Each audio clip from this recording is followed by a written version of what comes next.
Sorry, I thought I unmuted this. Hey everybody, we are about 8 days away, or November 8th is when we, is the final release date. We're not going to delay it further, for Starshift Origins. Let me see, I gotta check my sound settings every time it makes my mic. Probably goes down, made it go down to 30. Yep. God, I hate that. Okay, so Origins it comes out on the 8th. We did get our first curator who said this about Origins, because some keys have gone out ahead of time. A game that, despite its appearance and primitive gameplay, is still able to captivate you, thanks to a unique story and interesting world into which you will literally be sucked in. So that's not bad. That's not bad for a first one. Let's hope that the others are just as good. My main worry about it is that it's a little too short. So I am adding a little bit into the middle because we basically finished the main story and everything like that. And so but the part we're adding in the middle today, we're in the stage of where the game is mostly done, but we've got to add some fluff. In the towns, and also the middle part where you're at the ESA facility was underdeveloped. So today we're going to be mostly working on this part of the game. So previous to today, you would just go to the ESA facility, get the Raven, and then the rest of the shit would happen. But now there's going to be a part where you have to, unlock the hangar where the Raven is at, and in the process you have to go through this facility and fix or meet challenges to where eventually you can unlock the hangar. So this will be like its own kind of dungeon in a way too. But I wanted to use this part because the game kind of has where you start off with your ship being chased by ESA. You go into the arms of Novus. You attack Raxion. Then you get the Raven. Then it goes 10 or 5 years into the future where you are on a Krill planet and Keldar and all that. So there's one part that's kind of missing and all that, and that's the ESA and finding out more about the ESA. So, and setting up the villain, because that they talk about Kern, but then Kern kind of goes away halfway through the game. So I want the ESA base to be where you kind of find out that Kern's got some big plans, and I wanted to introduce a character in Origins that is in the main game. I thought that would be a good idea. And he's gonna be the one that kind of fills you in a way where his name's Colonel Thraxton, and he's this guy here. Let me find him. Let me find Colonel Thraxton. And he is pretty evil, and he's kind of like the arrogant bad guy that is always underestimates you, so to speak. So he's going to be like the one being like, you fools, you're too late, blah, blah, blah. And then meanwhile, he's giving away all kinds of secrets. And I kind of made him like with a vampire vibe. I'm trying to think of... If I sort by date, I might find him faster.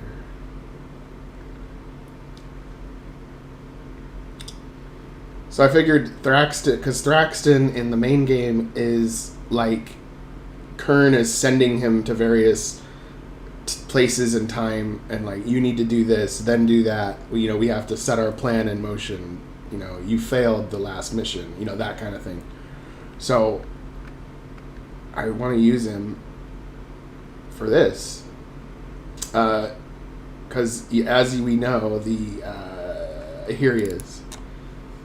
Here is Colonel Thraxton.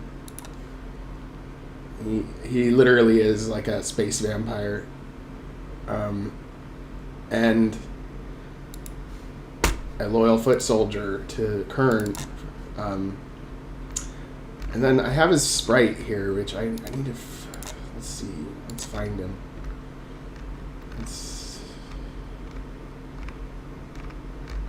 I think it's by, if I sort by name. Yeah. I think he's one of those ESA M something.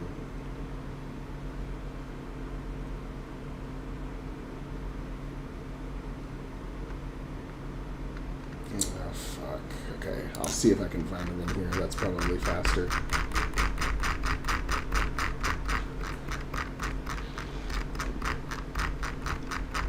I'll copy and paste him while I'm at it.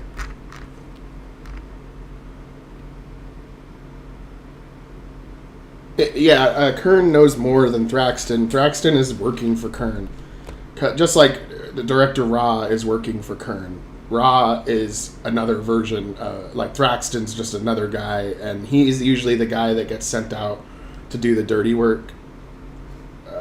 Director Ra is kind of like a helper, but he's trying to keep Kern in line too, because both Kern and Ra are aware of the timeline changes, and they used to be in the original timeline, such as your crew.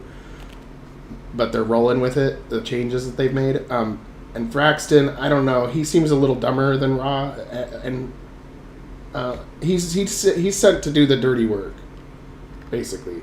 Director Ra is kind of like vice president, and Thraxton is kind of like the soldier you send out to assassinate people for you and stuff. So, let's see, I gotta find... Oh, here we go. I can find him here, too.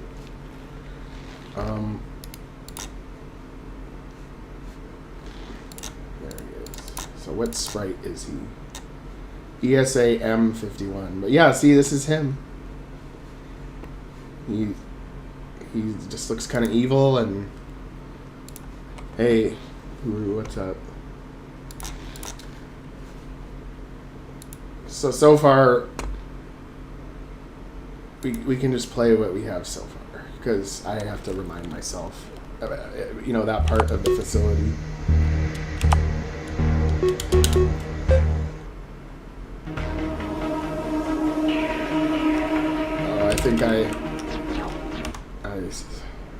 I think I saved in the wrong spot there.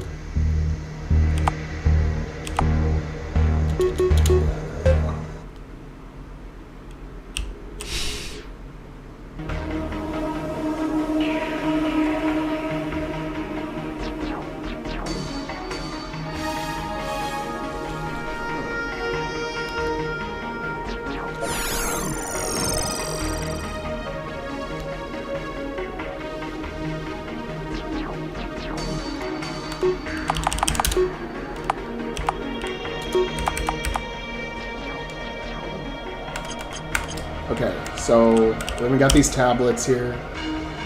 We finally managed to improve upon the slipstream drive. We no longer need a gate or the ship to focus the jump. The chamber was shipped to Earth this morning. Looking forward to a vacation after all this work. We managed to get the slipstream chamber to Earth. Not good.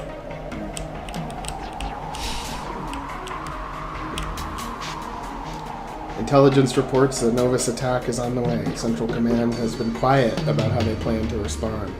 Senior staff are being evacuated. I've been left behind. I'm starting to get the feeling that we're being left for dead.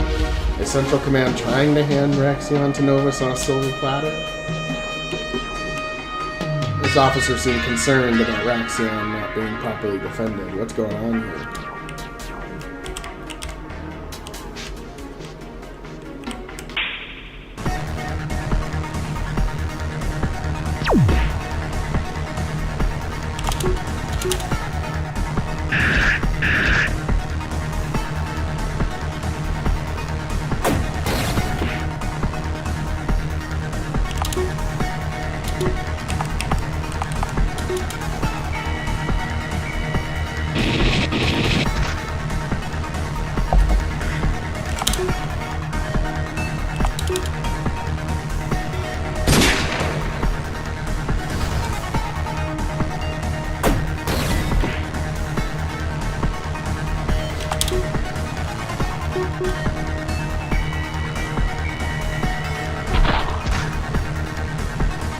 Now, androids aren't supposed to bleed out, so that's something I gotta fix.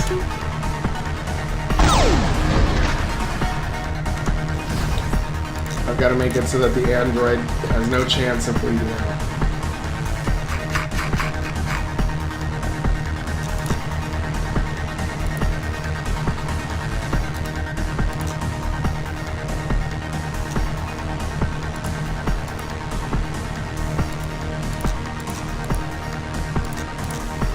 State rate bleeding out 0%.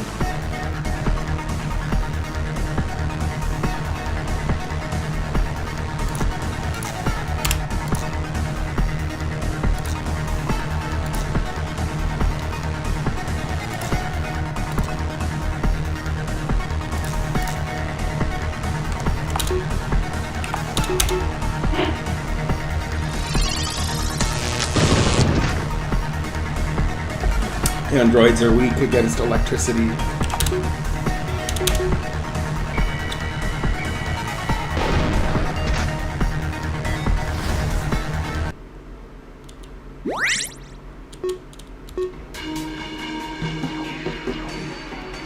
Well, yeah, that's what I'm saying, Huru, is I took away the bleeding just now because it's not supposed to happen with an android.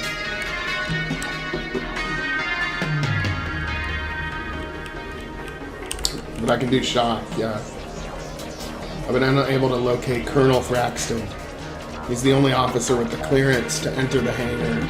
If I don't find him soon, we're going to have to leave the Raven behind. Nobody wants that. We've run out of time. Novus Marines are incoming.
And this is the last part I was making yesterday.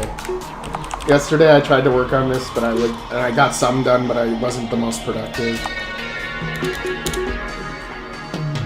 Some days you just get distracted and aren't really in the mood to do it. Okay, so we got all these places. So we'll go to administration.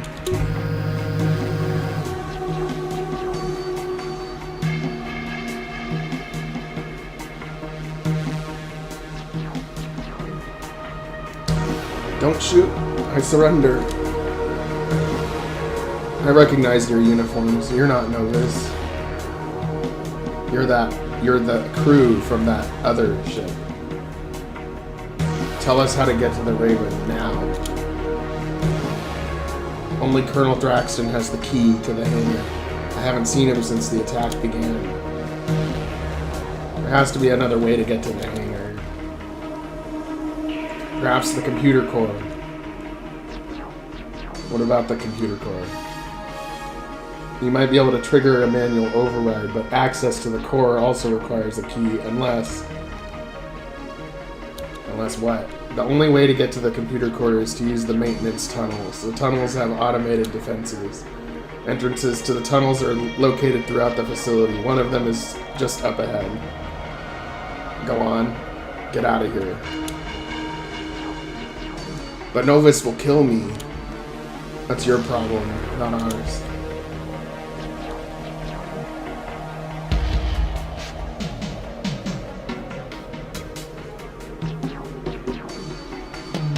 Come on. Let's find the entrance to the maintenance tunnel.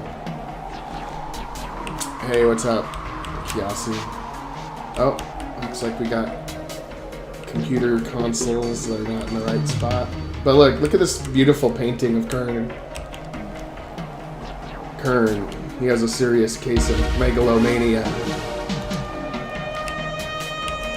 Like, of course he wants, you know, all his picture in government buildings. You know, like when you go into a government building and, like, the president is on the wall. Like, whoever the president happens to be. It's kind of like that.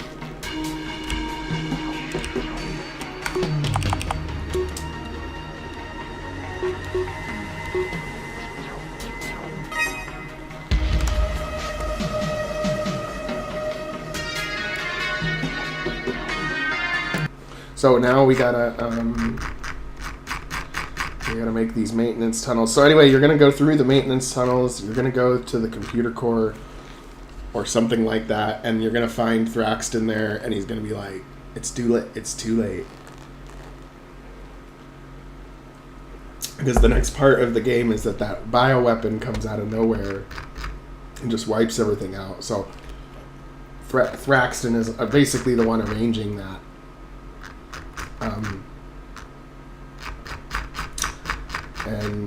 And then in his arrogance, he'll tell you information about it's too late.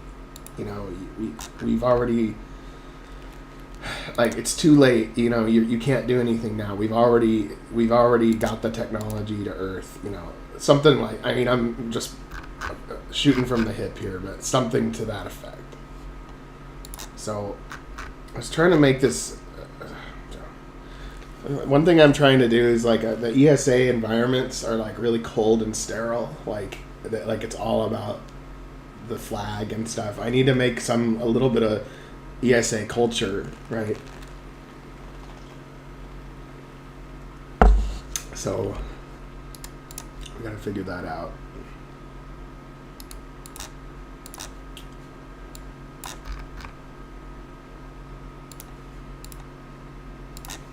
So we got these maintenance tunnels that are going to be this door.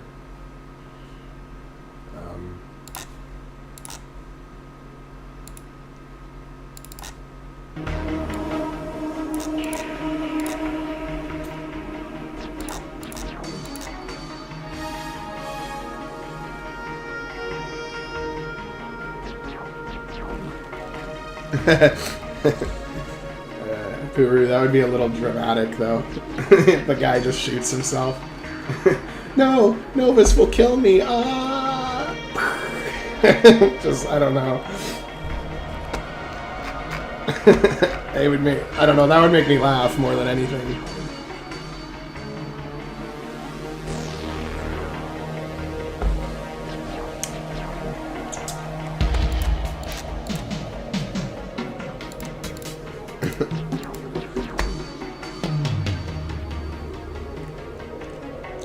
No, most people don't remember the original timeline. Because the reason why you remember the original timeline is because your ship has that crystal in it that protects you from the changes. Kern also has that technology because of his research on the crystals. And he's also protected. Ra was working with Kern the whole time, and he knows as well. And no, most people don't know. That's why you, as the main crew in the main game and in this game, are like the only ones that can stop it, because others aren't even aware of it and how fucked up it's getting. Now, and then Anna has, and then I'm making it so that Anna and her sister Kira have a unique protection where they are aware of the changes because Anna's father is from the original timeline and Anna's mother is not. So she's kind of got this, like, where she can see the changes, where, like, she has that ability naturally because of that. Some kind of quantum entanglement bullshit, you know. So that's where I'm going with on that one.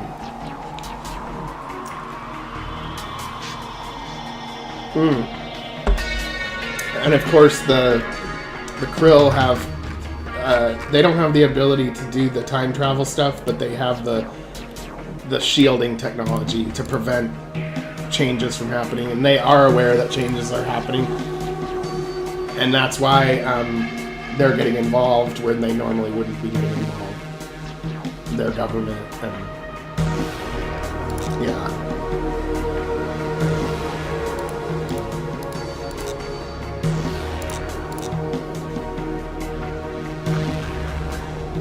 But I'm trying to think of how to tastefully do this and not have it take forever.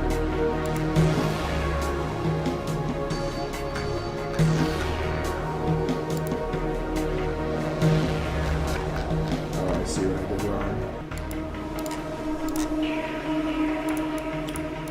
Okay, so this is supposed to be the maintenance tunnels.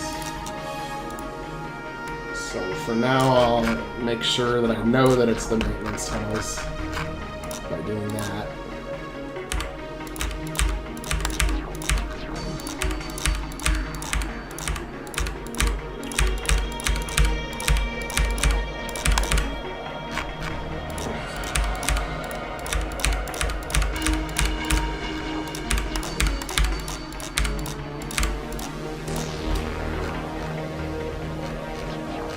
You gotta give these kind of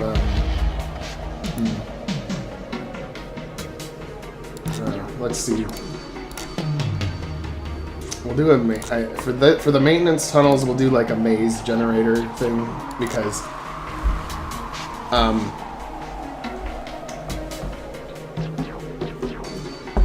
it's faster, but it will also make sense. So it's almost like when you're going through ducts, like air ducts.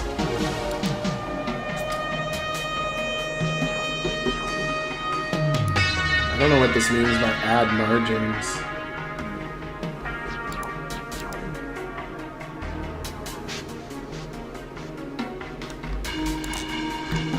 Oh, and then it only lets me do those types of floors. Huh?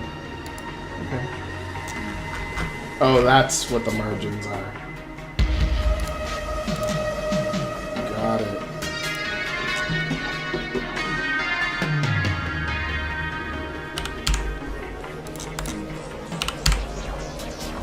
Do that.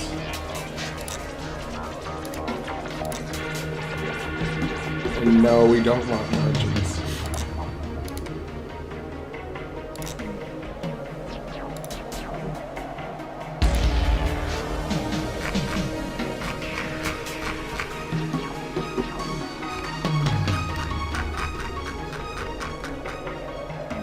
And I always modify these. I don't use them as is. Ever. I'm wondering if this is... Yeah, this is probably big enough. Okay.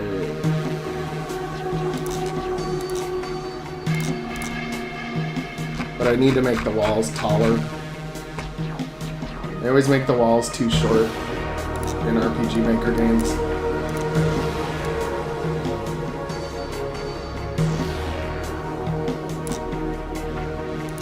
Maybe 3 tall.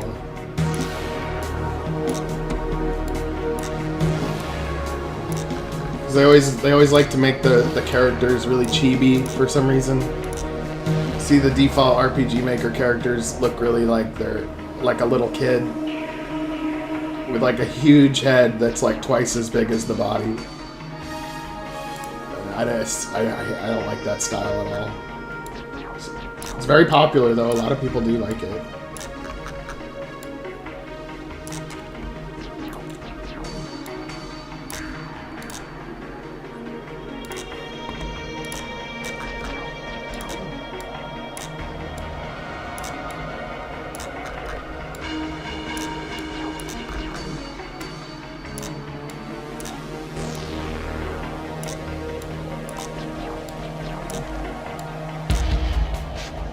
Yeah, like bobbleheads. But I just don't like that look.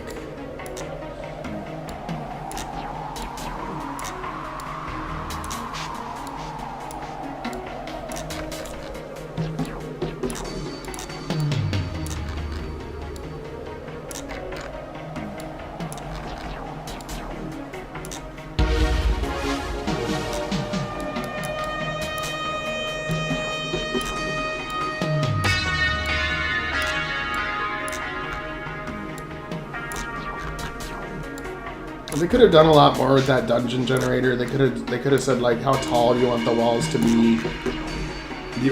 What kind of maze do you want? You know, they could have really done a good job with it, but it's very basic and rudimentary.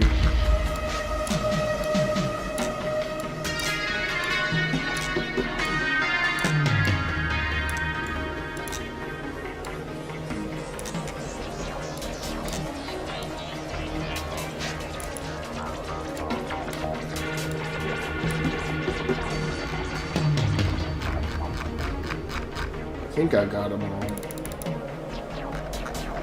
Oh, no.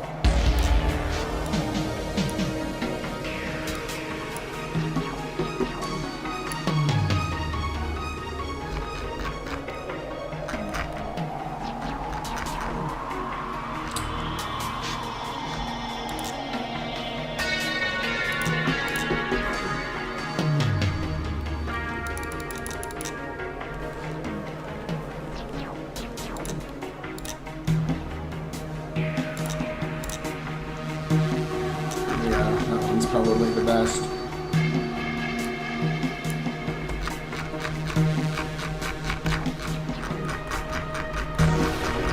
And then we gotta make this area like pretty dark.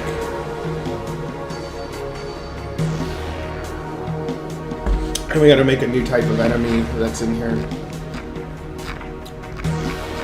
Some kind of I don't know, something small. I might recycle something I already have, which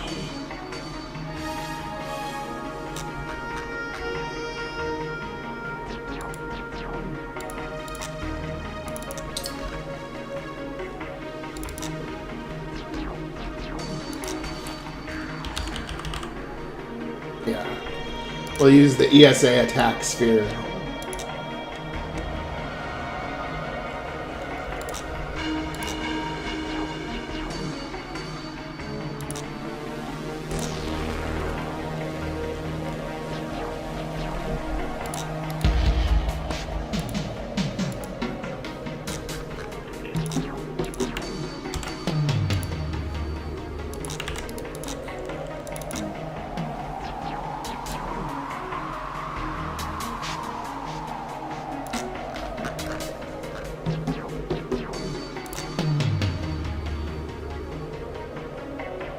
Okay.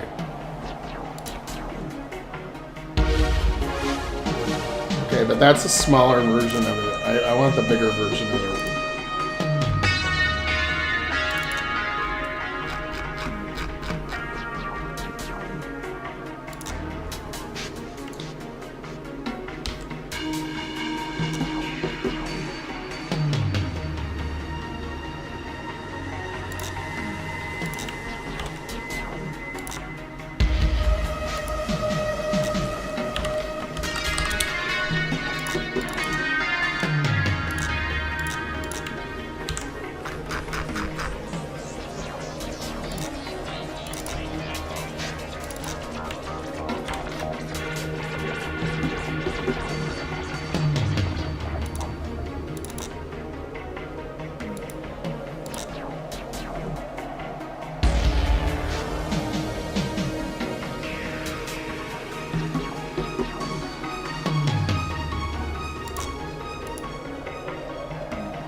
Sort of like the snooper drone, but different.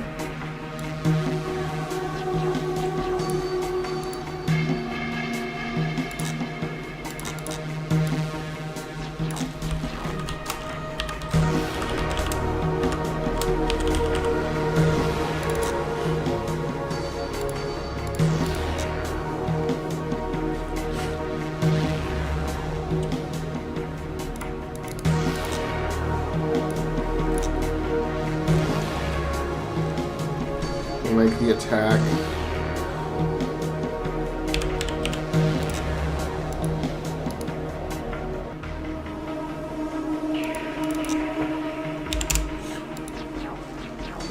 Make the HP not the most, but the attack pretty high, and the defense normal.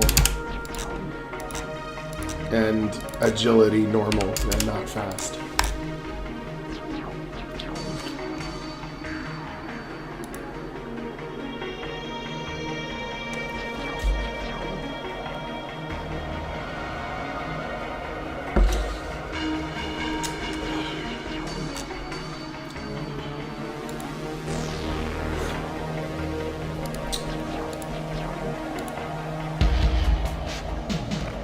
Spear railgun.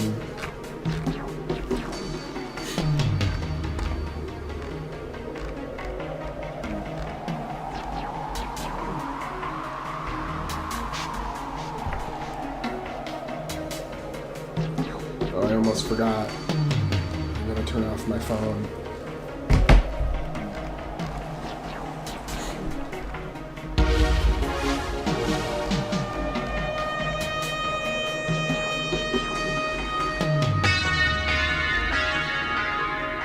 Oh, hey D7, what's up?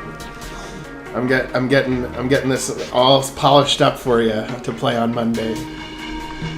The main story's done, but I had to make a middle part better, and that's what I'm doing today.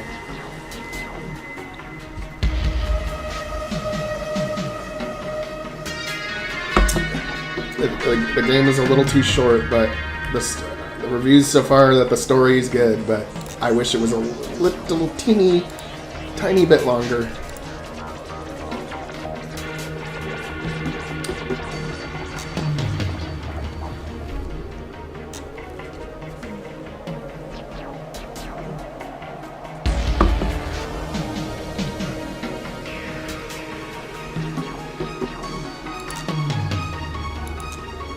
Let's see.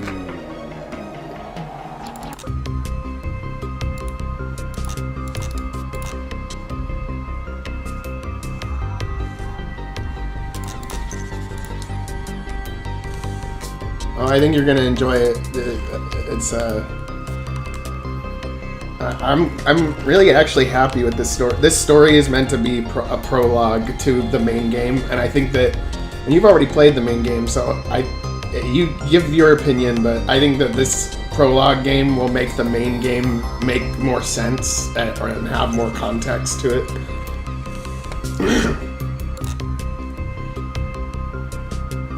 So, like, imagine that the player played this one first versus playing the main game when you play it.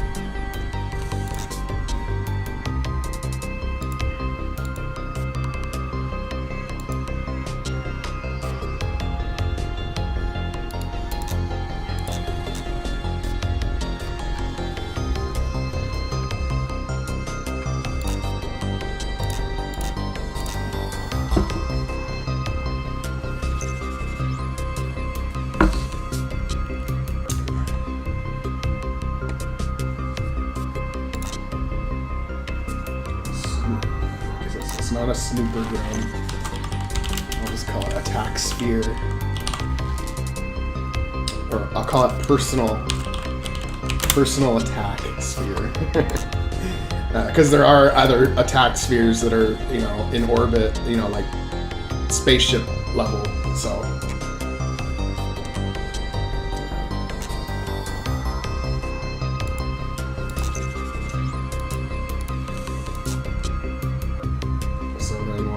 Enemies, troops,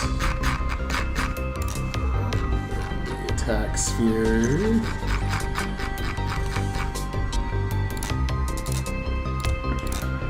I'll do clusters of 3, 2, 3, maybe 4, but I'm thinking 1, 2, 3.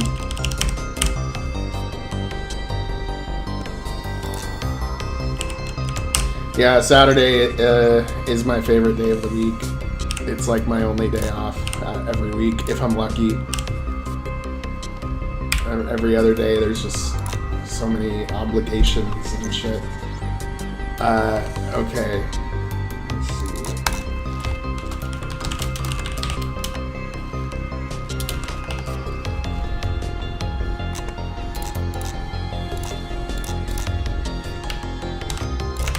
Attack sphere times 2. Let's just go with that for now.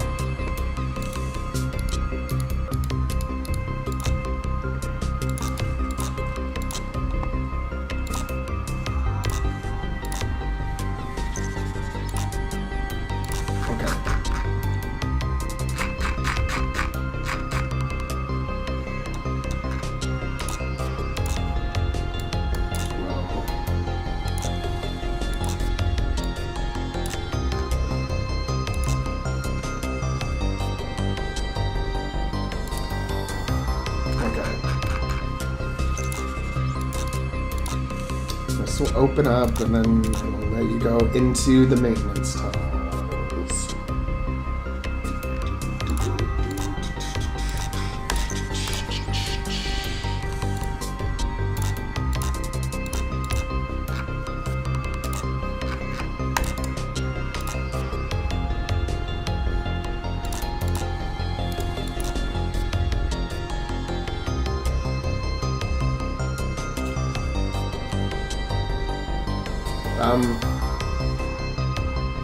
Fourth phase of Keldar. 4 phase. No, I didn't make Keldar have transformations or anything. Like what's his face? Frieza from Dragon Ball Z, where he transforms like 6 times or whatever. No, I didn't do anything like that with Keldar. Okay.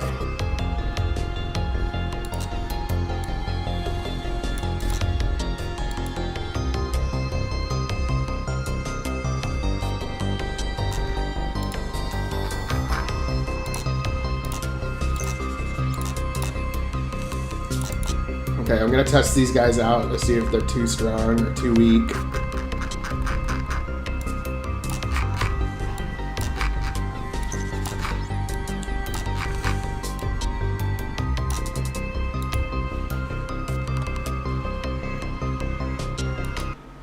Okay.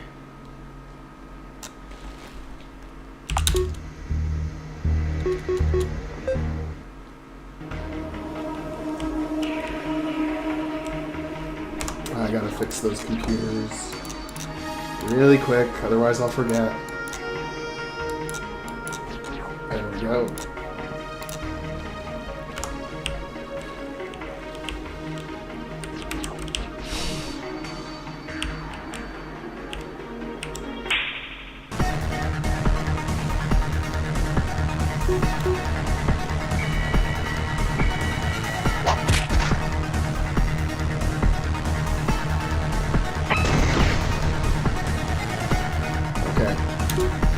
Didn't shoot the railgun when it needs to shoot it, and they stop when they're not supposed to stop, and they're spinning too slow.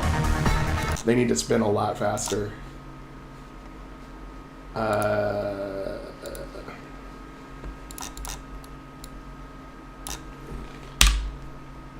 Is it ESA attack sphere? Okay. Loop true. Idle index 1.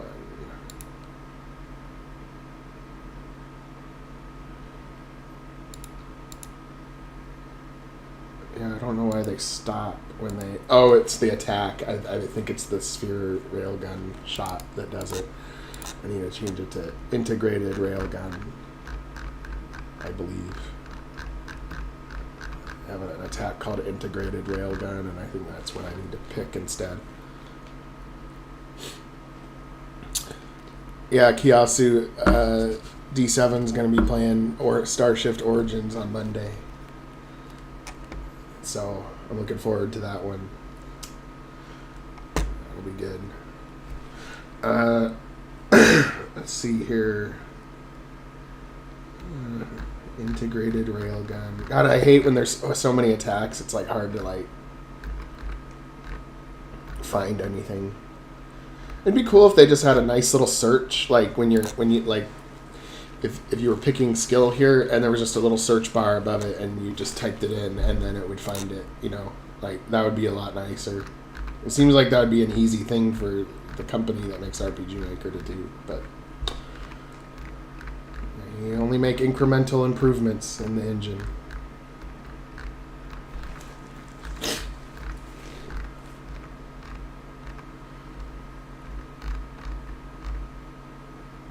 Integrated railgun, there we go.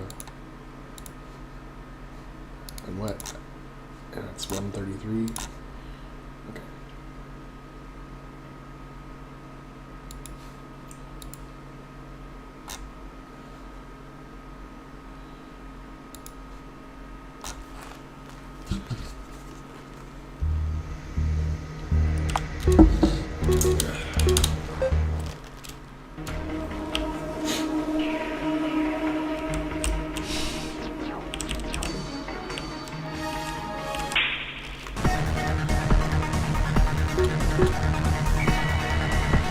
I bet that it's gonna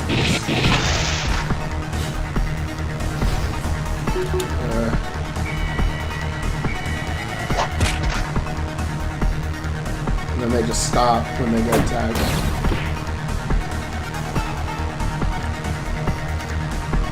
When they get attacked, they stop, and they're not supposed to do that. So there's something about it that is like once they get injured or something.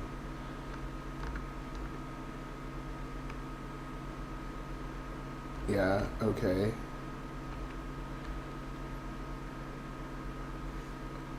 Okay, so let's go to when this one gets injured. Oh, yeah. We don't want it to clear the motion. It says motion clear. Yep. Get rid of that. But this guy should be going faster. I don't know what his problem is. I don't... Let's see.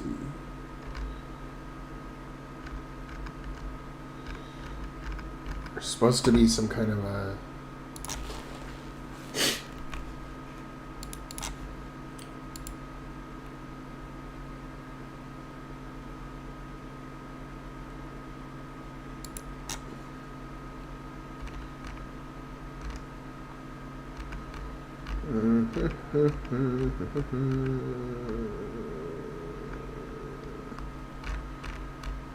I'm not going to worry about it if I can't get it to go faster, but let me try setting it to speed 1 just to see if it can go slower, if this is even affecting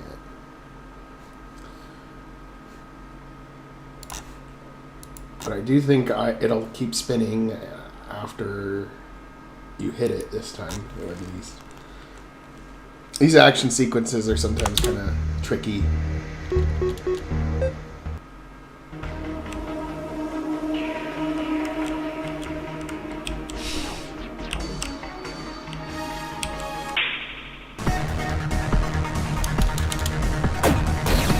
Oh, he spun really fast though. When he, like right after he attacked, look how fast he's spinning. So he's not. We don't want him to spin that fast. But I guess the lower the number, the faster, rather than higher the number. So maybe we want him to spin at 3 frames instead of 1 frame. The speed represents the number of frames between to wait between motions. So 3 frames instead of 1 frame sounds good.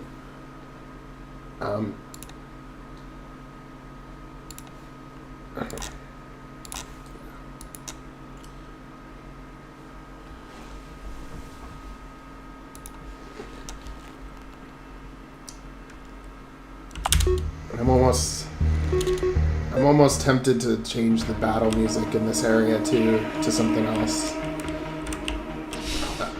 It's okay, but I feel like it could get better. It could be better.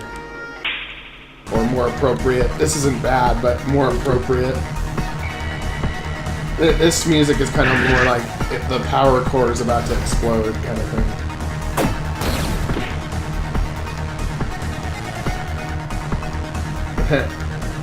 Yeah, 3 is a little fast, but it's starting to look like I want it to look. Let's see. Perhaps 4. But I don't know why it does it when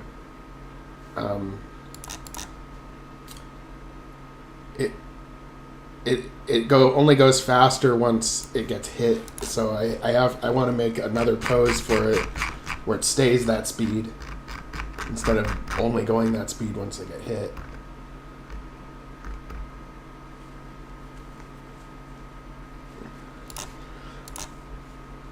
Yeah, I'm trying to find a good battle track for this area. I've kind of switched back and forth between a few of them.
So I'm gonna try a few of them while we're. Oh, I want to do the one pose for the thingy first for the because I sometimes I know that I sound like shit. Like what I'm trying to say is like I know what I'm doing, but to explain it. Okay, so battler graphics setup. We've got idle, walk, wait. So one of these motions is what causes the sphere to. So let's do wait motion.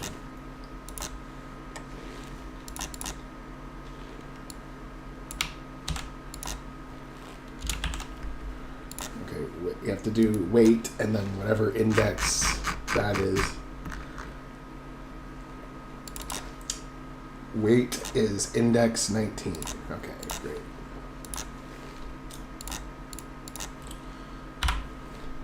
Let's see if that makes a difference. Let's see what we got. What we got going on here.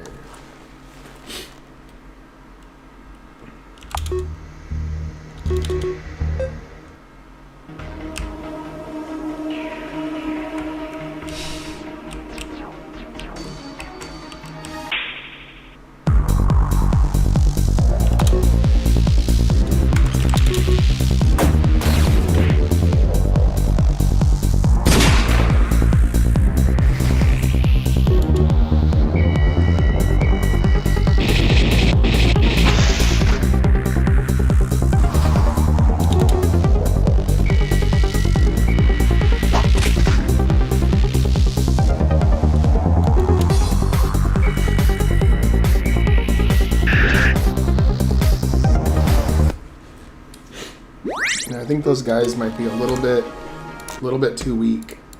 They need to be a little stronger.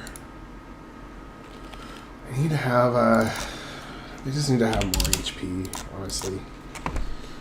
And the integrated railgun, I don't know if that is powerful enough. It probably is. I don't want to make them too strong. I think sometimes some people have said that my game's too hard. Sometimes, sometimes people don't get the quick to kill, quick to die system, which is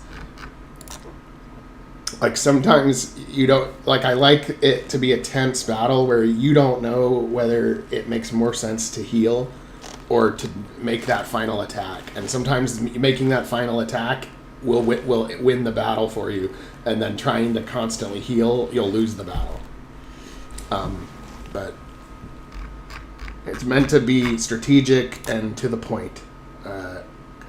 Except like boss battles are longer, but yeah.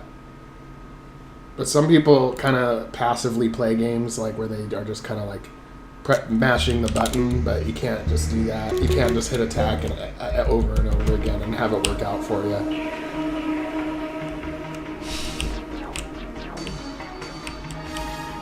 Gotta make your moves. And I gotta make a battle background for these tunnels because this battle background is inappropriate.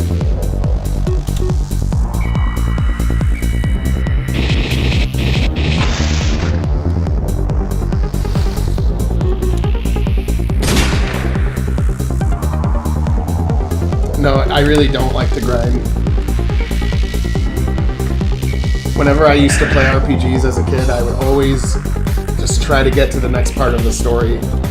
Like, I liked the gameplay, but I just didn't like, I didn't like just crawling through dungeons and, like, just fighting enemy after enemy and, like, slowly building up my levels and stats. It's just, like, not for me. But I did enjoy games where you learned skills and could mix and match those skills in a really good way. But man, these ESA attack spheres are just going down like fast. So they need more defense. They need more defense. They're just a little too weak.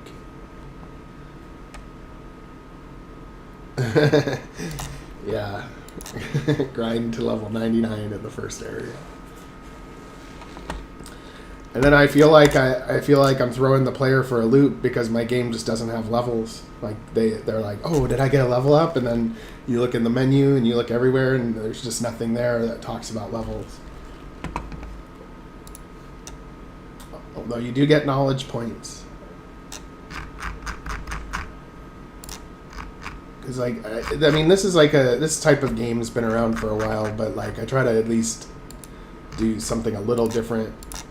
Because there's so many games out there, it's oversaturated, so, like, how do you stand out and be a little bit different?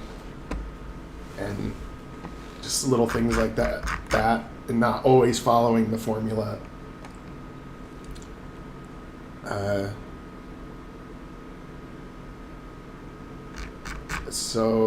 So we got to make that battle background now. So let's copy this. Let's go to battle backgrounds. And we'll have this and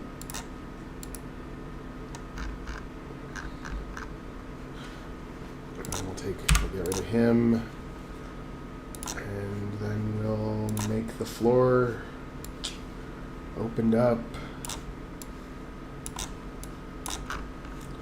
And we'll do this. This is a very basic battle background, but we're gonna spice it up a little bit so it's not just a blank room.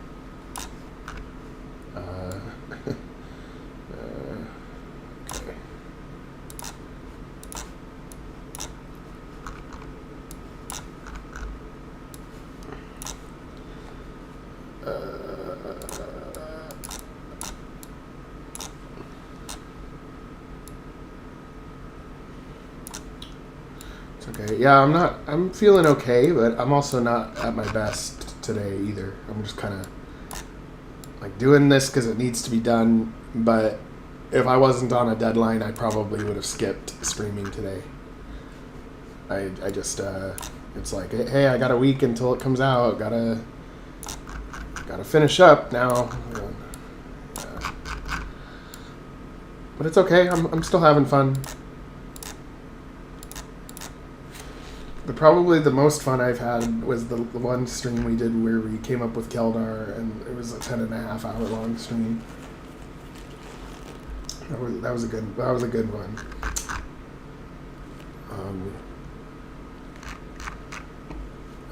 Okay, so we got that as music. That music's good, but I feel like it's better for an alien environment. So we'll think of something else. This one might be a little too festive.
love these little junk piles. I use them a lot.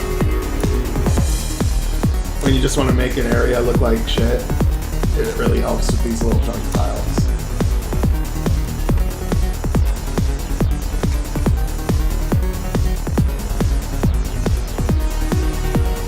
And then maybe we'll put one of those doors in here too. Maintenance door.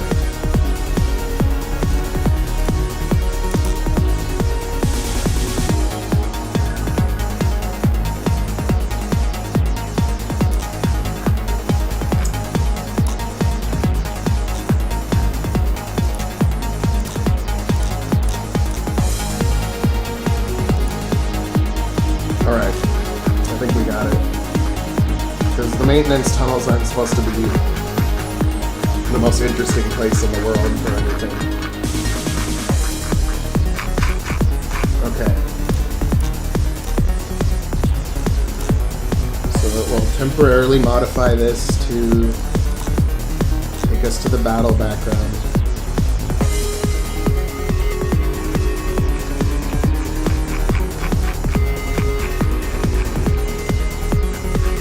Battle background.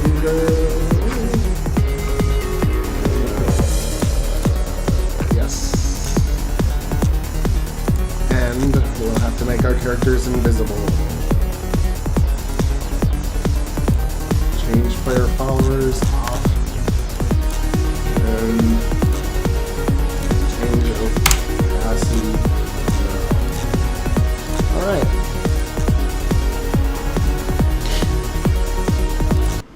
Here we go.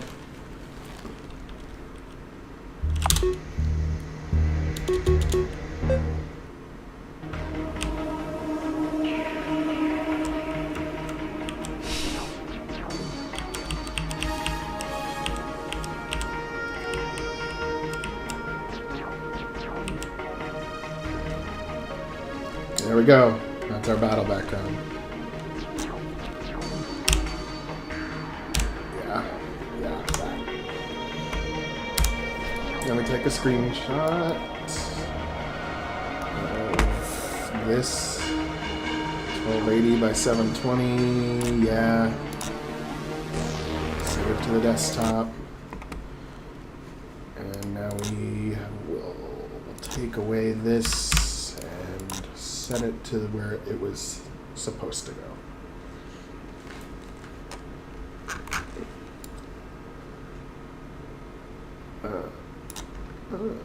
ESA tunnels. Okay. And then we go to the maintenance tunnels after we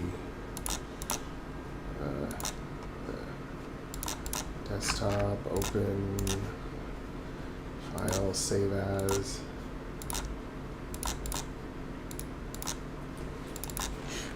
Images, battlebacks 2. And we call it ESA facility 02. Okay, and then inside we set to ESA facility 02, and then this one to 9. And now we'll see how it feels.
It's super easy for Windows to deactivate. Very easy. It's if you change even one component, like if you changed your hard drive or you changed your motherboard, especially, and then you said when you changed your PC, right? So you changed your PC. So does that mean you took a part out of your old computer, like your hard drive or something, and put it in the new computer? Because anything like that, and it does deactivate. I use an activator sometimes because it's like, okay, I already know I bought a copy of this, but it's being dumb, so I'll just activate it. It's annoying. I really, by this point, Microsoft should just give it out for free. I mean, you can use it without. You'll just have a watermark, but like there's no if you don't have an official version of Windows, they don't deactivate any functionality. They just tell you to activate Windows. Even on the server at the server level, you can have a Windows server and not activate it, and it still works, but it has a watermark in the corner. So I don't know. It's kind of like I think Microsoft's kind of taken the strategy of you can get it for free, but they're going to try to take the low-hanging fruit however they can and get people to pay them money for it, which a lot of people do. So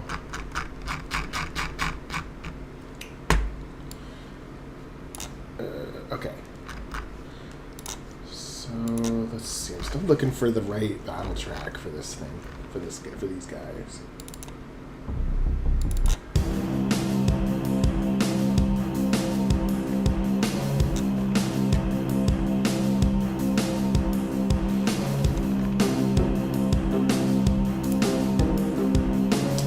And these spheres are still, I need more of them.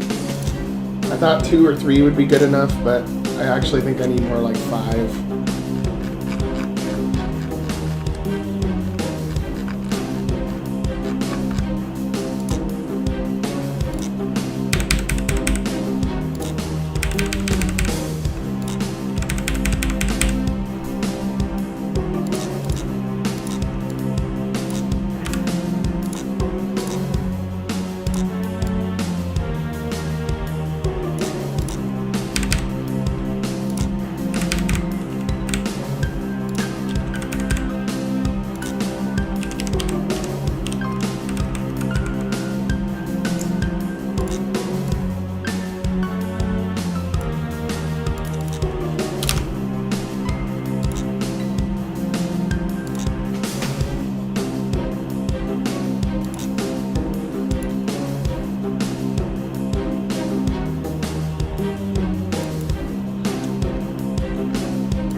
I don't mean to get caught up on this one little thing too long, but it's important, you just imagine you're the player and it's like, how does this feel? And the music is really important for that.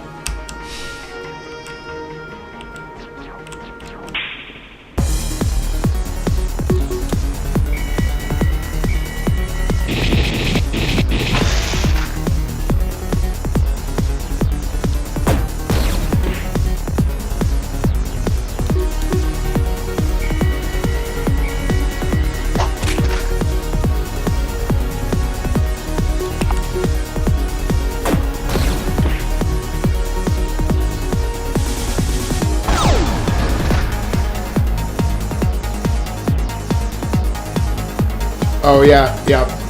So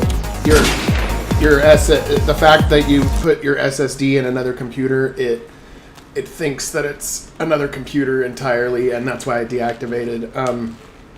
I believe the way that it's done, the way that they activate it is that there is something called EFI, and that's in your BIOS. And it's there's like a key that it gets stored in your BIOS. With modern BIOSes, it's called EFI. It puts a key in there, and then that way, even if like you totally wipe out your computer and install Windows again, it'll automatically be activated because it has that key. But when you take your SSD drive out and you put it into another computer, it looks for the key and it doesn't find it, and so then it deactivates. So,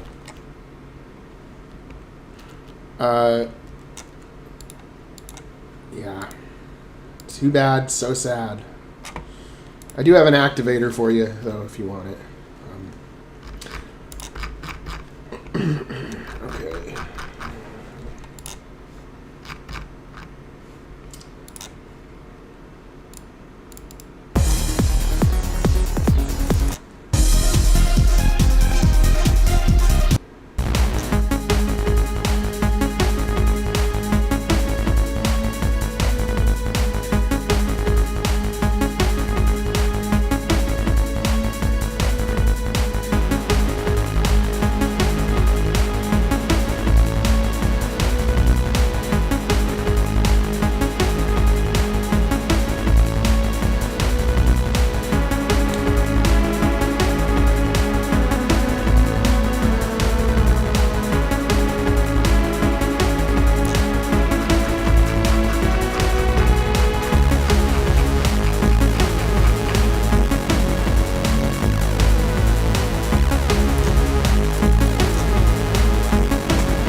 Well, when you put your SSD back in your original, it should reactivate on its own.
See how heavy radio feels.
keep going after Catboy. I don't get it.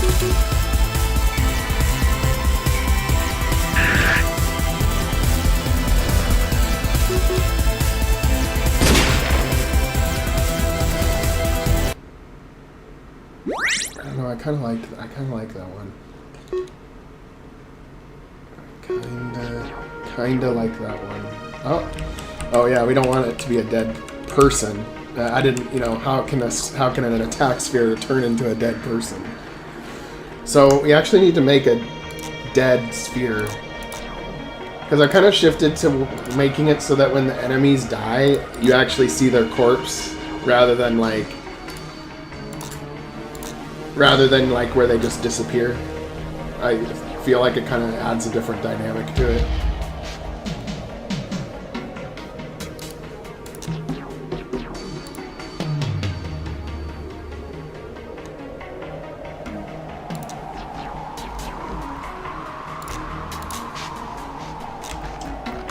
So we won't take very long on this. We'll just get some nice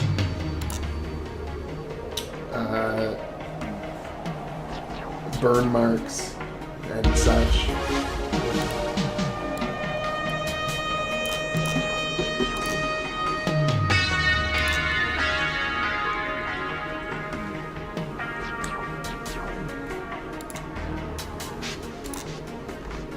That's the nice thing too, is like after you've made tile sets and stuff, you can make stuff so much faster because you have like there's a lot you can recycle.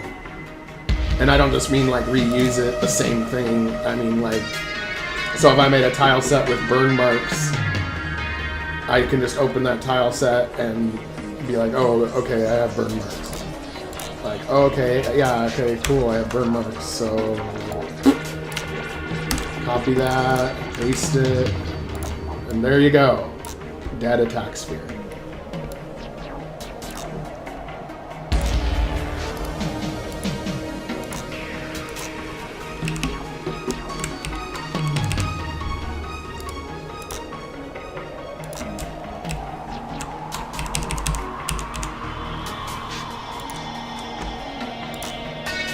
And I'll take the eraser and just kind of like really fuck it up. So that it's kind of like...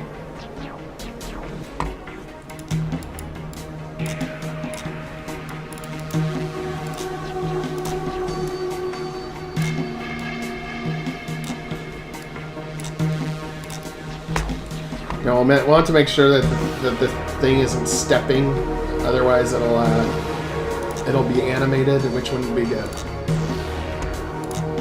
So we gotta be careful about that.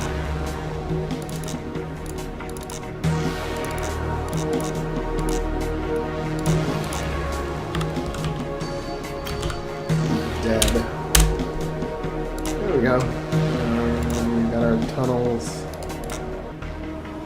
And when it dies, we got direction fix and no walking or stepping.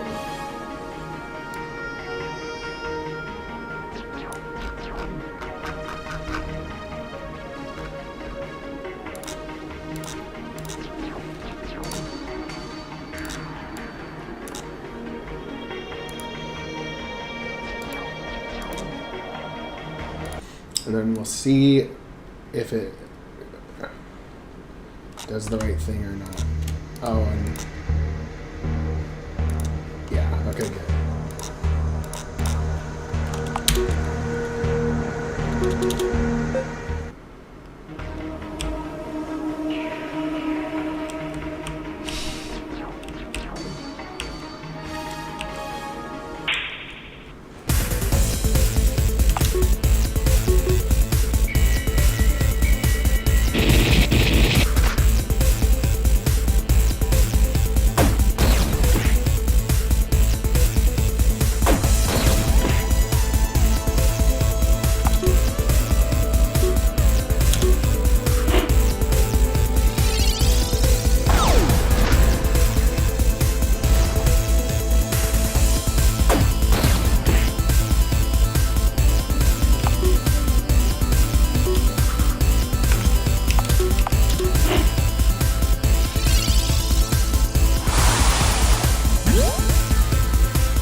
Okay, so it's broken on the ground, and I can walk over it. Good.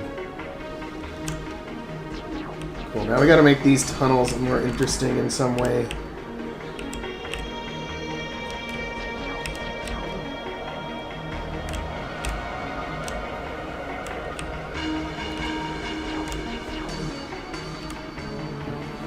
Oh yeah, and then we've got our lights here.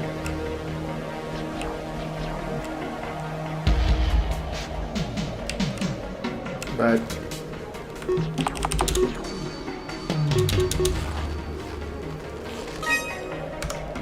I think I need to make the lights shorter.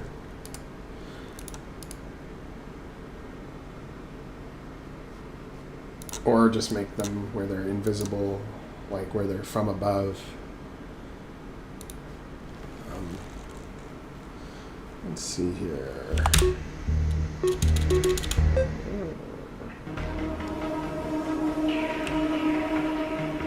Yeah, that could work. Just place them throughout.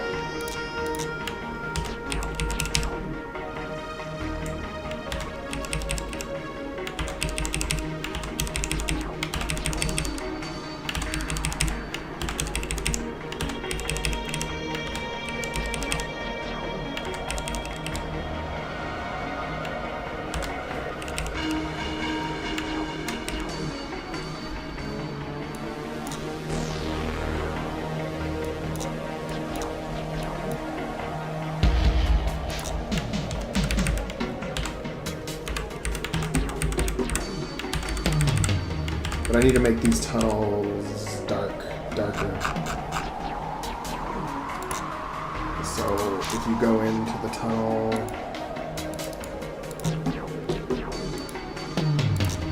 I think dark is going to be too dark.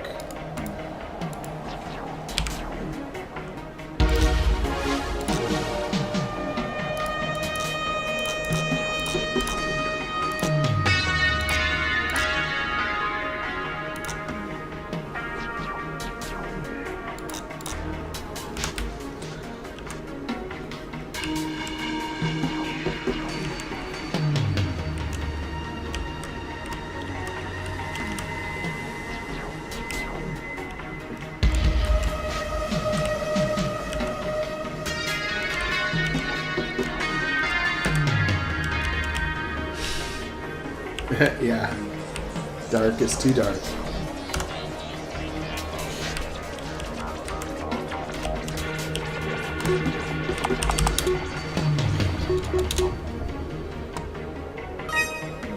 So we'll go with something more like -25, I think.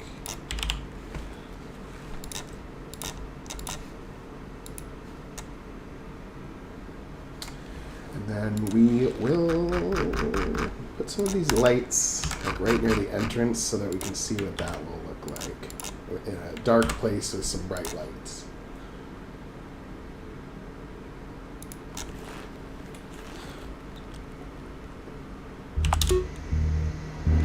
And then we've got to do it the other way too, where when you walk out of the tunnel it's normal light again. Alright, I still feel like this is a little too dark. It does look kind of scary though, which is good, but...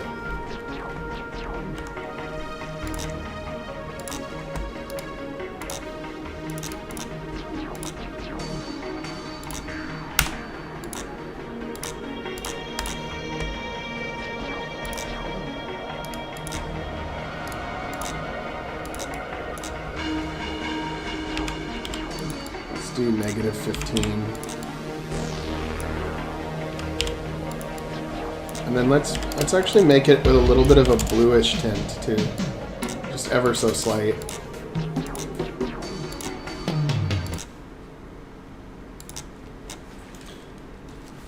Cold, dark tunnels.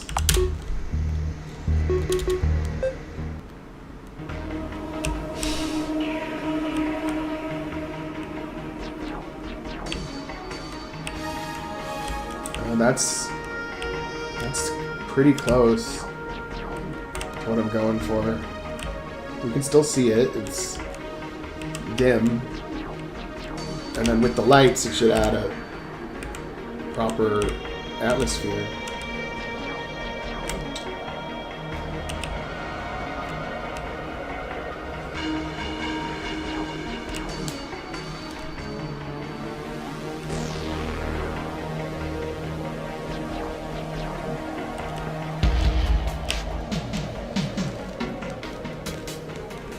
And then I think that I need to make these like one thing up, one thing higher.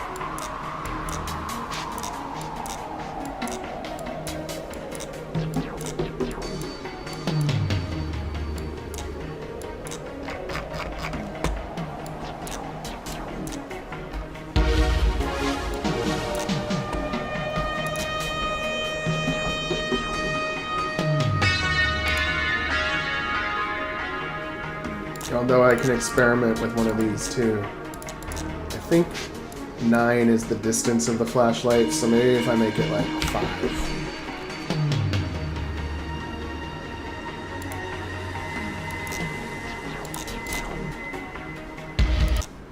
Let's see. Because maybe I can make shorter lights that are on the walls. That might be good. Yeah. Yeah, that one's a little too short, but yeah.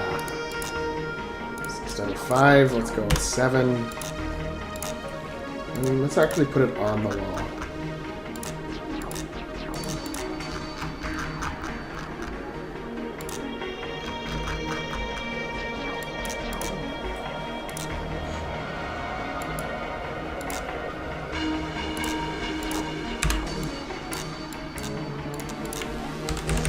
With a little light thing that it comes from.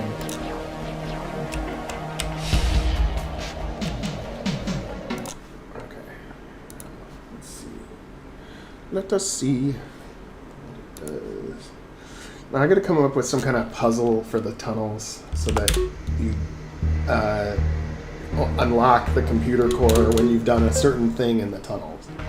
That's kind of, while I'm doing this small stuff, that's what I'm thinking about. Oh yeah, that looks good. I like this better. It looks like the lights really come from the lights.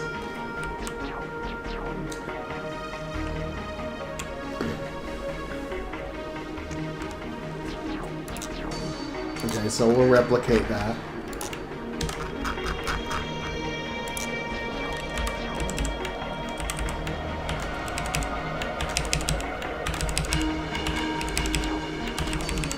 We'll do them every 2 spaces.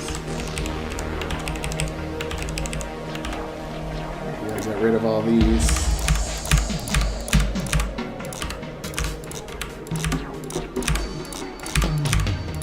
But basically what I'm trying to do here with this middle part of the story, I'm trying to make the game a little longer because it's a little too short. It really is. And this will, I think, cut the difference, and it'll give us a chance to fill in some ESA lore. Some lore about the ESA. Because Thraxton is arrogant and he reveals too much because he underestimates you. And then that informs the player a little bit about this world in a way.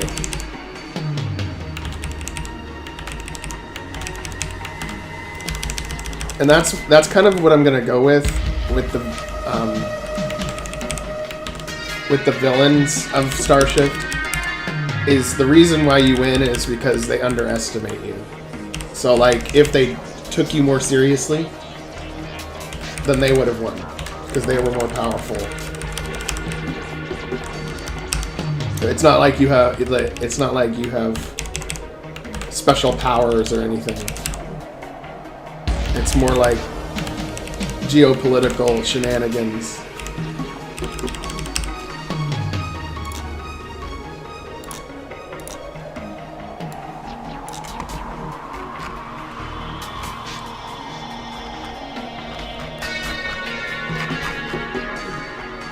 But I also need to make it so the villains are relatable. So maybe... So I have to make it so that Kern thinks he's doing the right thing. Like, he really does. He's not a mustache twirling villain. And really what he did did save Earth. Earth was saved because of what Kern did, but it also went wrong because he did that. And then now he can't undo it, so he's just rolling with it, basically. Because what was supposed to happen is that Earth gets destroyed. That's what would have happened and what should have happened. And Kern stopped it. He saved the Earth, but it got fucked up and became like a fascist type government. So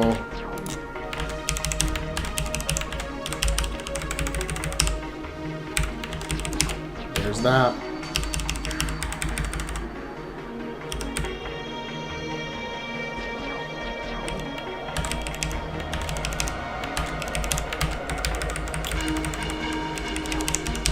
Actually, I can do these one more over.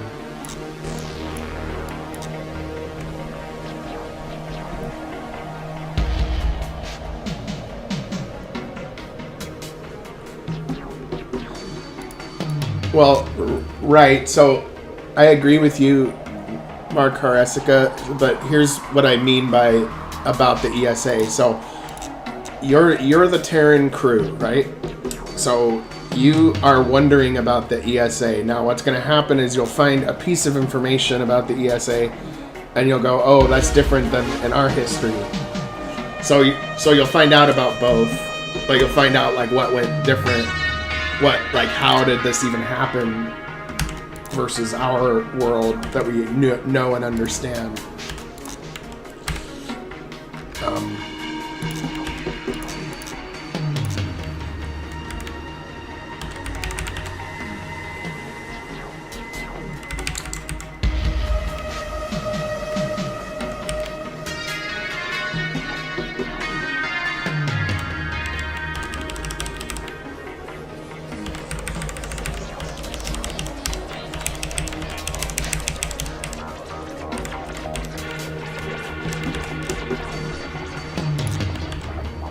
And yeah, the ESA is the corporate version, that's for sure. In fact, that's how they operate. So the reason why Kern is in charge of the ESA is because he is in charge of the largest, corporation within the ESA. And if you are in charge of a corporation that's number one, that has the most revenue and everything, then you end up being like the representative of the head of state of it. And so what's going to be revealed when you look at the history is that Kern went back in time and ensured that he would be in charge because he can see the future and go back and change things. So he ensured that his company, known as the Interstellar Supply Corporation, came out on top, and then he really strong-armed the government from there. And then you'll remark as the crew, oh yeah, that company went, bankrupt, 100 years ago, but for some reason they're the biggest company in the ESA. So something like that. I can do it more tastefully than that, but something to that effect. You start to understand how he was able to make this happen.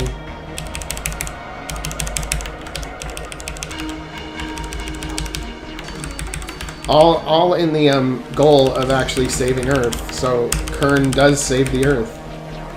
He really does. But the price wasn't worth it.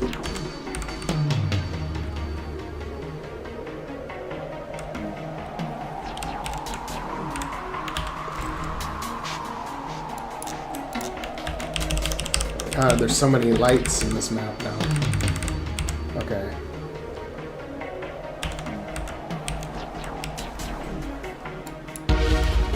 Right, and in the main game too, there's going to be a point at which you do restore the Republic, and you're in the past when the Republic is still around. But then you eventually have to decide to keep it broken because you've forged a new path now, and if you go back, it'll be even more fucked up. So you actually might end up being the ones that perpetuate this timeline to happen unknowingly. There's a lot I can do there, but it's It's a little blurry at this time. But no. Kern doesn't have anything against the Terran Republic. What happened with Kern was he Oh, sorry. What happened with Kern is that he was part of the Terran Republic. And he has nothing against them, but what ended up happening was when Earth was... He ordered that the Raven go and bombard the planet of the aliens that wiped out Earth in the future. So, once the Raven did that, it changed the sequence of events, and the Republic no longer existed, and Kern was aware of the changes, and so was Ra. And they just used it to their advantage at that point.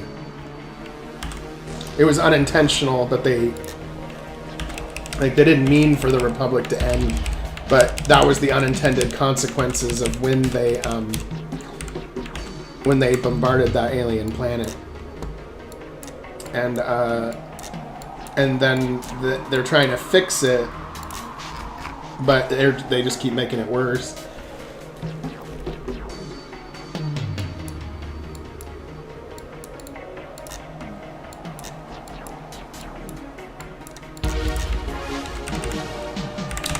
And then I think the reason why I'm going to make it so that the alien race that wiped out the Earth, there was some reason why they were helpful to Earth in the past or something. And that's why when you go back 200 years and wipe them out,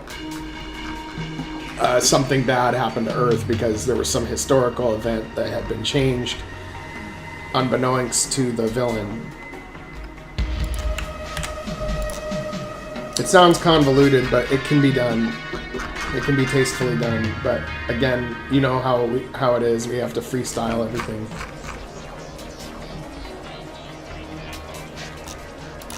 So the specifics about that are a little blurry, but the rough idea is that Kern thought he was doing the right thing, and that he was saving billions of people by killing millions of people. You know, that kind of a thing.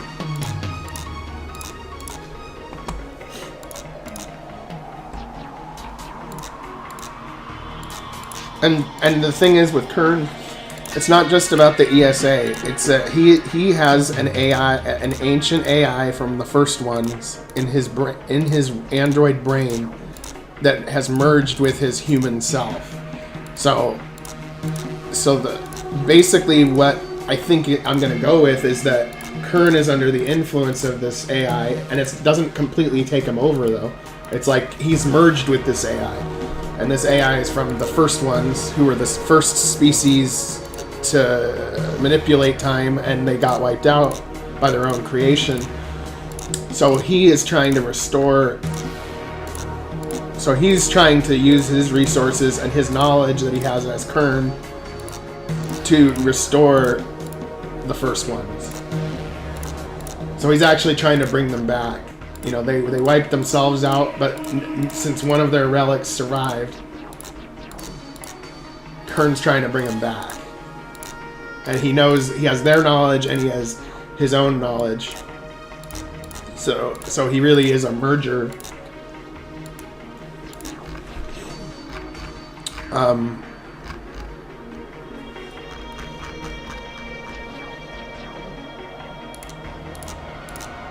So it's not that he has anything against the Terran Republic. It's just that leaving it as such won't allow him to accomplish his goals of reviving the first ones. Because as we created in this game, near the end of it, where we did the Keldar Stargate thing, Keldar was a normal, like, Krill that figured out the secrets on with his own independent type of technology and went back in time.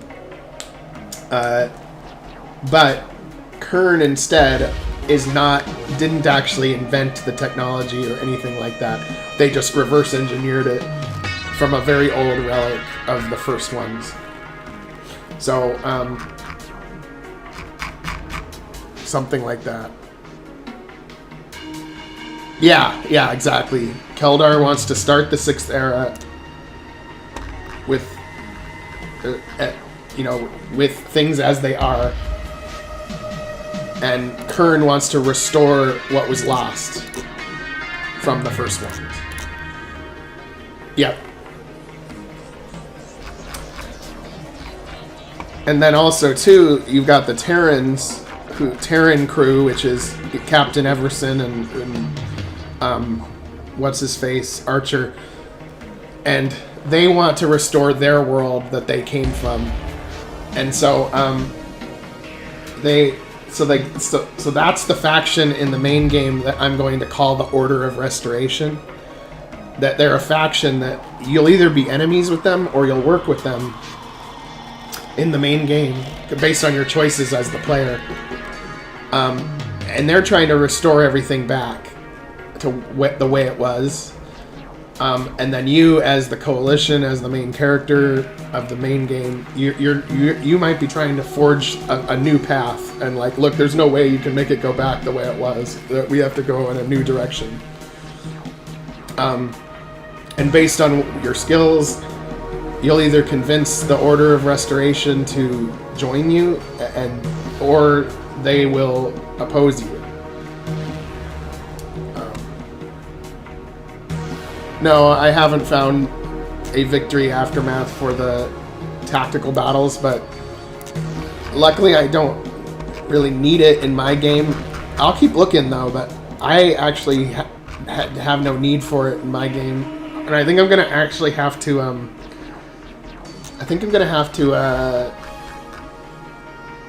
I'll have to figure it out, because there's limitations to the tactical battle system where, like, if I add too many skills or whatever, it gets to where the UI is unmanageable.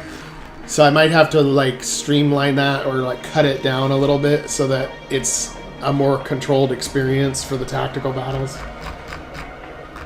Because I was planning to do a lot with that, but then it's like I start adding too many skills and it's like hard to see where the window box gets so big that it goes off the screen, and there's like other crap like that I'm like, oh man, I'd have to redesign this interface. And yeah. Okay, so let's see. Let us see what these tunnels look like now. I spent quite a bit of time putting these lights in. Okay.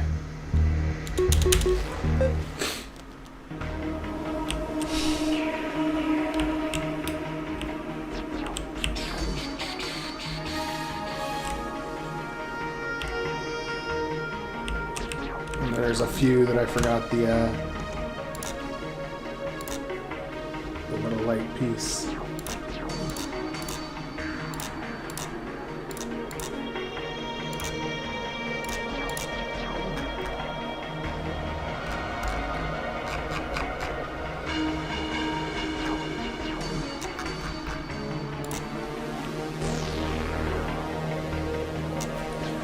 I believe I already have. I have updated to the latest version. I'm very aware of the NWJS, but it's been maybe like 6 months since I did that, so maybe there's even a newer version than that.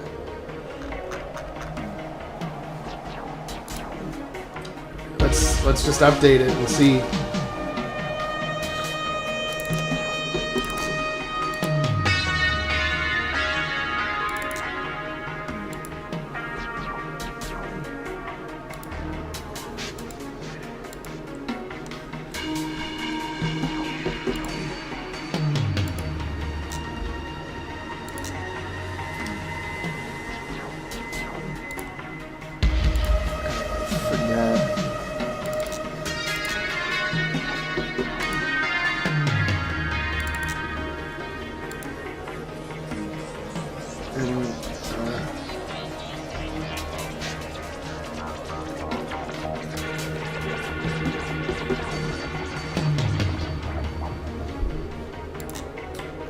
Because if I'm not mistaken, the NWJS shows up only in your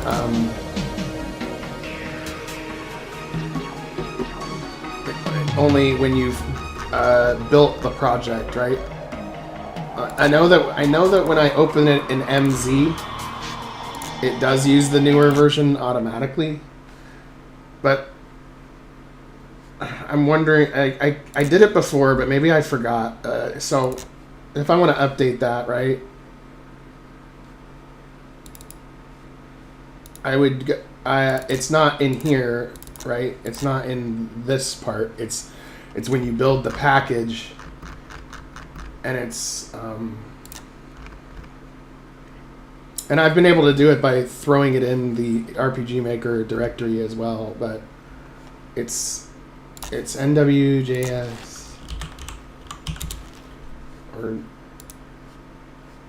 And see if we download this.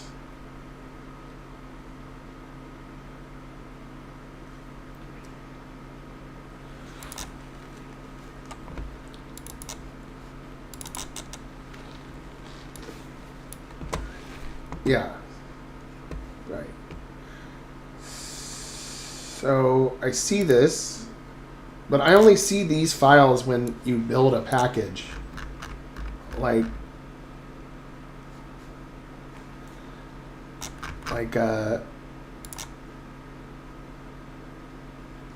I see if I go to JS or I go to library, I don't see it. But then I see all these files when I actually build a package.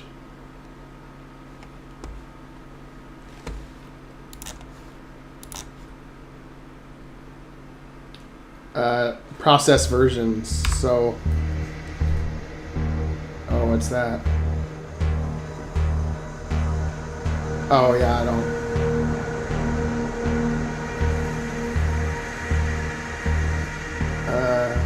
Okay, weird.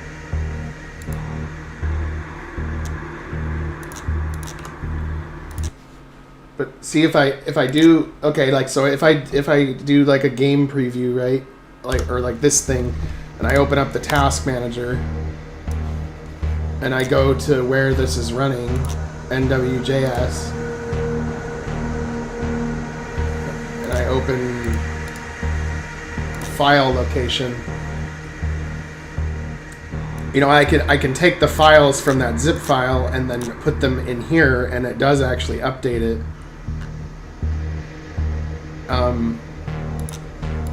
Or is there another way to do it? Or was I doing it wrong by doing it that way?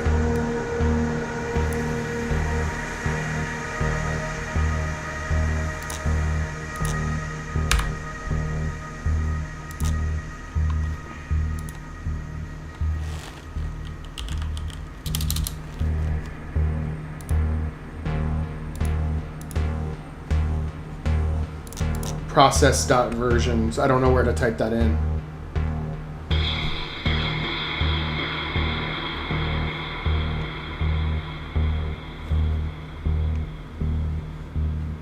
Oh.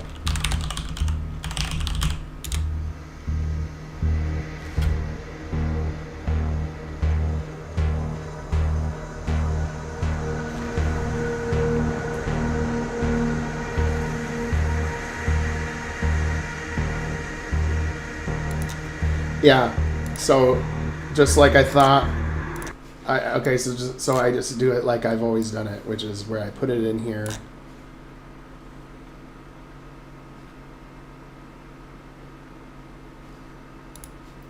Replace all of them, and then I get rid of that, and I change this one to game, and then I play again.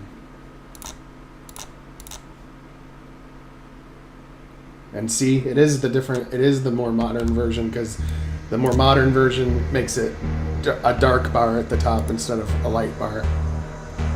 And that's the right way to do it, right?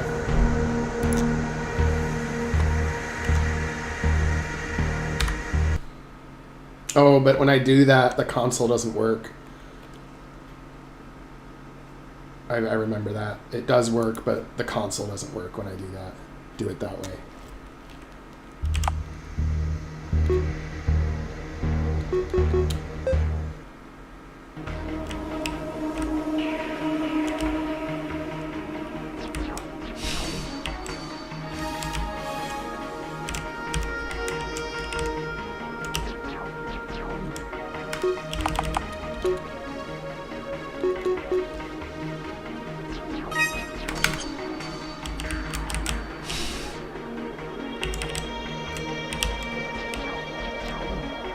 And it does run smooth. I can kind of feel that it feels a little smoother too.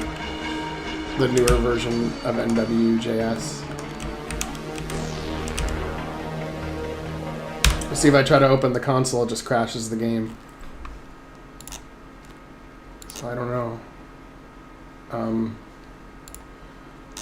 So I've run into that before, and why I kind of didn't do it before, but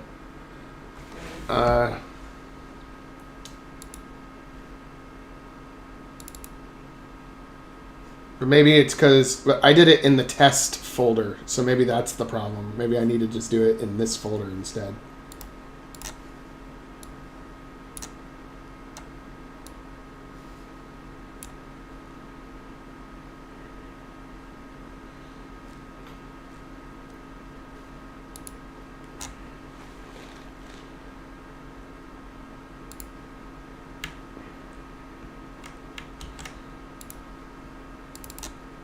Maybe it's because I did. Okay, so, but did you rename nw.exe to game.exe?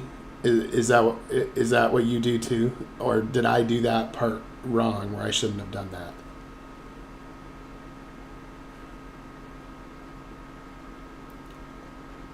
No, yeah, RPG Maker uses an older version of it, and you can update to the newer version. You really can, but there was something with the console.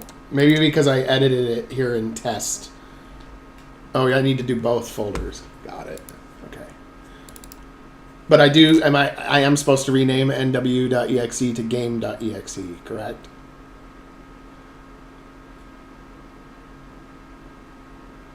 Or do I just leave the game exe as it? Yeah, okay. Yeah, that's what I thought.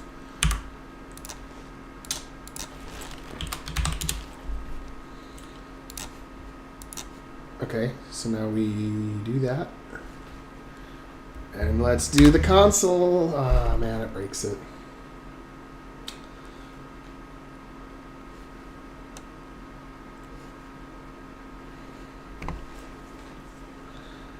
It breaks it.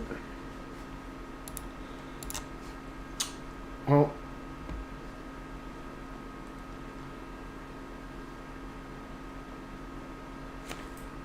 okay, wait a minute. Maybe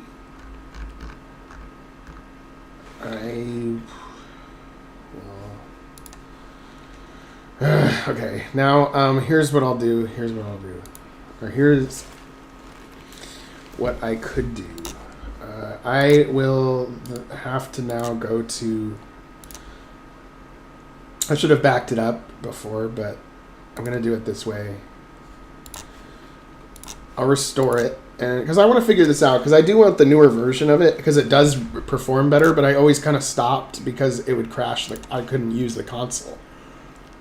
But I want to figure out why this isn't working.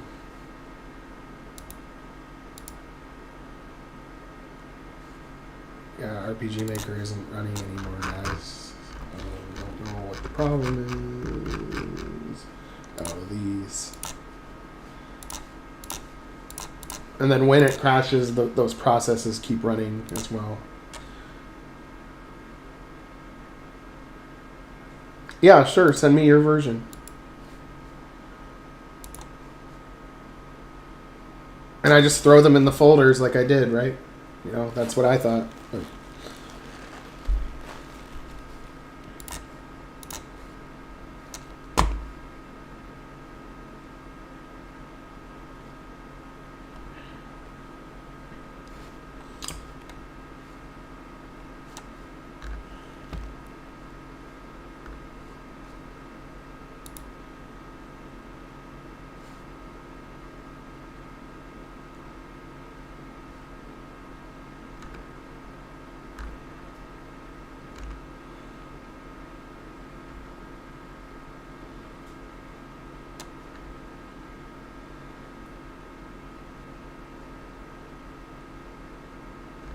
Okay. I just got some feedback from Kiyasu about enemies. Yeah, I'm changing it so that the enemies, you can walk over the enemy corpse. And I fixed that, but I don't think I've uploaded that yet. But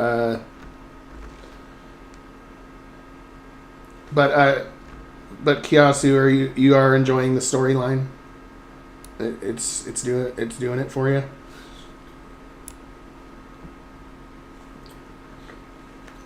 Well, what I'm doing right now, Markar Essica, is I'm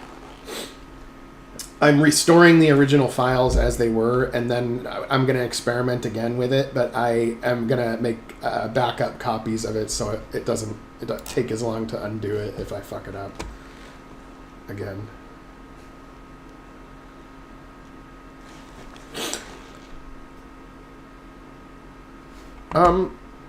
Well, if you can't send over Discord, maybe like if you have a Google Drive link, or put it in a zip file and do it on Google Drive or something like that.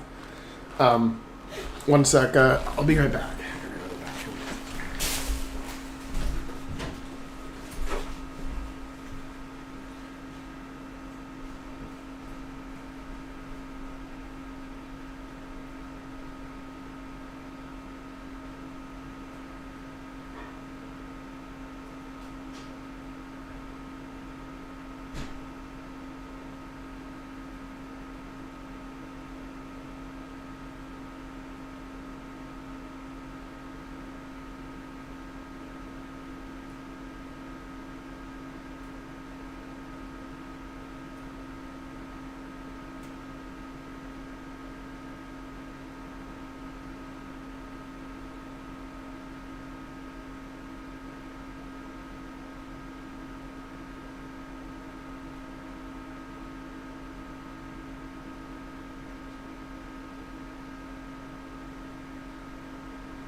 Alright, I'm back. Yeah, I know. It was a backup, though, that I didn't need to do in order for it to be okay, but now I will because of this.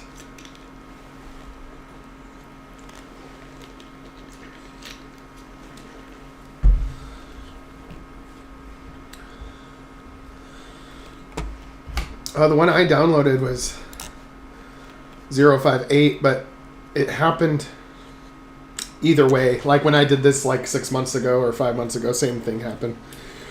Do you download the one that's SDK or the normal one? I downloaded the normal one.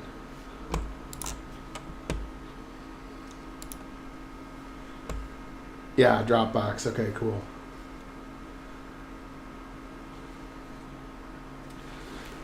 Let's download.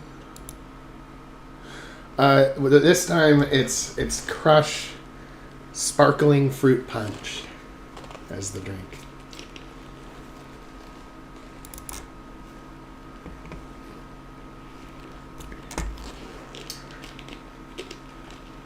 Yeah, no, I did the normal. That's the one I did. So...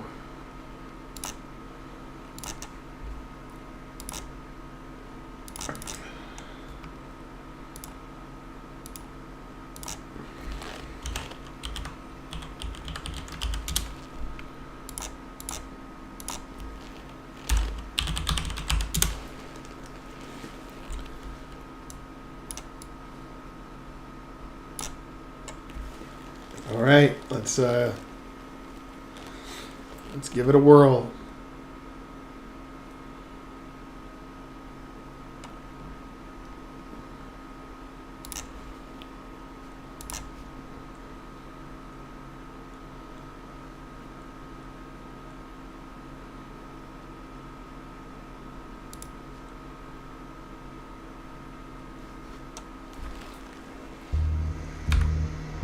Oh, it works. How about that? Interesting. But now I gotta figure this out. Why is this happening? Okay, I don't need the Steam Achievements plugin at the moment, so I'll just take that out. I wanted to do Steam Achievements, which I think I will still do, but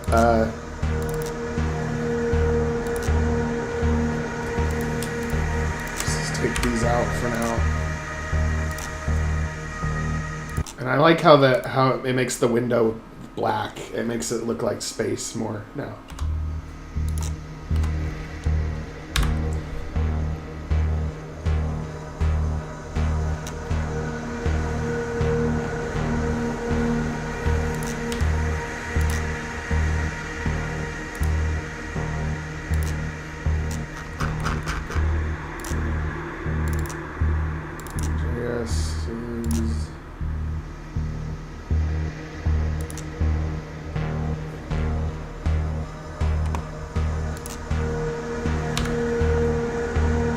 No, these are just bugs that I'm just cannot find module JS libs greenworks entire stack requires stack.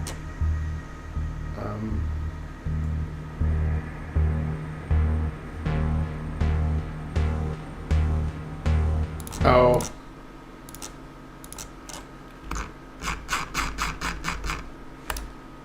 There we go.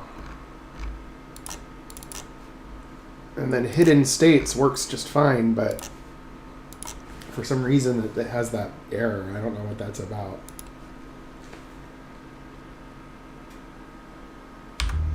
Oh.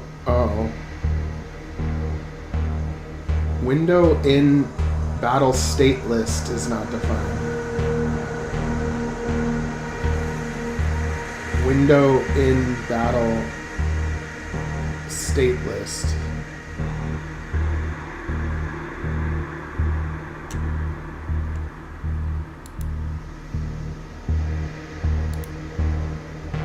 Blocked by client for Pixie. No, oh, Nova lighting plugin.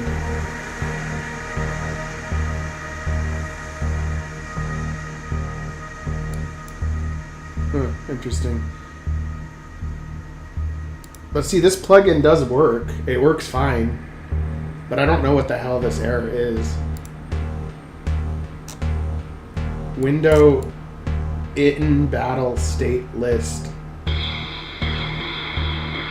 Prototype includes function item. How my brain just scatters when I read shit like this. Like, it's hard for me. Window underscore in battle state list. Huh. Okay.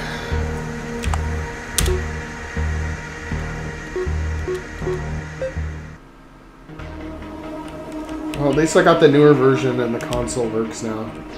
And yeah, it does feel more buttery, which I like, which I need.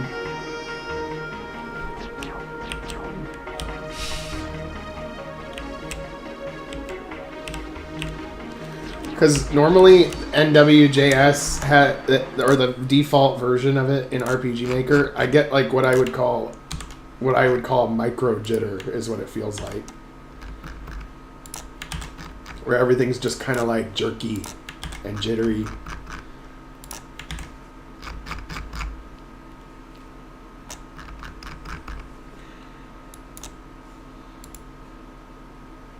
Yeah, the frame rate and everything is fine.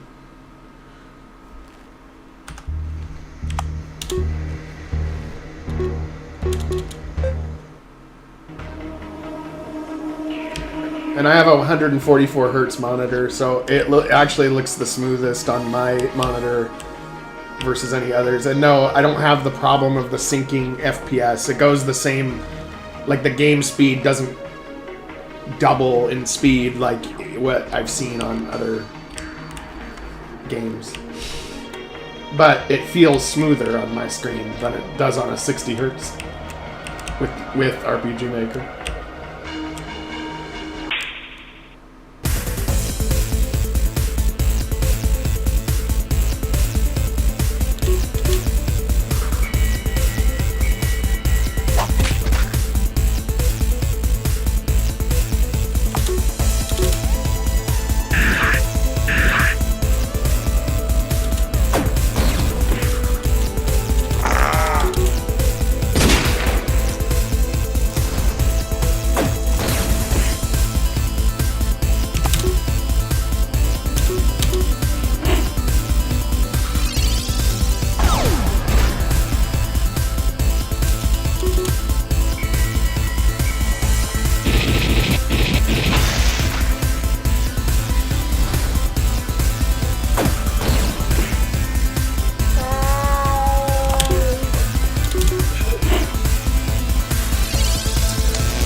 But yeah, it does feel a little better, a little smoother.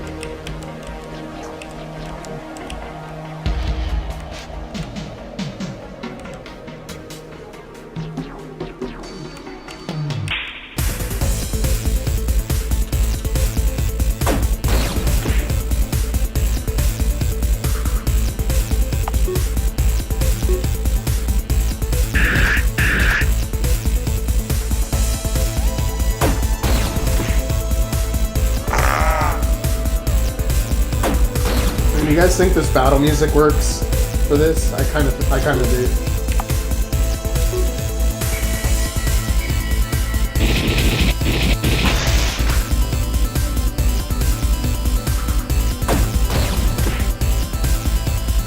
Yeah, everybody's strong, pretty much. Oh, Magnus is strong because he got the Matcon scythe from one of the bosses. One of the bosses drops that scythe as a weapon.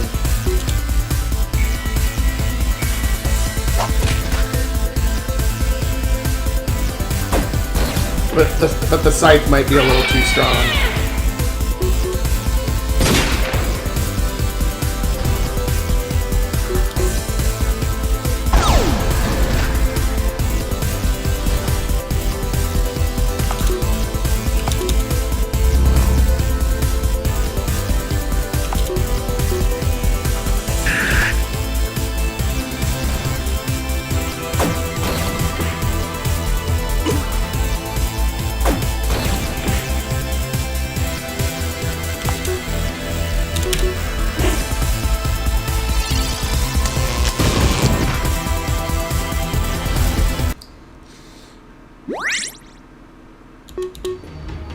Okay, so now that we've got the basics of this tunnel good to go, now I gotta spruce it up a little bit, give it a little bit more, give it some junk piles, give it some, like, to make it look like it's a nice place.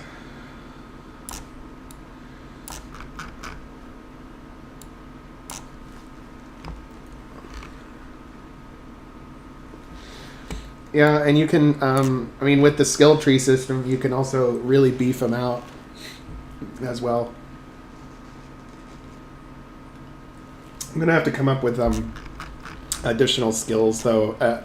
I'm still working on that, by the way. The skill tree system is, like, I've got some good skills in there, but it's far from complete, and some of the skills don't do what they're supposed to do, because I haven't figured it out yet on the technical end of how to pull that skill off. But I also have to add different ones so that the main game doesn't just have a clone of the same skills, you know.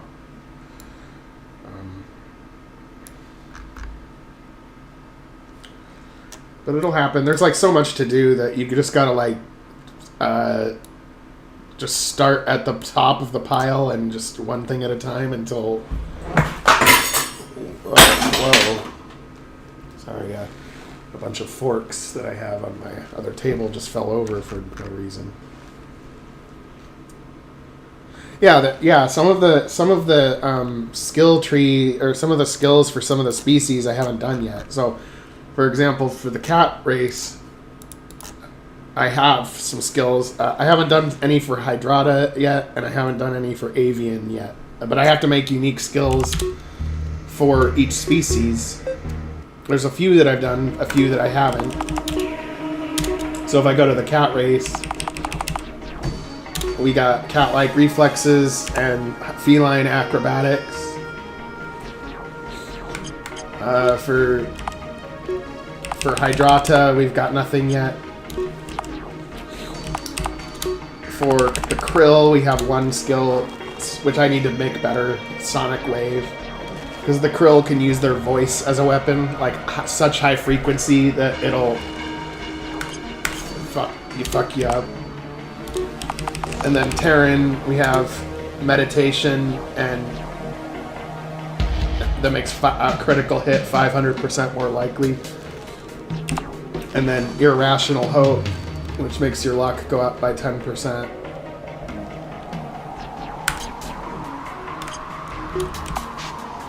And then these guys. This guy, Kelvanian.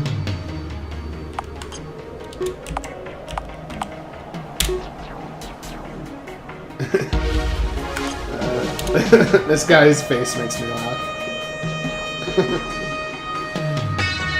And then Sloan, you don't really see him when he's young, but you'll see him when he's old. Like, you'll see his full face when he's 25 years old or later in the game.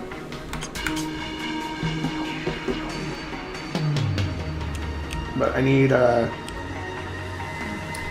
to do those, but so far I'm trying to get this dungeon done. For some reason, this ESA facility is like the hardest one for me to focus on and get done. It's been tough, actually.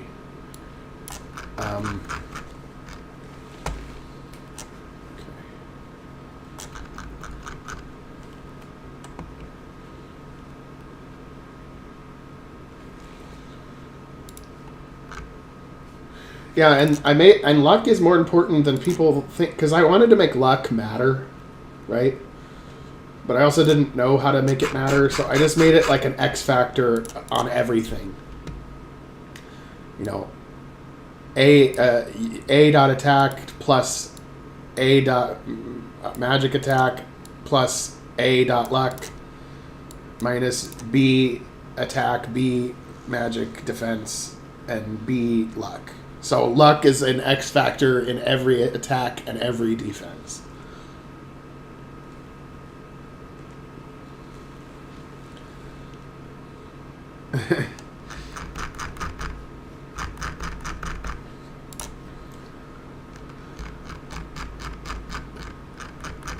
Yeah, and it might. Yeah, we're gonna add a lot more trash actually, and little devices like these little things, these little. Because whenever I make tile sets, I try to make devices that you don't really know what it is, but you can make it into anything you want. Like, who knows what the fuck this thing is, right? I don't. But if you, like, put it in an engine room, you know what? It's the engine. If you put it in the maintenance tunnels, it looks like it's a power conduit. You know? It's one of those that you can use it for... It's generic enough to where you can use it for anything, but not too generic to where... looks lazy or looks like a piece of shit or whatever.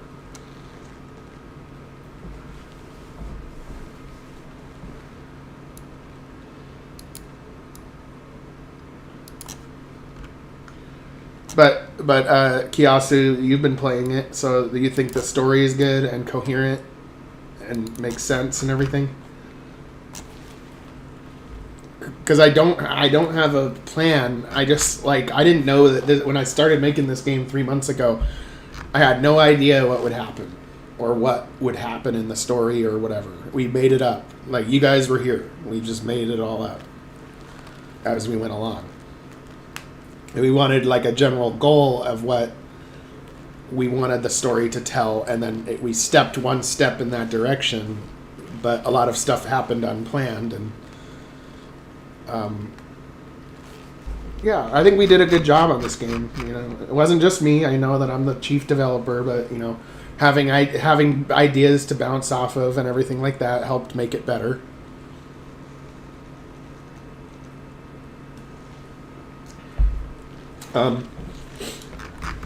Yeah, and this is only the beginning. I mean, the main game is really... Origins will just kind of want to give the player a taste of the main game, and the main game is going to be really big. Like, I mean, it already is, but I mean, it's going to be a lot better by the time that it's done, because I've learned a lot of little lessons about how to do the storytelling from making this game, and I think I can add some of that style into the main game, and then everybody will get cracked out on it.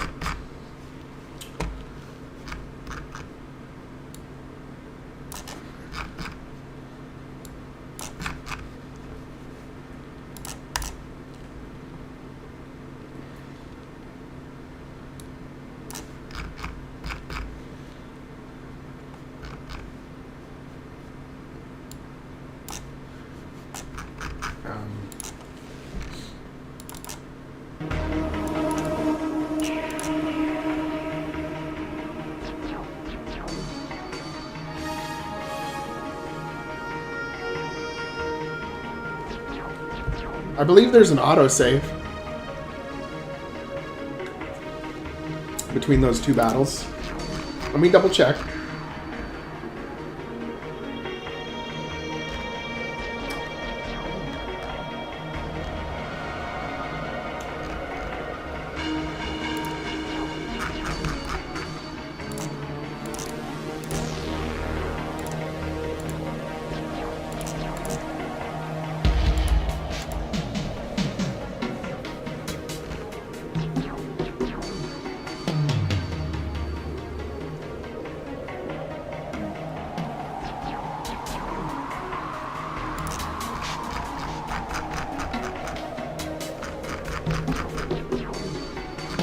Not an autosave, we need to do that.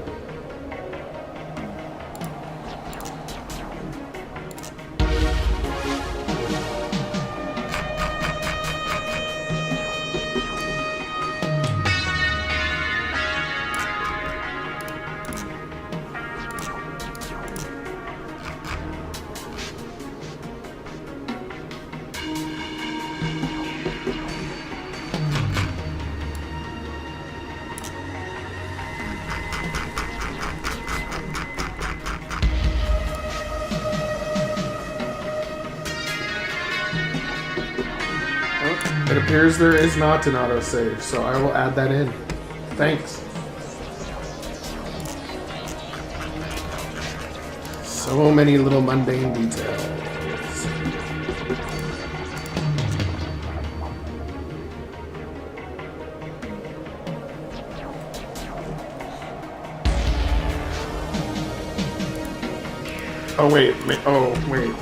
Maybe there is an autosave. I think I did it after the tactical battle, the first tactical battle, so that the next part you would see the scene before the army battle if you died in the army battle.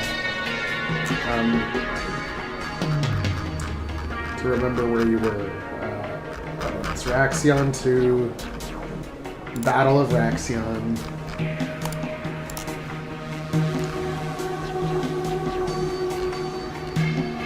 Yeah, the autosave happens.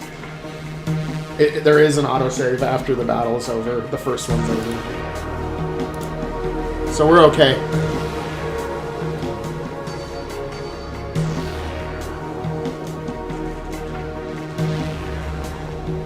No, there's an autosave after the space battle.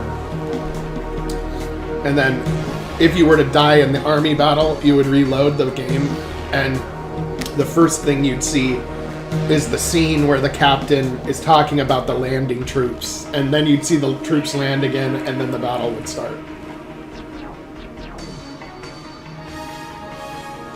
Yeah, I'm fine to settle for 57.1.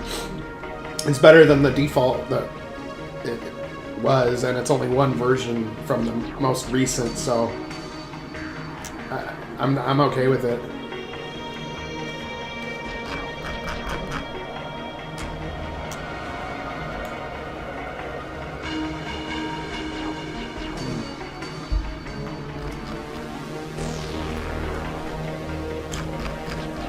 Let's see here.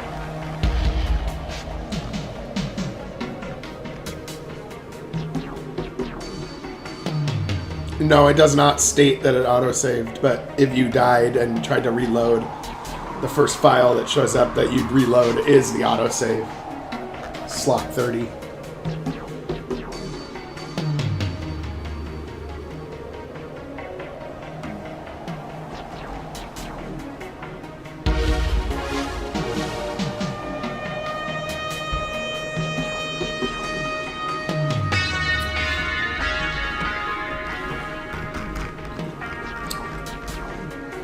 Yeah, I'd like to have the latest and greatest too, but I like when it's reliable though. So like when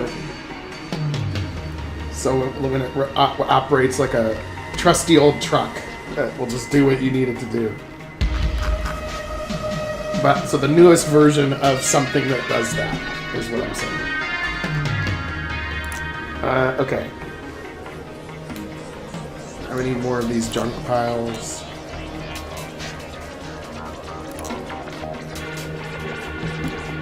More junk piles.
I think it's funny that people always joke about pumpkin spice being gross, but I think it's fine. I like it.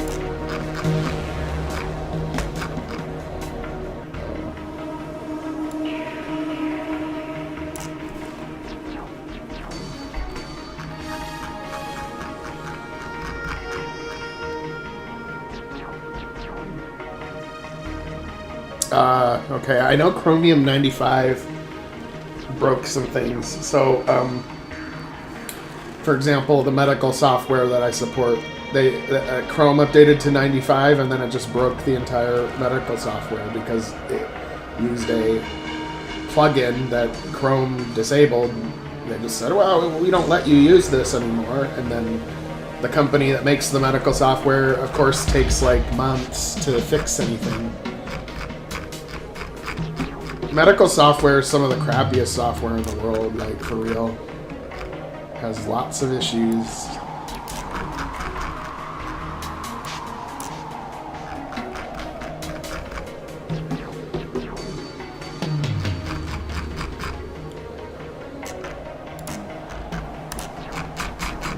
And then Google just likes to do things like they just like to change shit all the time and then break everything.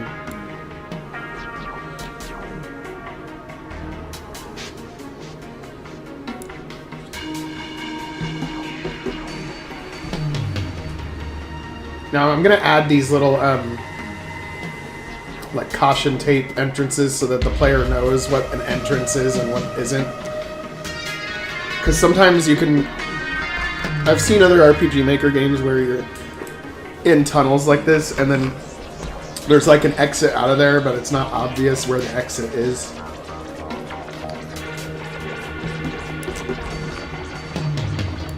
So I think we need to make this one... No, there's not going to be much performance gain difference on that.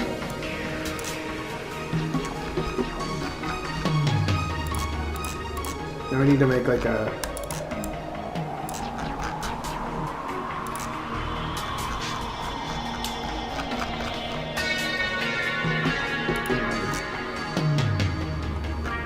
Now I think this one right here should lead to another set of tunnels with a ladder. So like you're going down, you know, because you're on the top floor here and you're trying to get to the computer core. So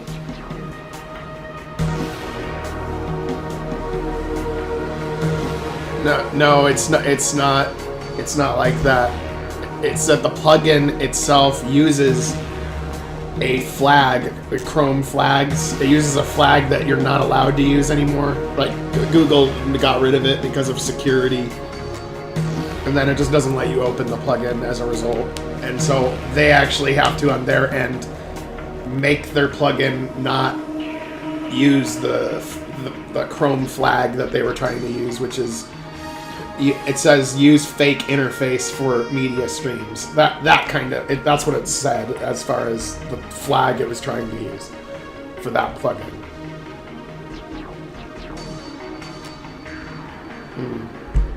Okay.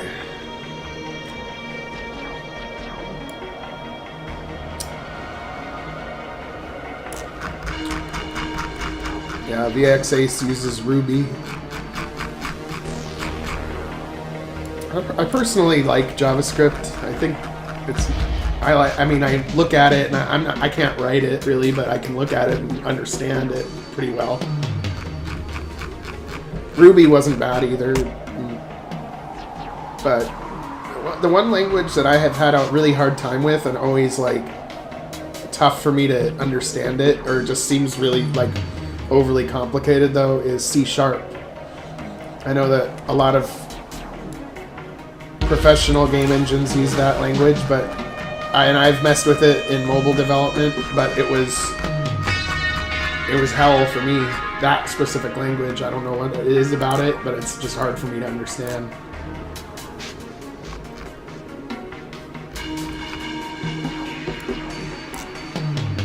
But yeah, I don't like C# very much.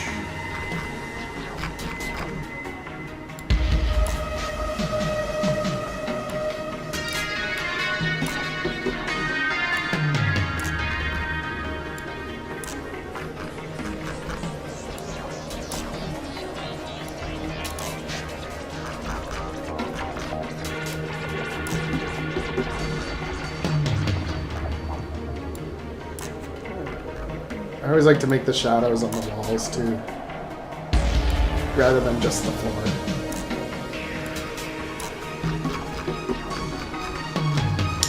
And then once we get this map done, I can make like a clone of it and change it a little bit and make it like the lower level of the tunnels with these little entrances that pop out in different parts of the facility. So you can use the tunnels to get to other parts of the facility that you would normally need the key for.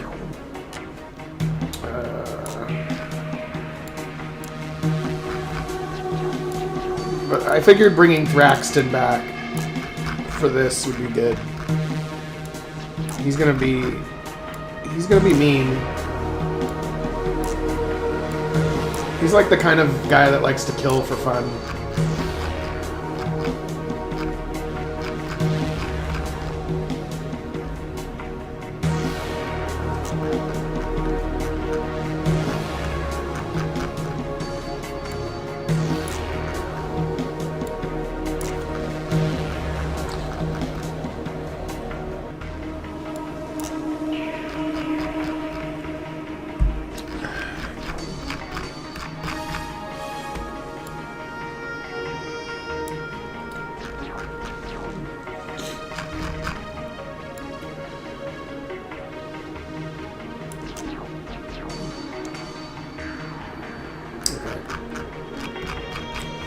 So I'm not going to worry about the details of the other parts, because I want the player to kind of not know where to go in here. And they might go to different entrances and then end up in parts of the facility they've already been in before and whatever. And then, but there is a right path, and I'm doing that path first. Because again, this part of the game is abbreviated, and so we're making it into the way it's supposed to be. But I have to the way I have to do it to get it done is I have to be like, okay, point A, point B, point A to point B, build that part. Okay, now make point C, D, E, F in different directions and throw it on top of that. Because if I try to do all of it at once, I get overwhelmed.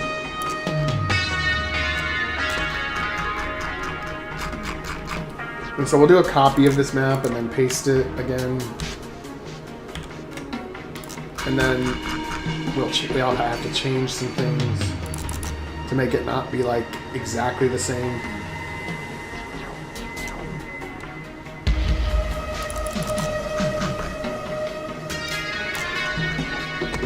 And we need a ladder. We need a ladder. I don't think I have one in this set.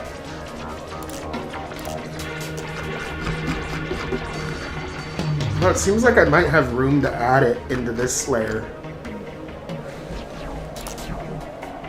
Let me open up that layer and see.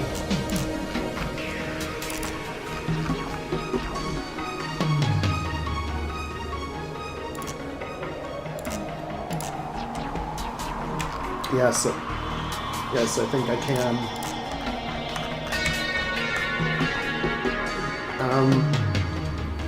God, I've already done a ladder before, probably, but I know what I can do. I'm gonna make it like the same style as my other stuff. Yeah, this is gonna be really easy. I'm just gonna take this.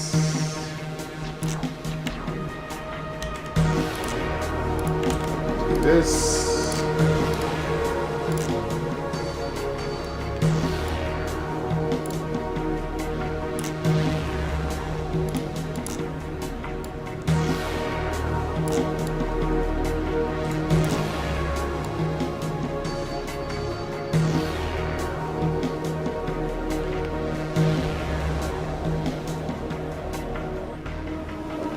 Might have to do 3 so that you can have a top and a bottom of the ladder and then the middle that just infinitely repeats. Yeah, sure. Actually, that's a little too thick. Yeah, whatever.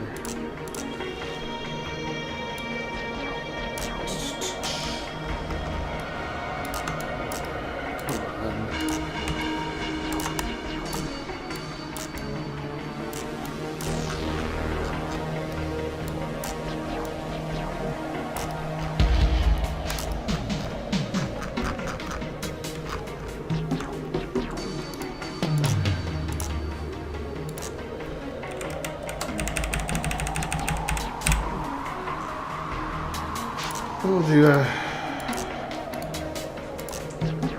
do this so that it looks like 2 different pieces. I don't know why Photoshop does that, but whenever you flip something horizontal or vertical, it cuts off the last line of pixels every time. It doesn't do a direct flip. It flips it over and then it cuts off 1 row of pixels every time. I don't understand why. It's the same number of pixels either way. You'd think it wouldn't do that, but...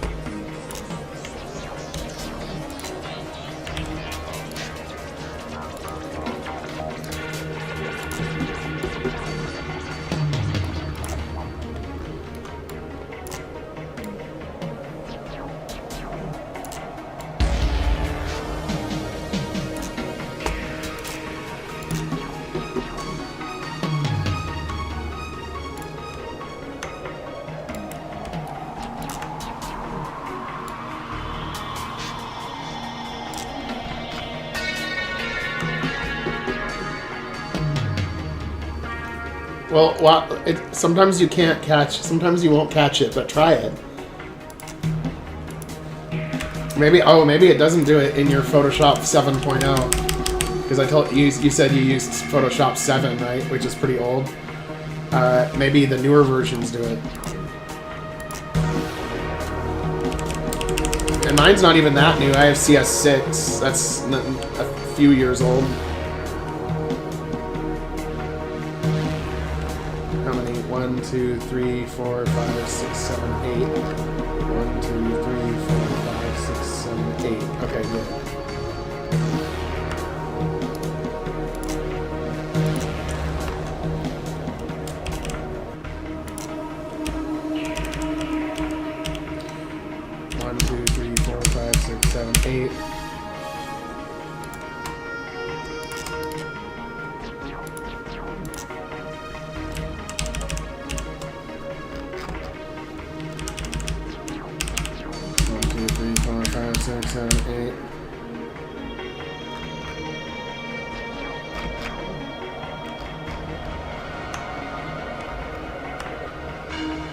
You know what I need to do? I need to make it so that they are equidistant apart on the middle rung.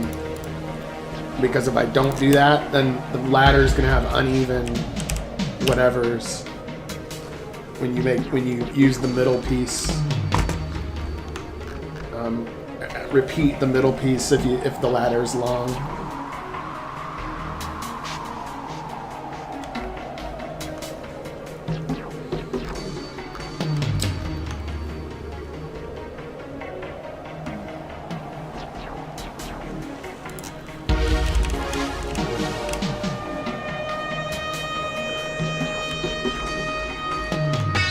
Yeah, and I have no problem with I mean, the newer version of Photoshop, the one you pay for, isn't really any better. The app hasn't changed much in many years. Although they do put more layers of marketing in between it now, between the user and the base application,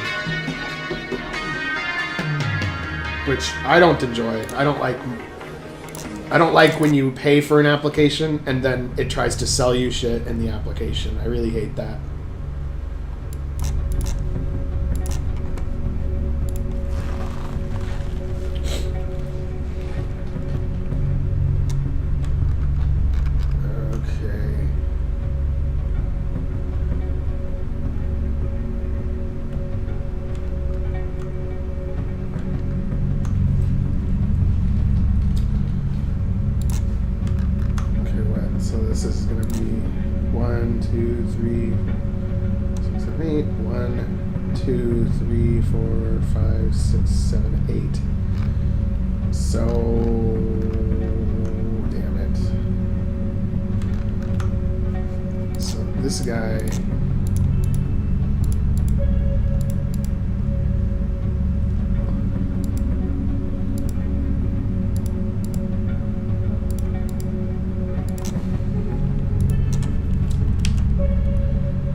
Okay, I think that'll work.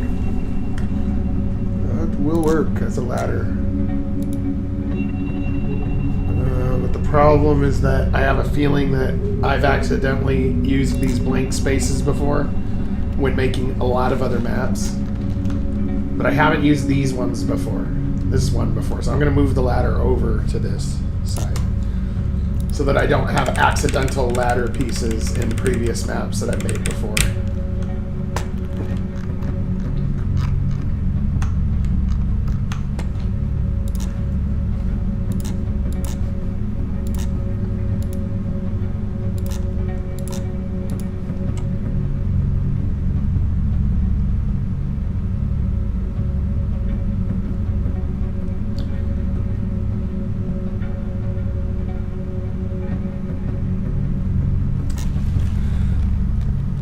No, most of the time, I mean, a lot of times it isn't. A lot of times they just make something simple into something complicated, and then it's like, oh, that's weird that the old version of it and the new version look the same, but like if I try to run the new version on my old computer, it runs like shit. It used to be able to handle it. What's wrong? I see that a lot, where the newer version of the application is slower and the performance is less. And it looks exactly the same. Like, I don't get... I don't know.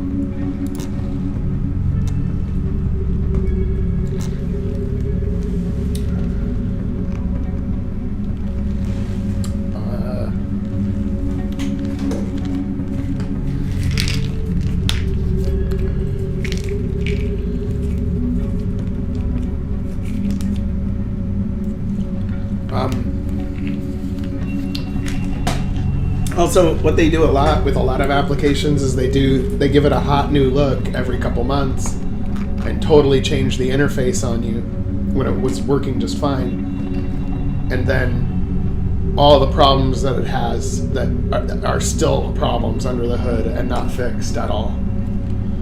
I don't know, software is annoying to me sometimes. Well, yeah, I understand that. The Mark Harasica, that's what they do. That's why they do it. Oh, you need to buy a new computer. That's why they do it.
Soda is a healthy treat.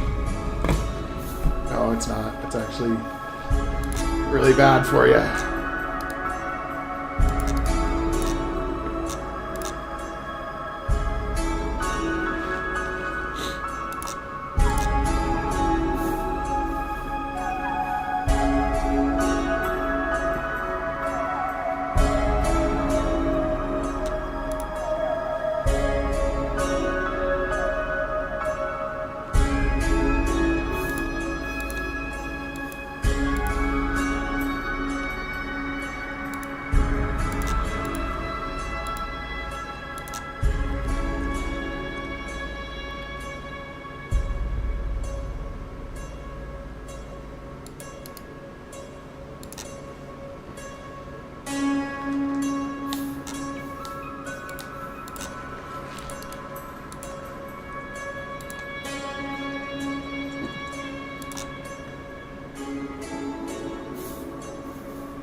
soda is actually like water that you need to survive. You need to drink as much as you can in order to stay hydrated.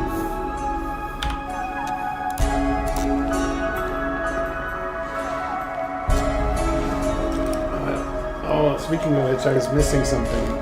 Weed. Or the chemical version of it. Yeah, I don't have much of a sweet tooth, really, except soda I really like, but if I drink too much of it, I start to feel the health effects, so then I stop for a while, and then after, you know, a couple days or a week or two, then I'll start up again. But I like it. I like soda. Okay.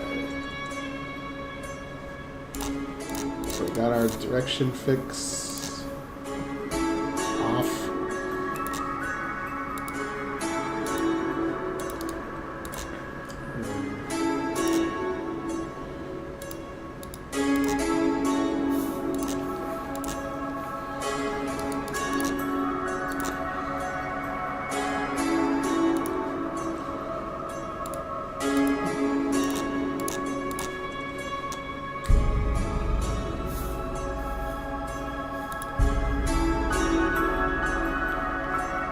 Okay, let's check out this ladder and see if it works like it's supposed to. I think I got it right, but I'm just not sure.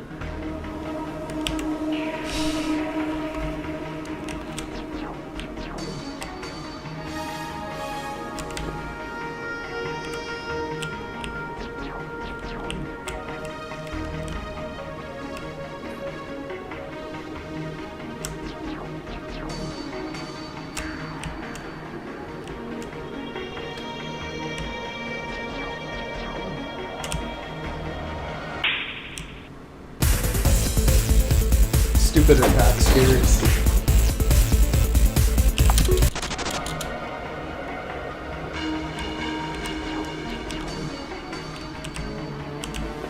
Yeah, it works, except I think that I need to make it so that the attack spheres are not right near the ladder, for one. The ladder needs to be generally clear of these guys. And I need to make it so that when you climb the ladder, you go even slower than normal. Even slower than 3, you go speed 2.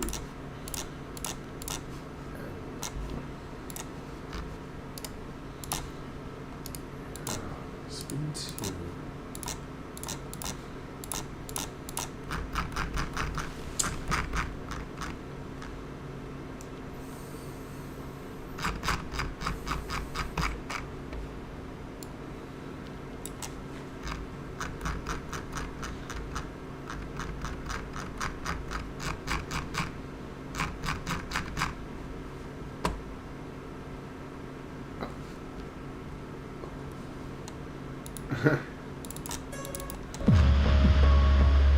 Now we need to make I'm trying to think of the music we want when we encounter, what's his face? Thraxton.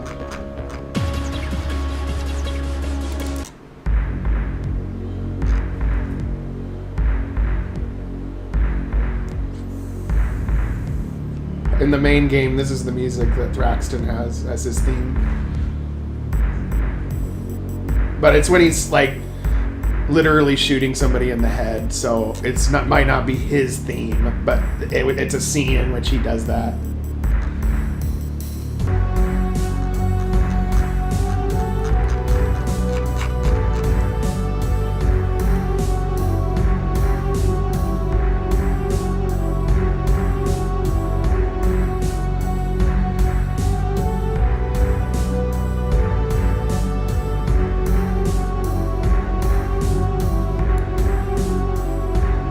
How does that translate into US dollars?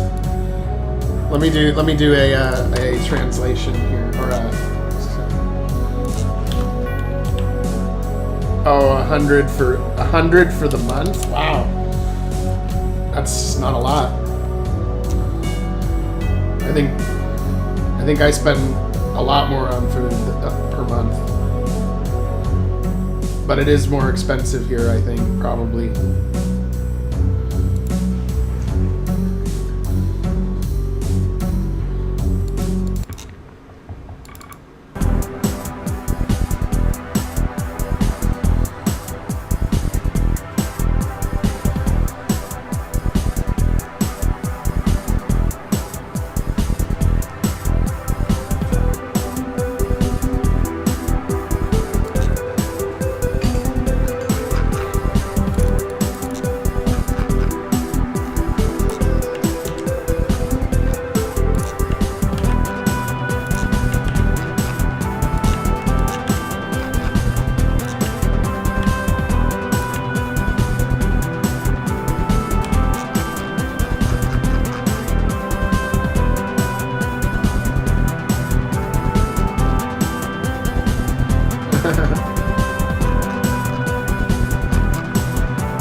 Well, for Thraxton, I'm going for a mood of where he is just about to leave. He's like on his way out, and you're like, you know, where open the hangar, blah blah blah, and he's like, you guys are too late.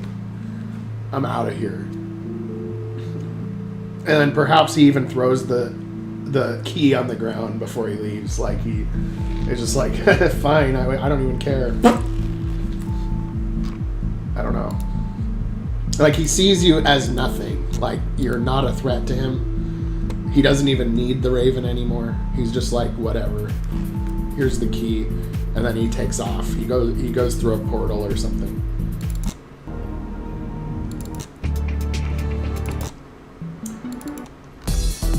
And then he explains how you're fucked.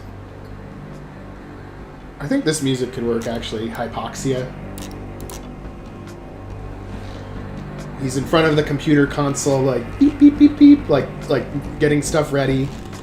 And then you sneak up behind him, and he turns around, and he's like, oh, I didn't expect you. And then he tells you why you're fucked.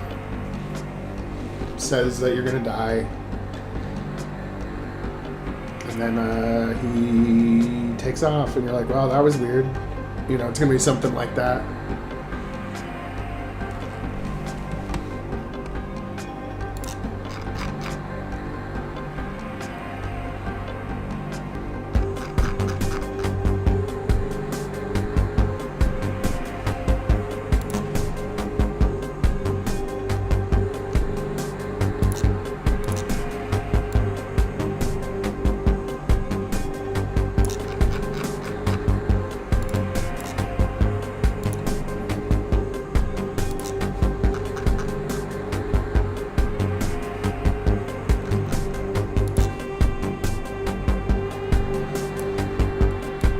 Yeah, I think I'll end up using this track.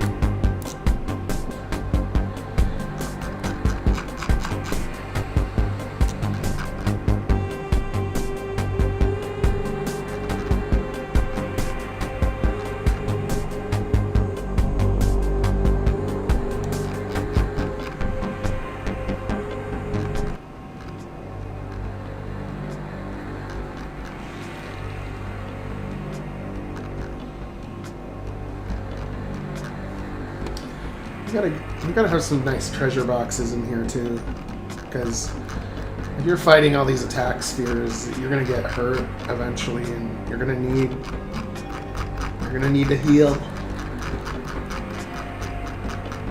your team.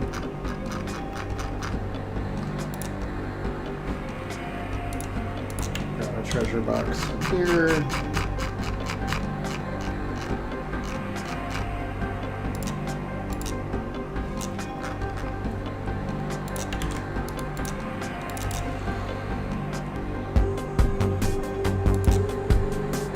Make it ESA treasure boxes with a nice red motif.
Yep, and Kiyasu, in the main game, you do leave the ESA. You work for them for a time, and then you leave, and you form the Coalition, which is a rebel government, basically.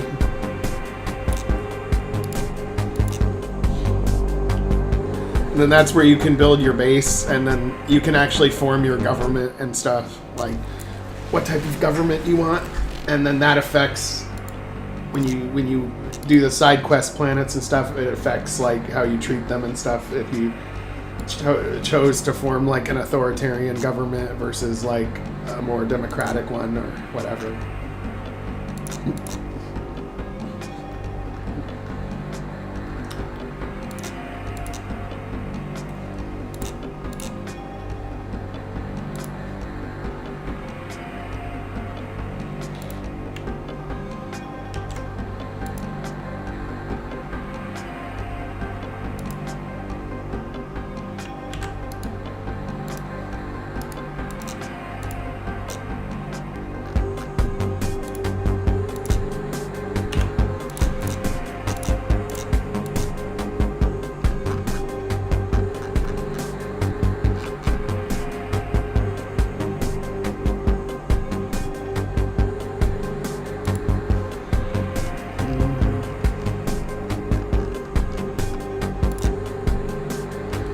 Oh yeah, there is somebody in there.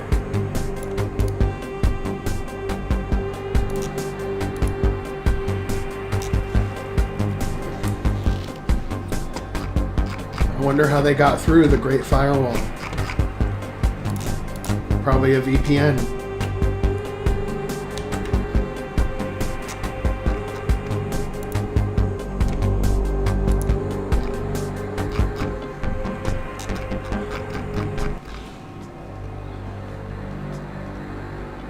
Okay. Yeah, we got this.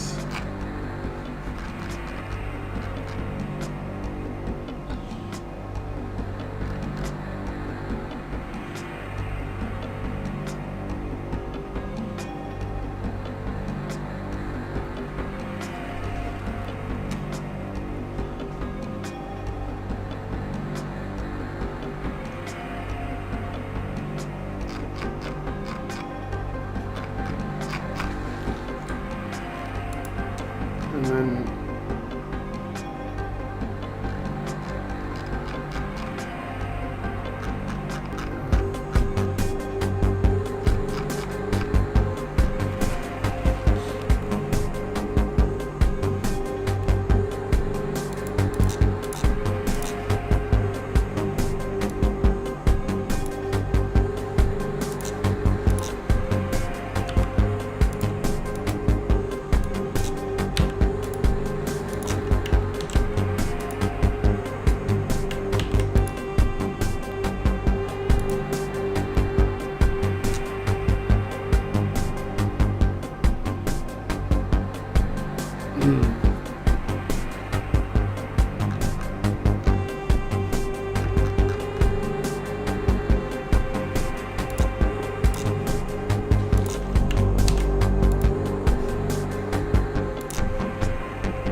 okay, here's what I can do.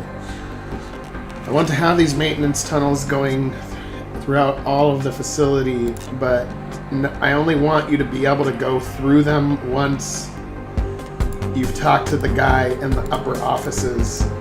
So maybe he gives you his key.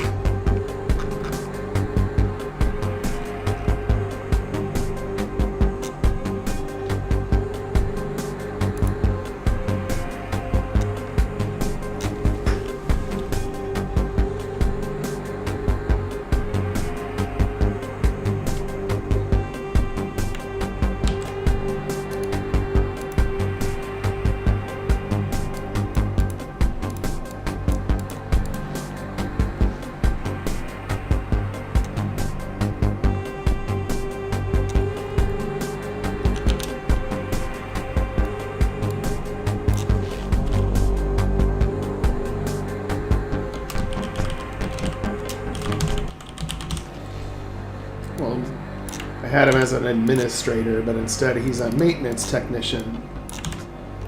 Which makes sense that he'd give you the key for that.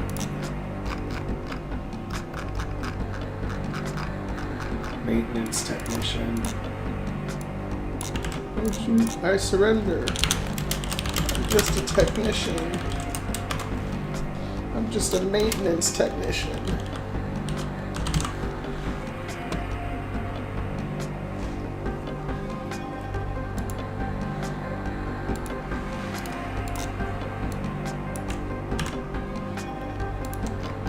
So Kiasu, you seem to speak English pretty well. What do a lot of people in Taiwan know English? Just curious. Or did you have to learn to? Did you have to go out of your way to learn it?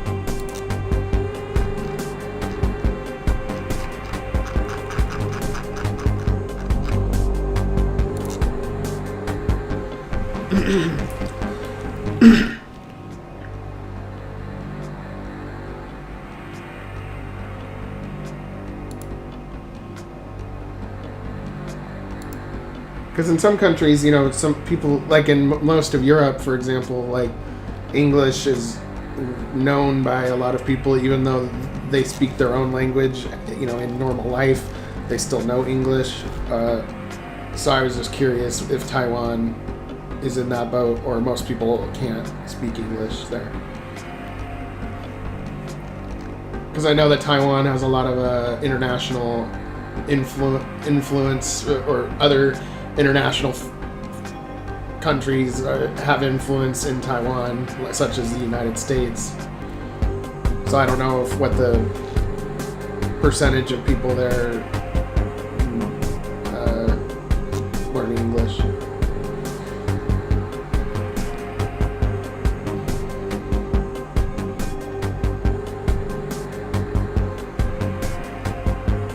Okay, that makes sense.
yeah, I mean, I'm sure I'm sure it's not like everybody's 100% fluent or whatever, but it is taught and stuff, so that makes it, and I'm sure it's comes more naturally to some rather than others, and it's just like anything in education.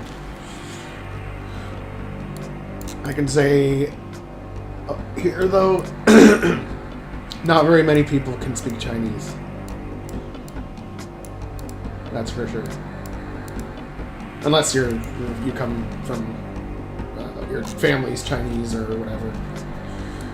Which in my state there actually is a higher percentage of people that are from China versus or China or Taiwan or whatever, or Vietnam or whatever than there are in other parts of the country. Kind of makes sense since it's the West Coast and closer to Asia.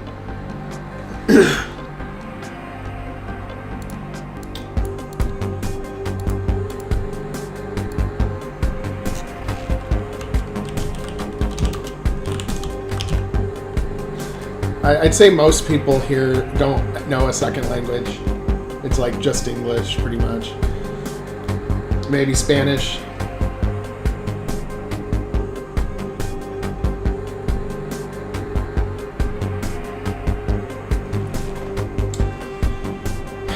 I don't know how long it's going to take you to do this, but the next part that I need, it is like a computer core of some kind. Some kind of like wicked looking computer, like almost like a big server rack with like computer-y shit going on. A computer core with a power, with electronics attached to it or whatever.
I want it to be kind of big.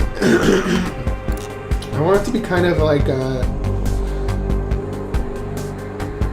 want it to be kind of what are we gonna say here? I want it to be kind of 144 width by 240. 144 by 240.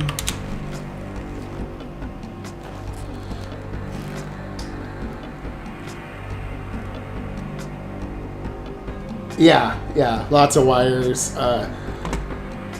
Maybe some kind of weird blinking lights that we can add in there. And I can do the animations for it, but something like that. It just has to look really, like a computer core, like a sci-fi computer core. Something like it. I don't know, use your imagination. I'm excited to see what you come up with.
Nice.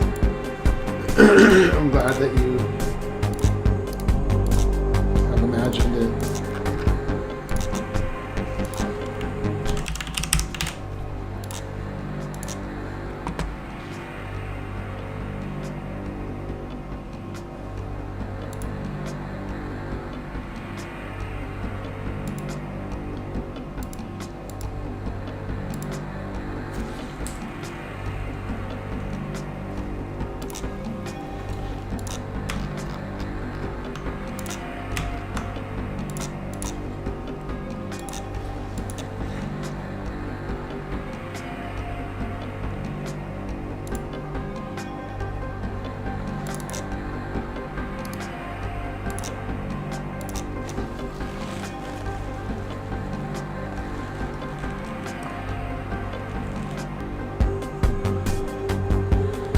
Well, I mean, our game is close to release.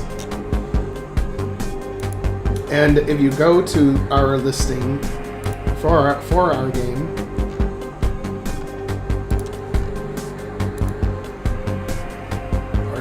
our store page, join our Discord community is right there at the top. So I'm guessing you're going to get some trash accounts that join it. Because of the number of people coming to this page from the internet randomly, especially as we get closer to release, because that's when stuff shows up for a lot more people. When we probably in the next week, and we have one more weekend we can work on this. About 2 days before the game comes out. The game comes out. Not this Monday coming up, but the Monday after that. And we're not going to delay it any further than that.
Yeah, it's Kern, but I kind of want to...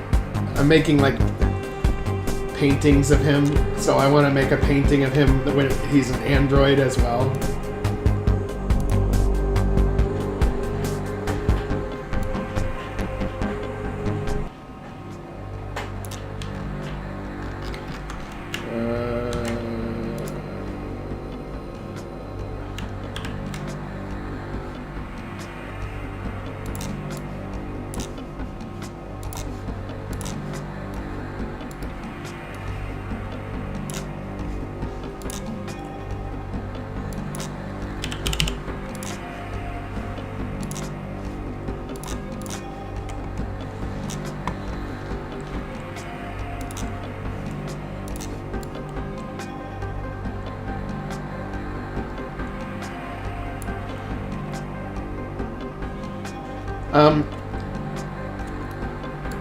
Kern is more evil than Ra is.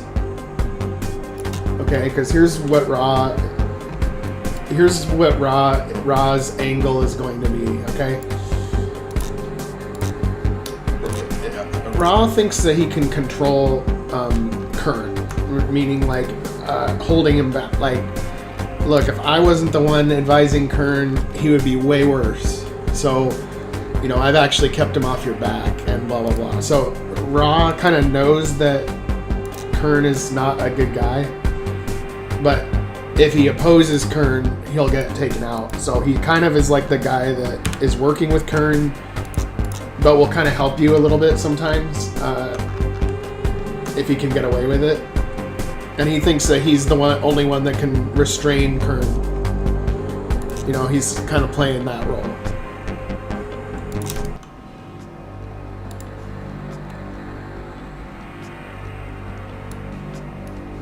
So that's why when you get Evo 9 in the main game, who really is Kern,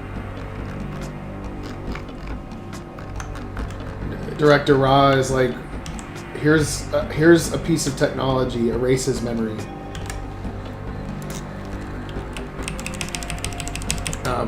And something's going to happen from that. You're not supposed to erase his memory, but Director Ra thinks he's doing the right thing.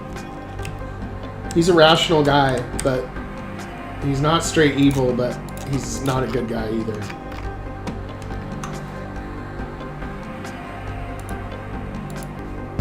And then Kern isn't necessarily like out for blood. He's just trying to restore what he lost. And he's willing to kill anyone and get anyone out of the way for what he thinks is a good goal.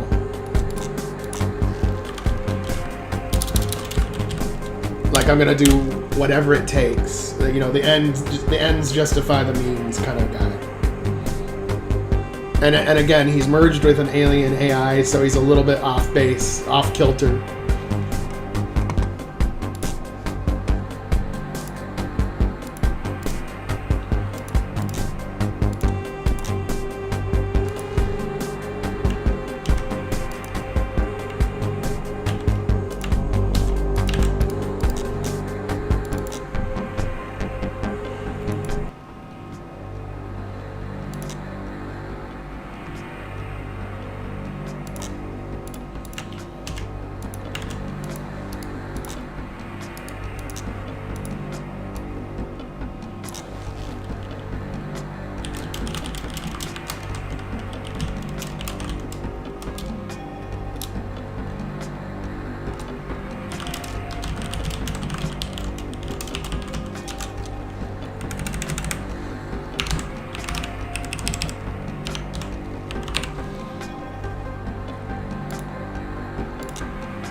No, he wasn't always bad.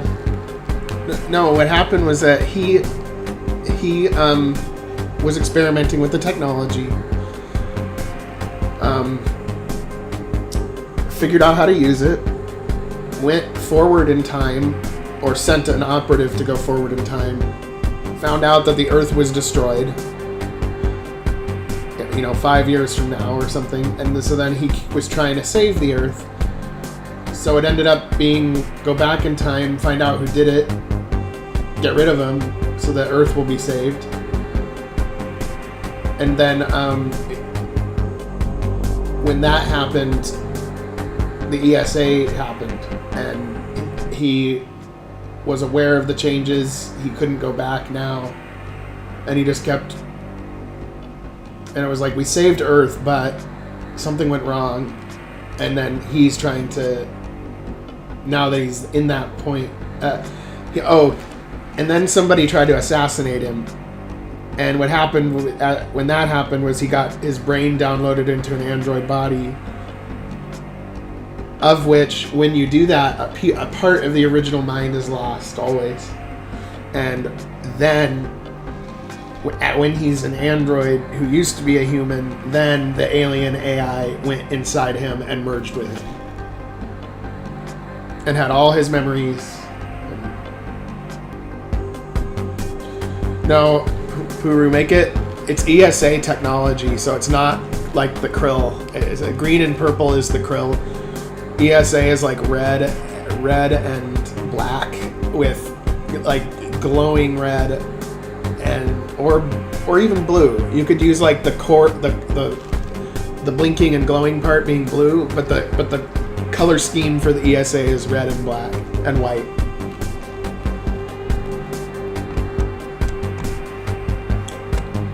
Yeah, no, actually, all of his memory is retained, but the thing that made him a person, you know, like his quote-unquote soul or whatever, is gone, and so this ancient AI has merged with him and has all of his memories, but it also has all the memories of where it came from, the first ones from 100,000 years ago or whatever. So Kern has the memories of both. And he's using his memories as Kern to perpetuate what the AI wants, which is to bring back the first ones. So he's willing to go in any direction to create that or make it happen.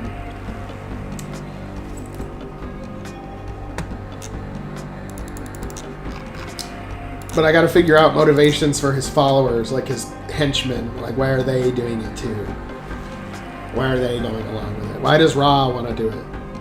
And I still got to think about that, but I will figure it out eventually. Kern's no problem, but like, why are these other guys going along with it?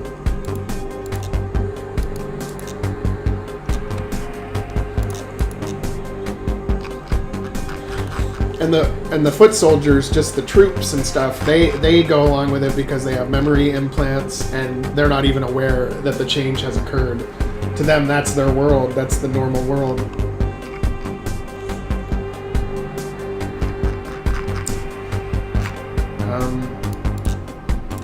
We got good old Kern. If you have the key, go in. Okay, and now I can put these tunnels scattered all throughout the facility without breaking it.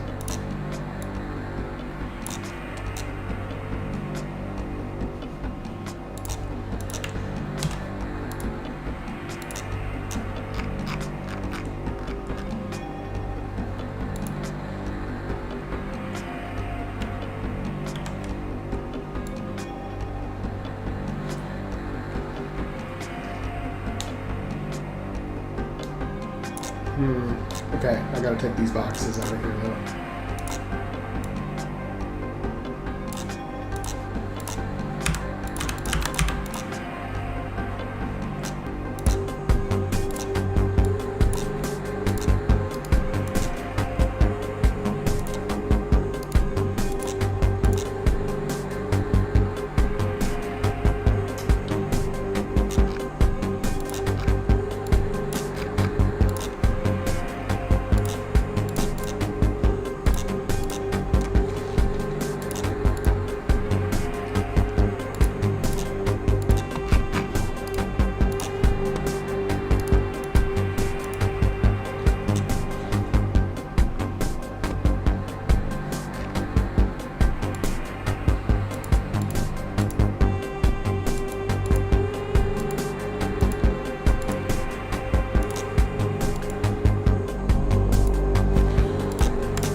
forgot to do this.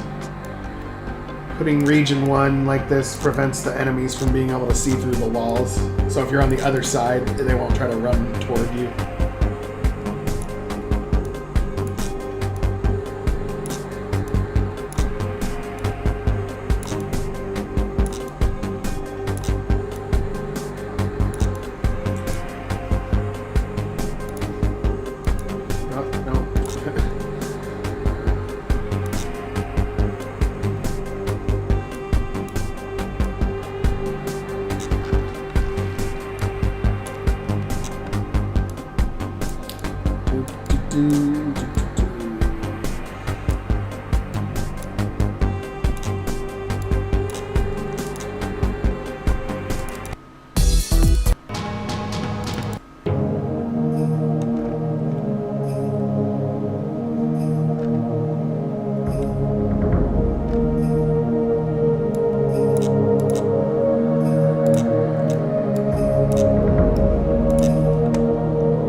Change the layout of this so that it's not just the same as the other one.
Yeah, I use this track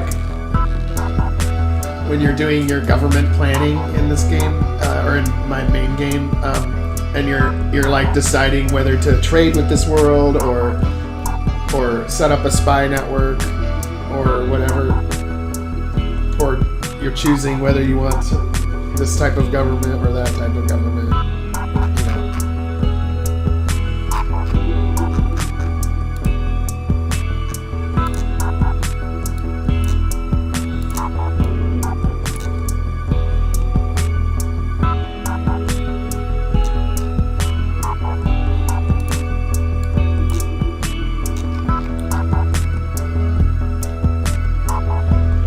called Largor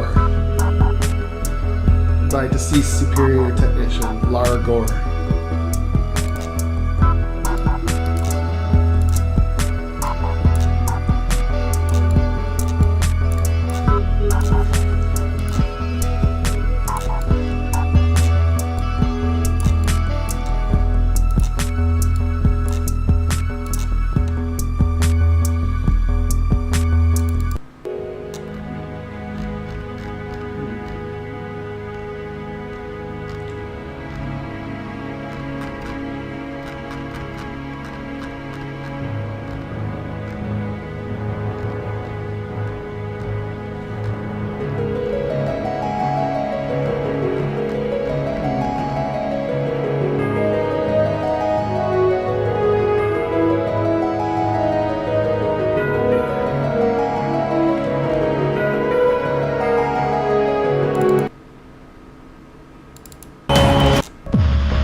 I have an idea of what I'll do with these tunnels. I'll have these 2 ladders coming from the first set of tunnels, and maybe one ladder has access to one part of the maze and the other ladder the other side of the maze. Maybe they don't connect. Make it a little more difficult, but I don't want to be too difficult. I'll think about it. For now, they'll stay connected.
Oh, never mind. There isn't supposed to be a second ladder.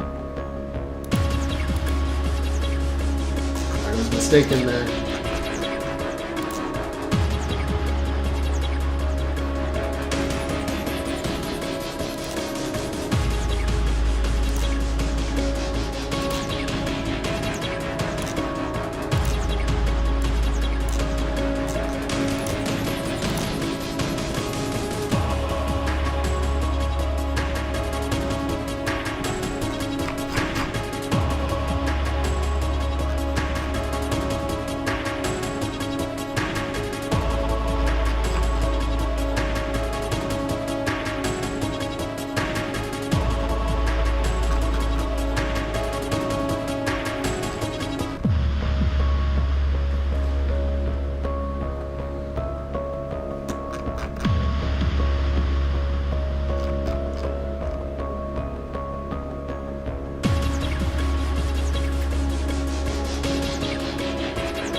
Okay.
Today is kind of a grindy day, but I think that we're going to be getting a lot done. I think we can finish this today. And then that would be the last part that I was concerned wasn't like quite done. And then after this, we need to add more fluff to the cities. More like you can go into other people's houses and stuff, but not as crucial, but this was the missing middle, basically.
Okay, let's see what we got.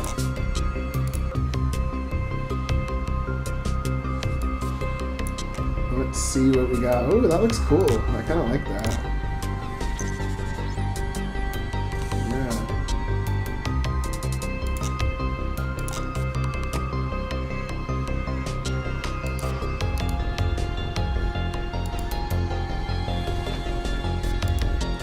Yeah. Now we gotta make it animated.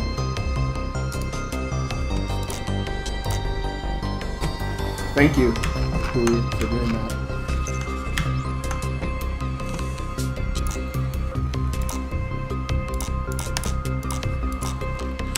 I'm in that mood right now where I'm just in the groove and shit's happening fast.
now, I think that will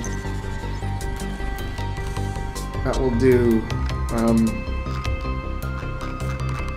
If you can think of anything else, I can add it in. I'm just I appreciate you making this though. It's good actually.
Okay, thanks for much appreciated. Have a great sleep.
this one too. This used to be the this used to be the theme of my game, like in the trailer or whatever. It's also the battle music on the Mushroom Planet.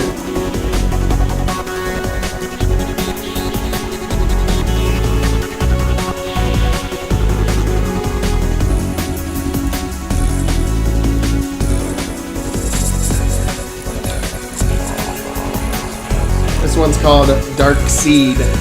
Deceased Superior Technician, Dark Seed.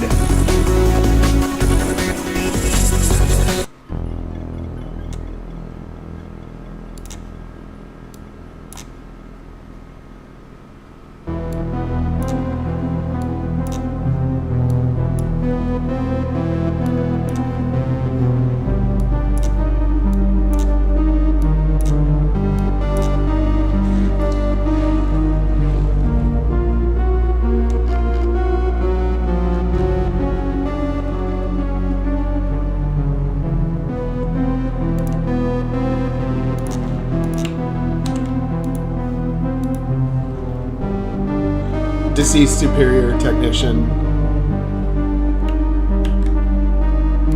But I edited it because there was a part of it I didn't like. So the one you heard is the one I edited. Like, if I go to the original, let me go to the original one, because I forget what part I took out of there that I didn't like. I'm curious because I forget. Okay. Let's try that. Let's try Dark Seed. Oh yeah, this is the part I took out.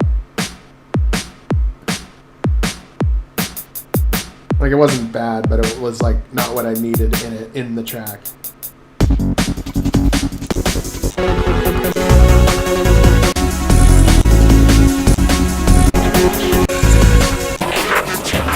And I took out this.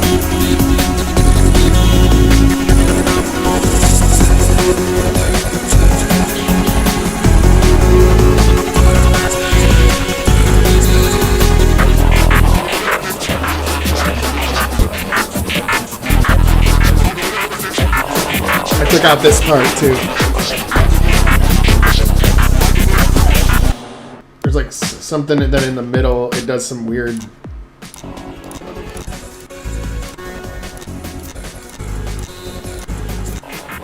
Yeah, this part, I took this part out.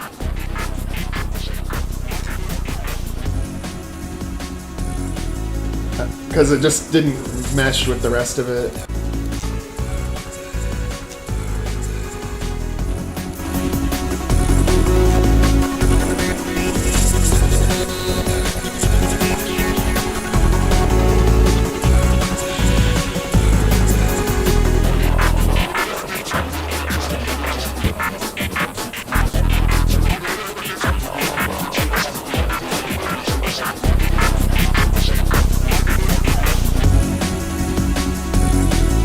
So yeah, those weird little parts I cut out of that.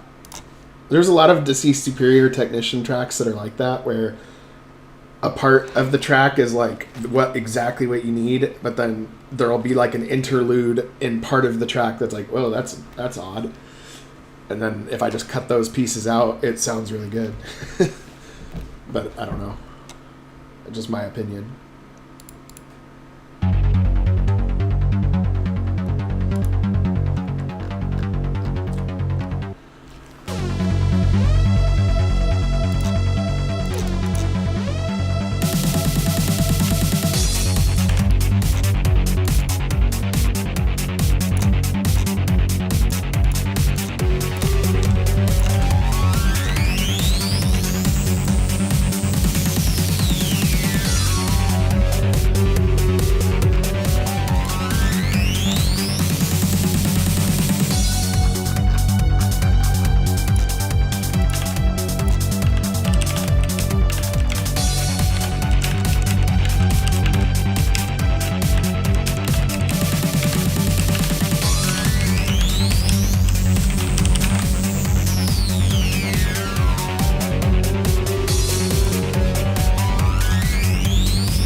No, I don't know. For the LATBS question.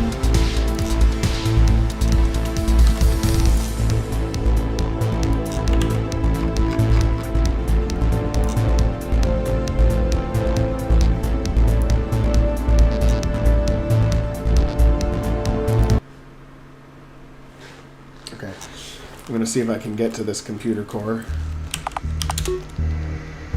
with my 3 levels of maze. Although I gotta go back one because I have to talk to that guy again so that he can give me the key.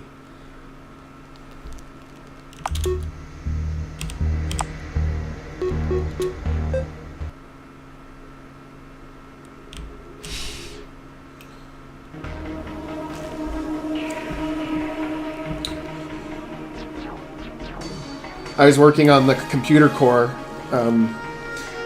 because the computer core is where you're going to find Thraxton, but you have to go through the maintenance tunnels to get to him, so I made 3 layers of maintenance tunnels. And different exits and entrances go to different parts of this facility, so it's going to be kind of like a, it's like kind of like a maze when you're in those tunnels. But I made it so that you can only go into those tunnels. Oh, wait a minute. I'm gonna change the... Actually, wait, this is the right music. Never mind. Okay.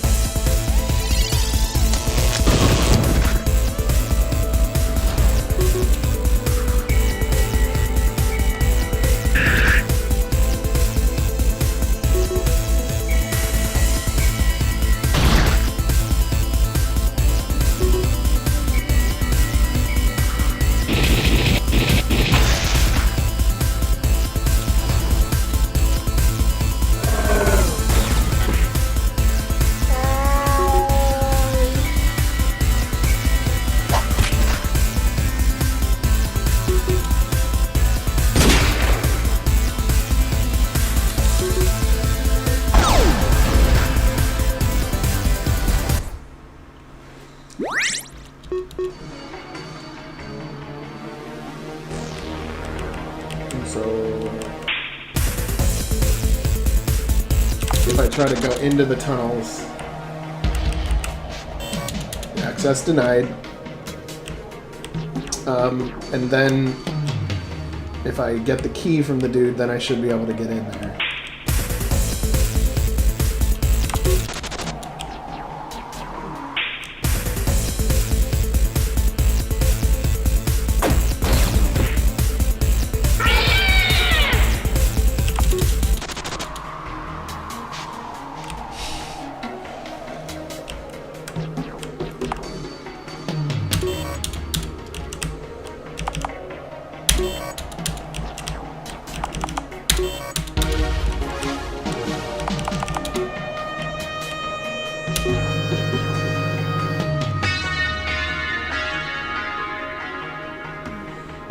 The paintings of Kern look really funny.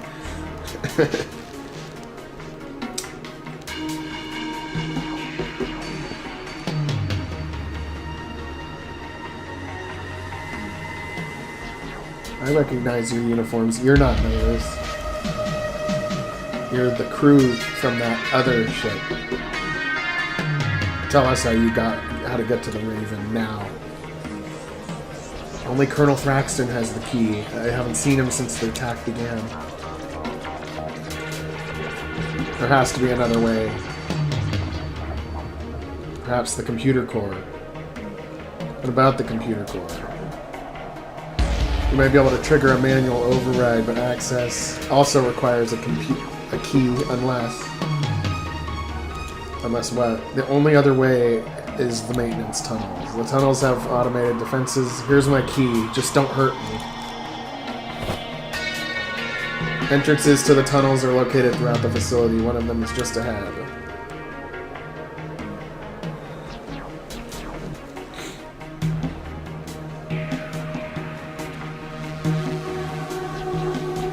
But Novus will kill me. That's your problem, not ours.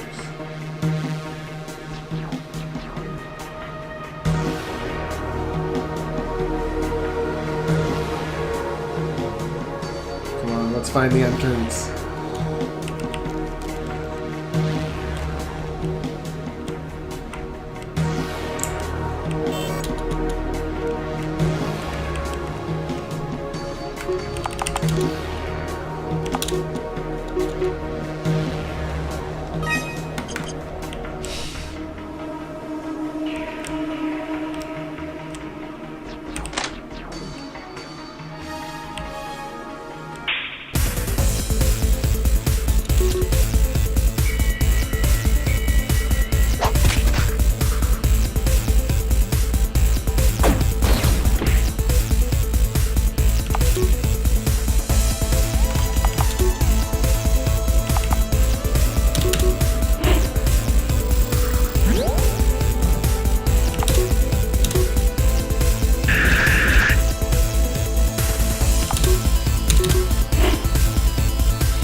Electric discharge is a very useful attack against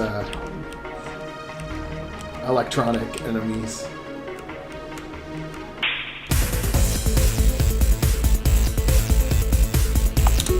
Yeah, I should do a picture of Ra on there too. Ra kind of is like the vice president. Think of it like that. But they're not called president, they're called director.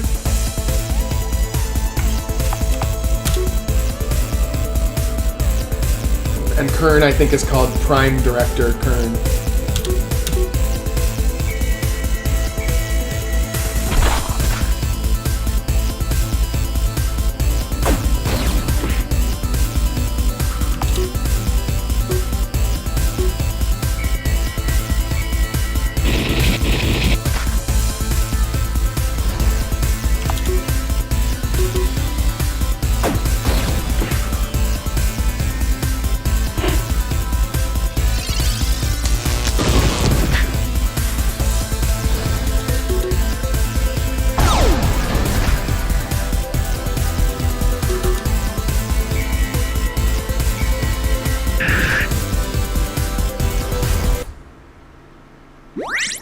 But I think the game will be a lot better after this part is done. Like it'll fill it out a lot better, I think.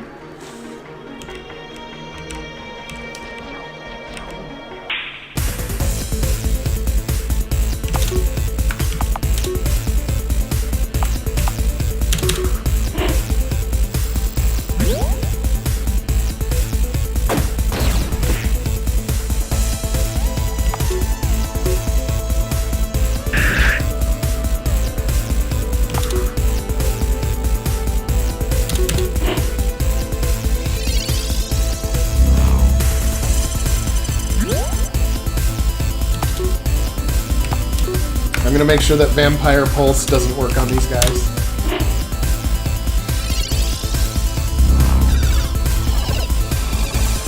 Good.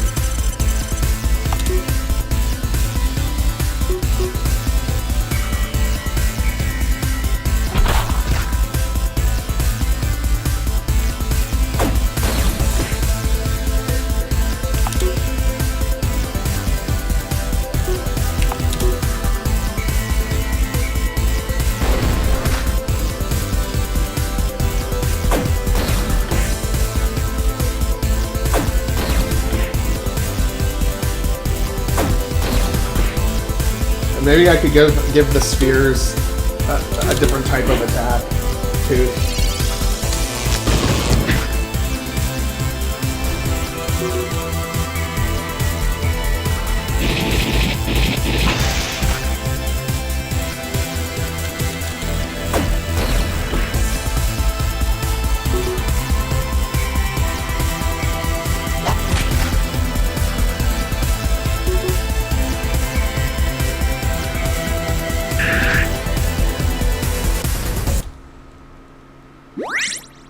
I'm kind of having fun in this maze with these guys, but we maybe need another type of enemy too, besides just the spheres.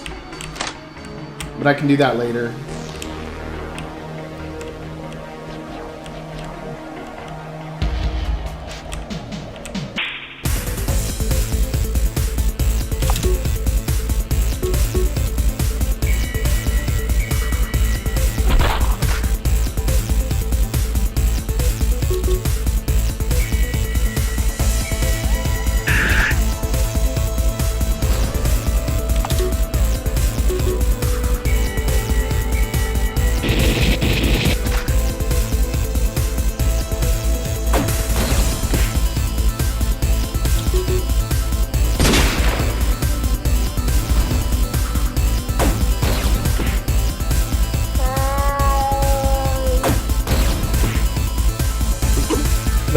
The like cat noise when the cat guy dies makes me laugh. Like a cat.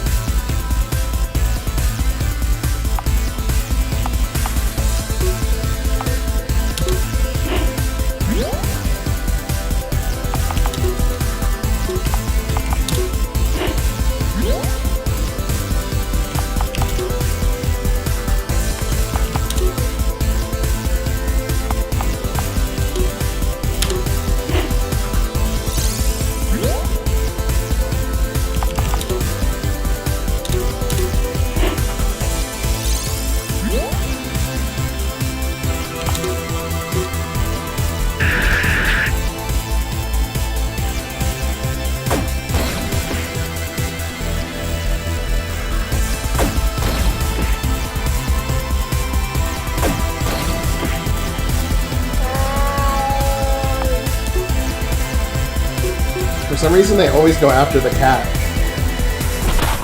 Like, that first stop. That's weird.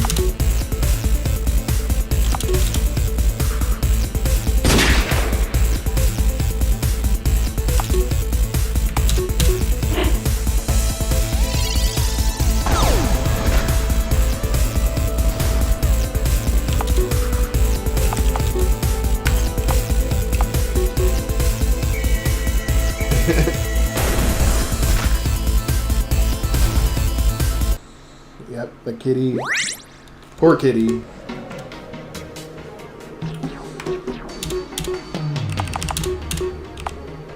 Oh, I think I have quite a few skill points now.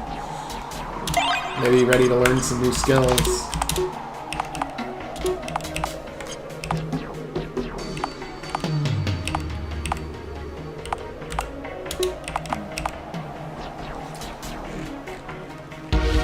I think I'll make his electric damage 30% stronger. So he'll just dominate.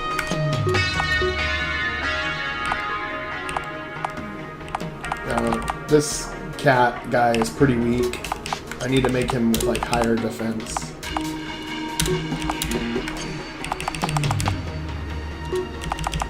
Acrobatic training. And he needs feline acrobatics too.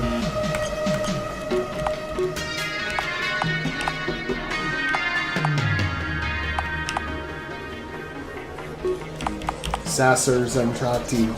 That sounds like a good alien name. Now, for some reason, weapons overclocking, it's going to let me learn it when I shouldn't be able to learn it yet. Oh, I didn't require combat generalist. That's the problem.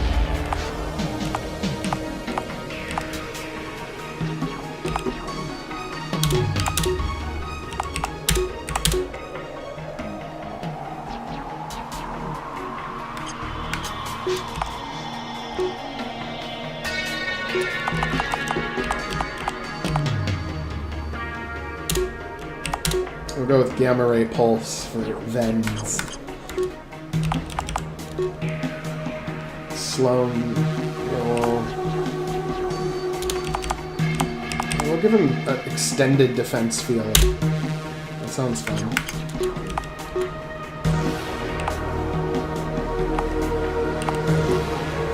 Hyper focus, evasion skill.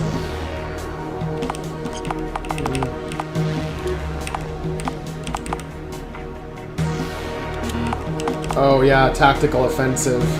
Definitely need to learn that.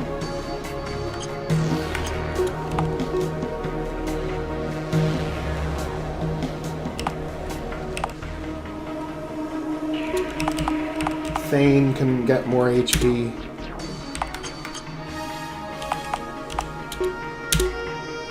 Tissue regeneration field.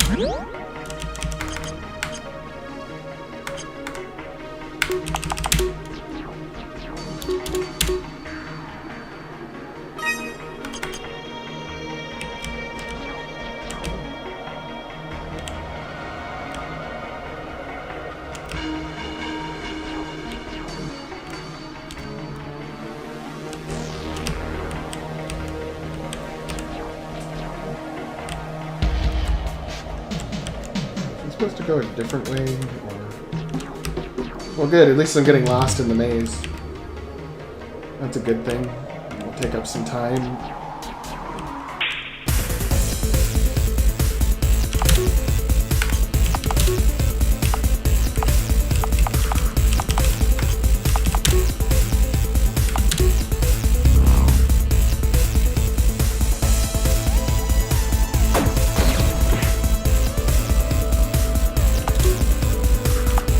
Gamma ray pulse. Let's do it.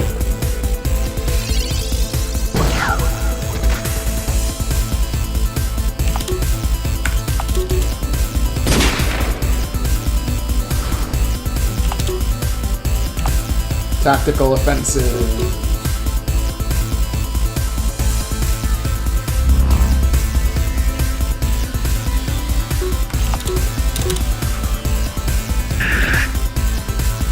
Now everybody's strength is off the hook.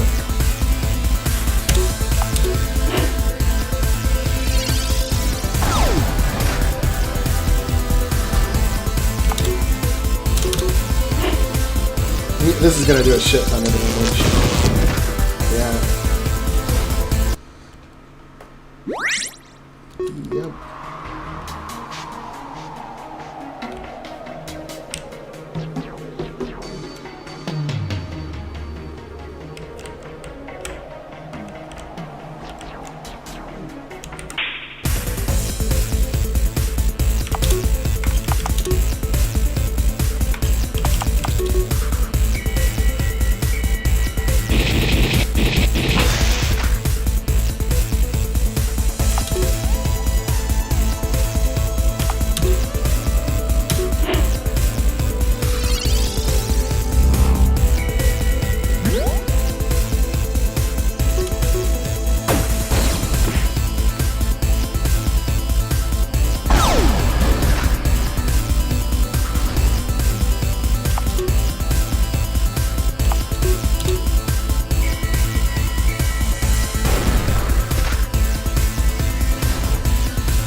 Oh, oops. There's a problem with the characters. They walk sideways when you go up the ladder. I know how to fix it.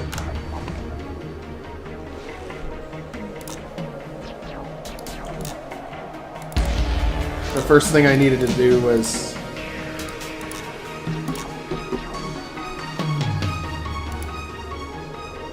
turn up and then direction fix.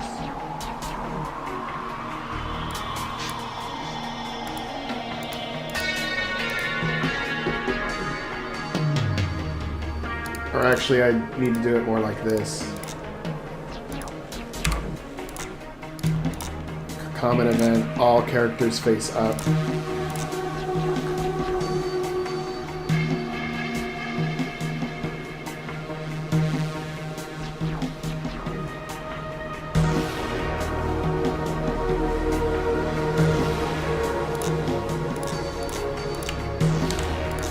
There we go. And then wherever there's a ladder, that's what I gotta do.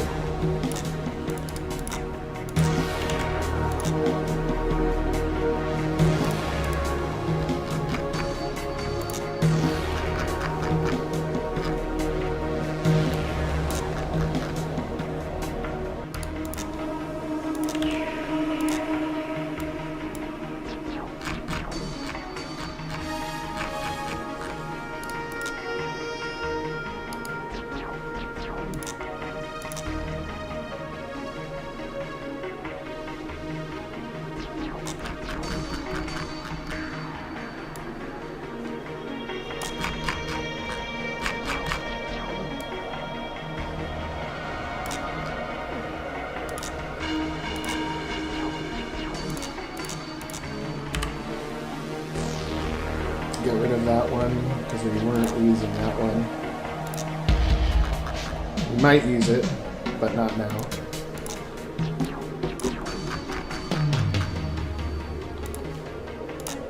Okay. I think I'd rather go back to where the other ladder is.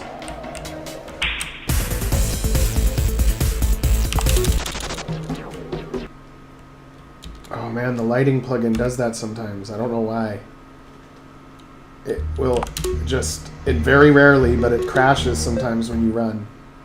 I don't get it.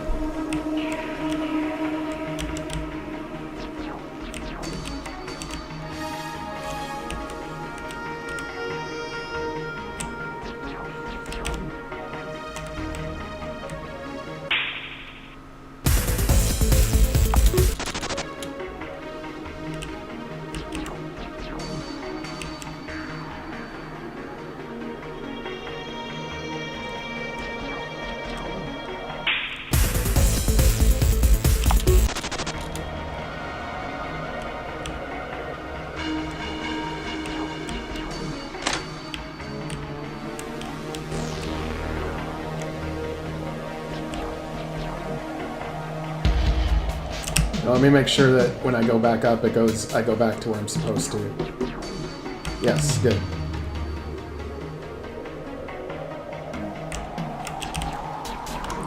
The other problem is that this event needs to have direction fix. Otherwise, the flashlight flashes the other way.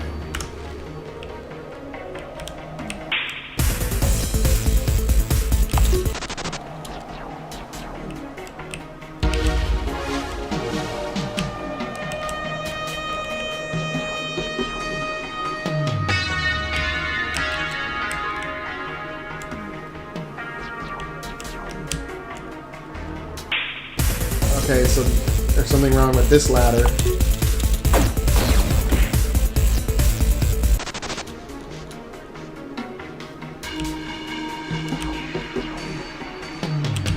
Oh, what the hell? Oh, weird. Okay.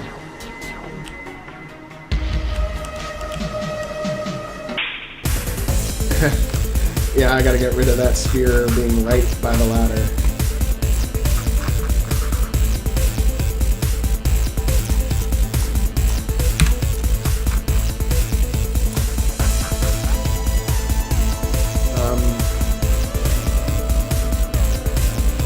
Yeah.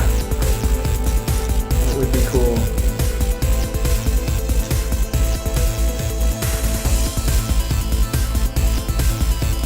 Oh, because it takes a second for every character to face up. Let me go to that common event 38.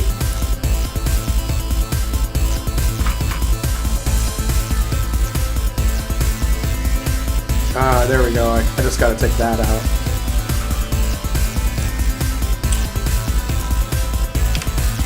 Make it one frame.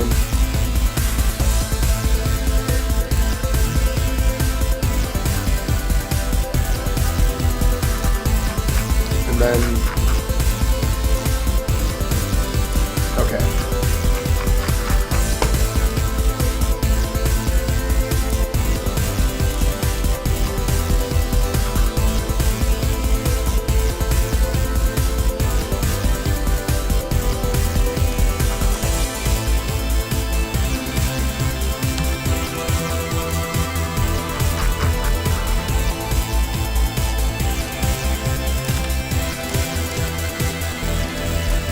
Do the direction fix for all the ladders.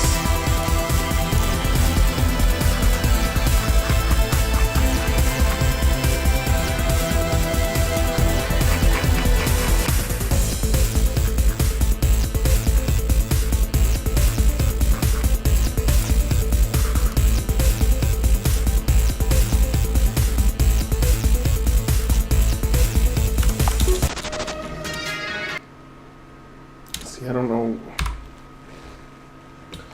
Okay. So, like this error with the lighting plugin.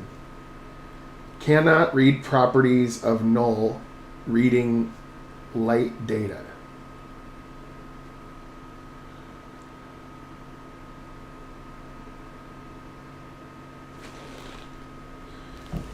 Like, I don't know why it sometimes does it and sometimes doesn't.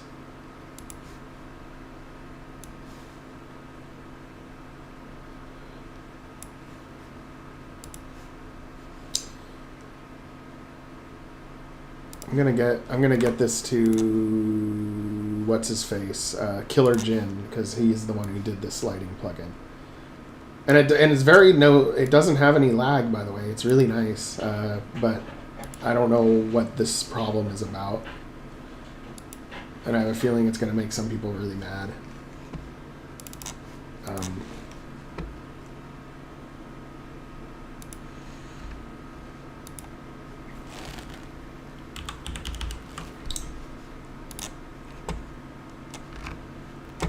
wait a minute. One sec.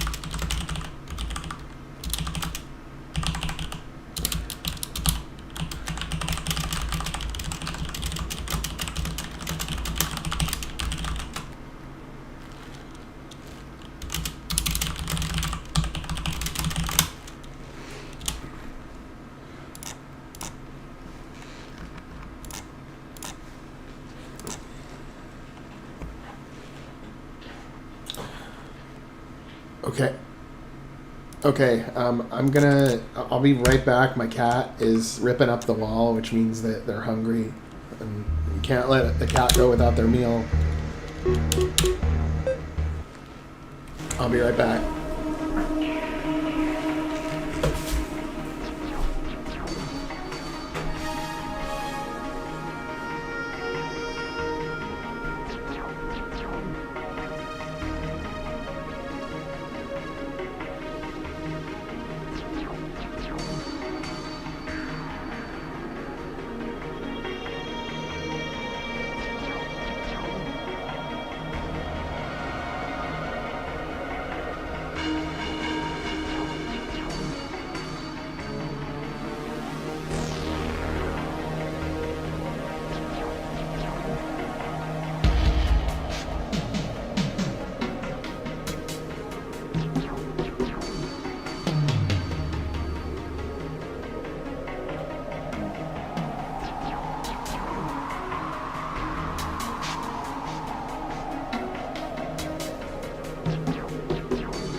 just gonna skip through the walls because I know where to go next.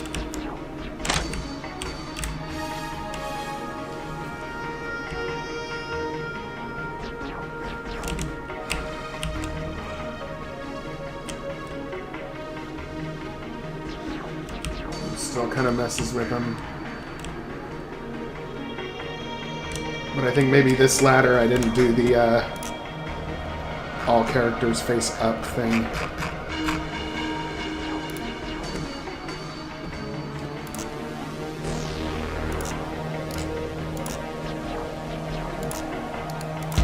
Yep, correct.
Okay.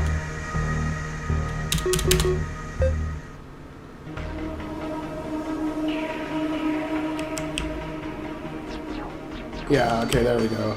That did fix it.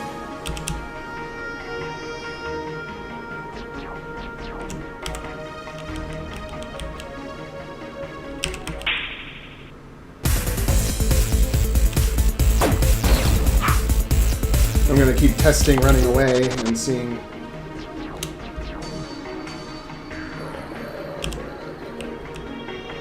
If the crash keeps happening. Wait, why is the sphere able to go through walls? Oh, it's because of these lights. The lights themselves are passable.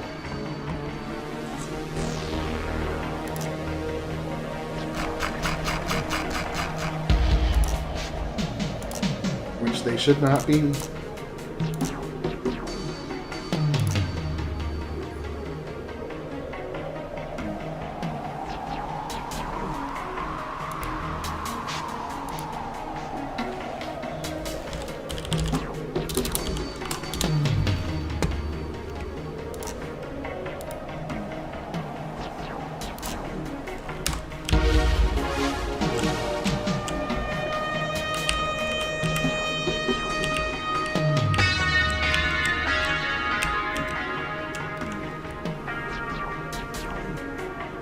Okay. He's not supposed to be walking down the ladder like that.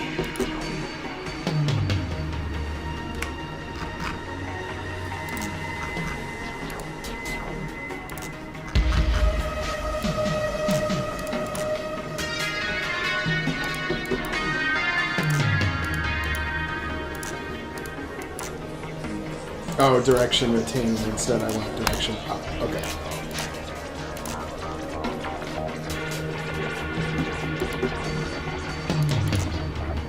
Okay, great. That should do it. Making sure that you actually end up right where you should. Yep.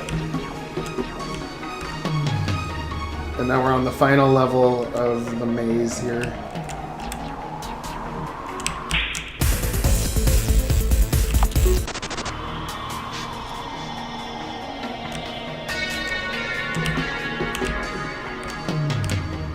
Still wondering what causes that crash. It's bothering me.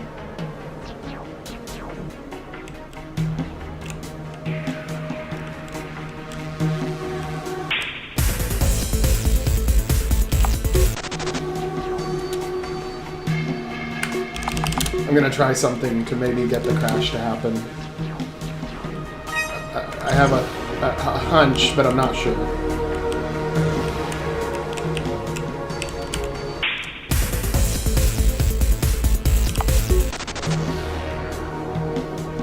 Nope. I was thinking maybe if I skipped past and just held the button down as fast as I could, that would cause it. But nope, it has nothing to do with it.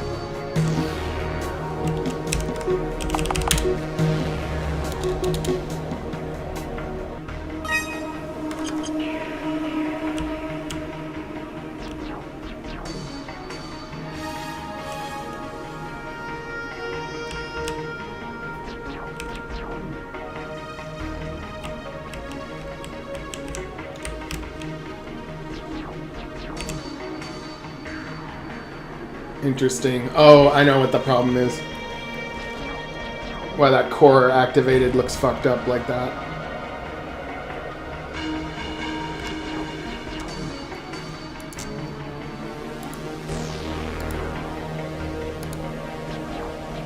Because the squares were half transparent. What I put on here. So I actually gotta kind of copy this. First we eliminate this. And then this. And this.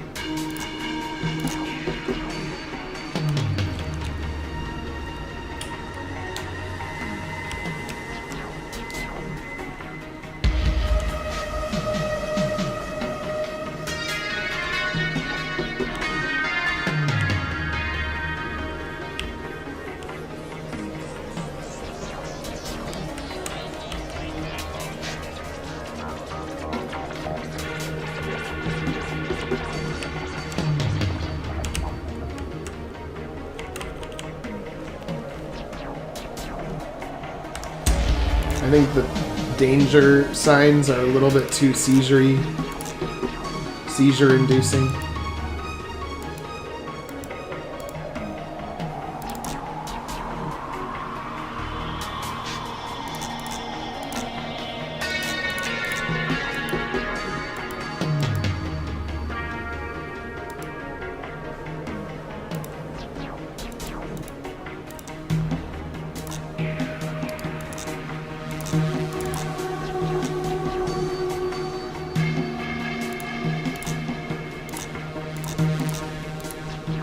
And I think maybe something different than red floor with a red computer.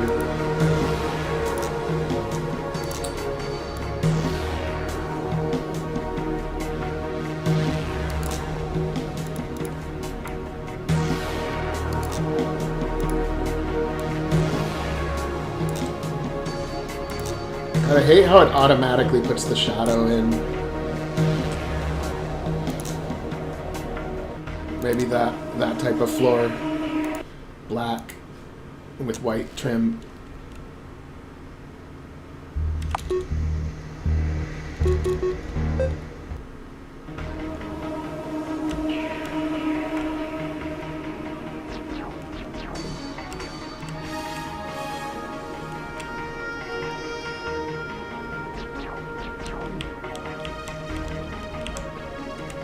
Oh, that looks pretty good.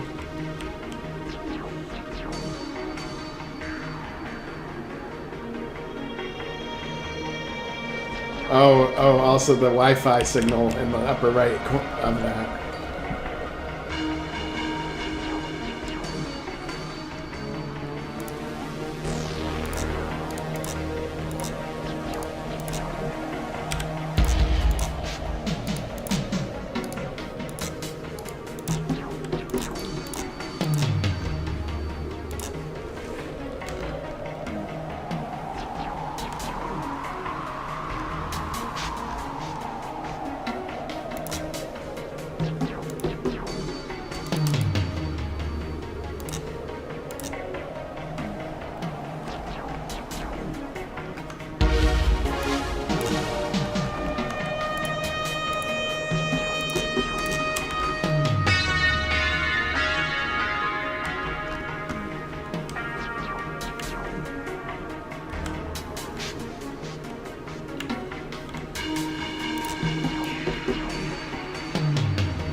I'll just...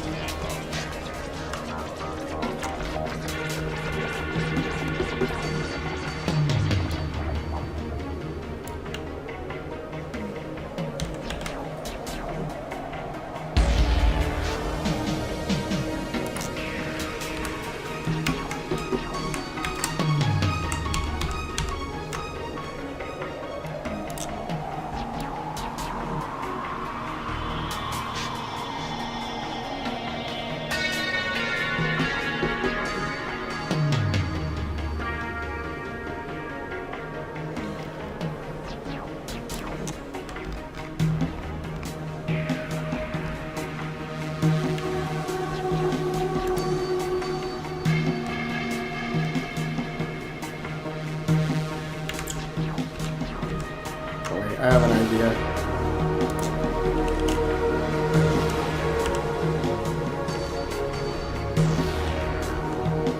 We do that, and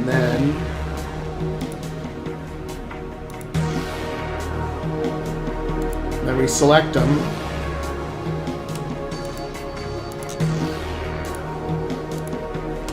And then we hide the layer, and then we copy from the lower layer underneath it. And then paste. And then we slip it back up into where it should be. Yes! Okay, good.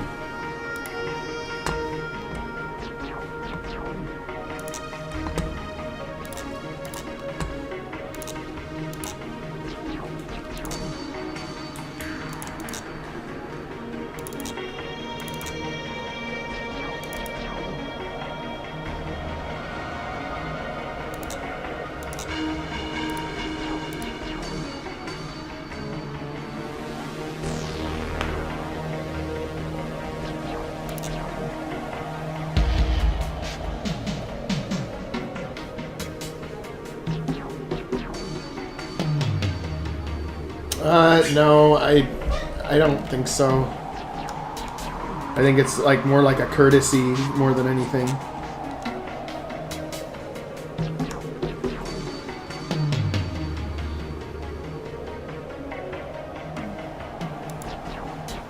But now that I've used this black floor, I almost like it better than the whole floor that I picked.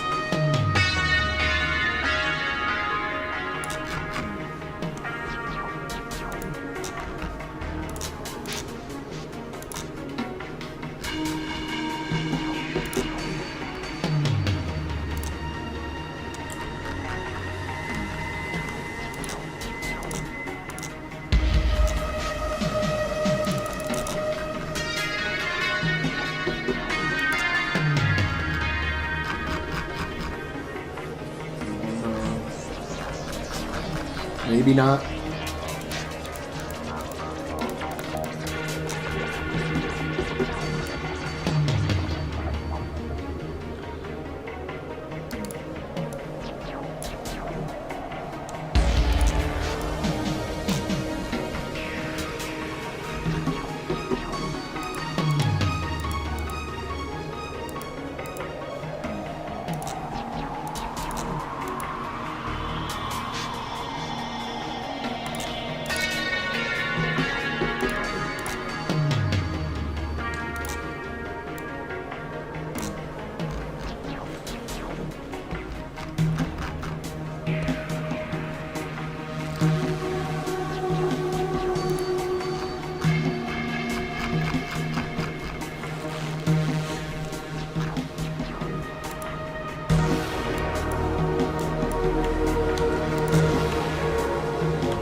I mean, it does cut this as a wall. It does make it feel like you're in a computer core, I think.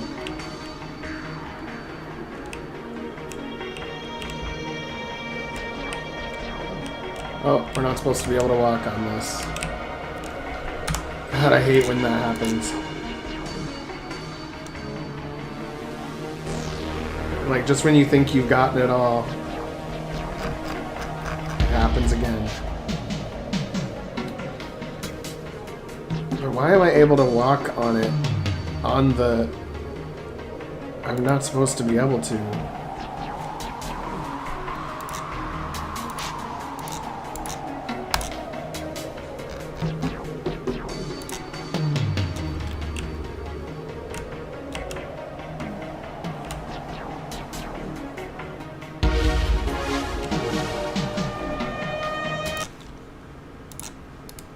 Direction fix. And then all characters face up. Yep. And I should not be able to walk on that. I don't know why. It's set that I can't walk on it too, so I don't know why it is letting me walk on it.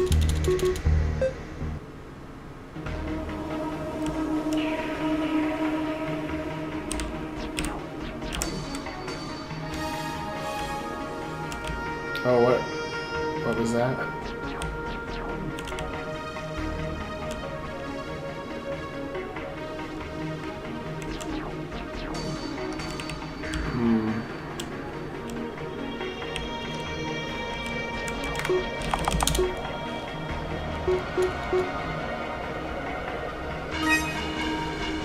Oh, I think if I think this one goes to the wrong spot. That's what's up.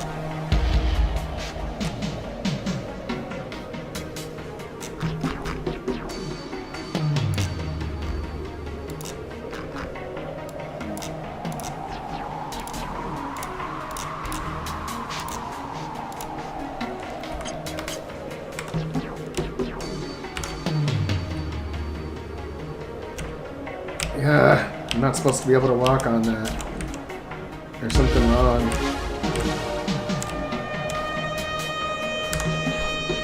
Maybe because it used to be... I have an idea.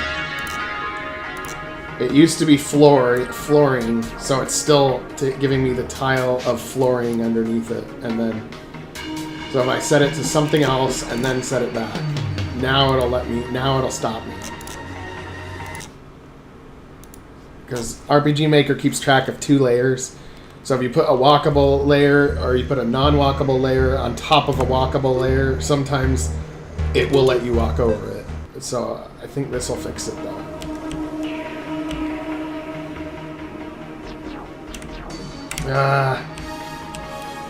See, it doesn't let me do it from that direction, but it'll let me do it from this direction. Just like it doesn't, then that one lets me do it from that direction too. Okay. That is weird.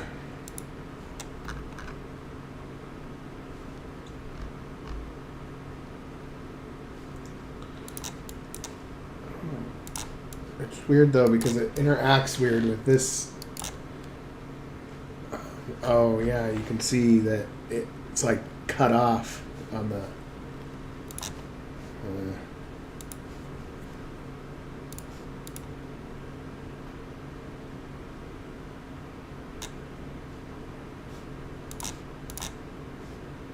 And then, okay, that was weird. Now I think it'll not let me walk, which is good. This is just a weird, buggy RPG Maker thing, I think.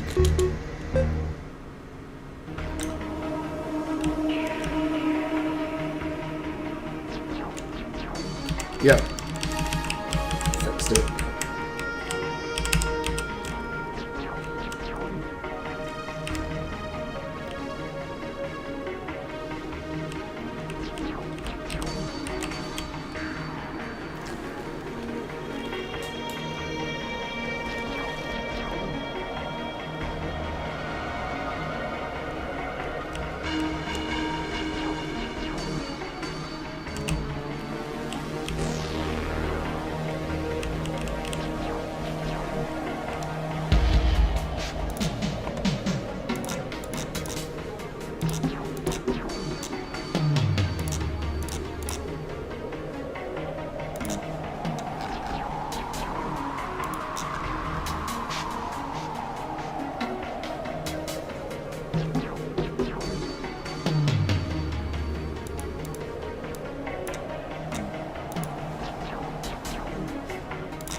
So it's gonna play some music for him.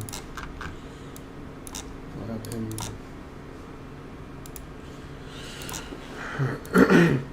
Oh, but I gotta do something to that computer core.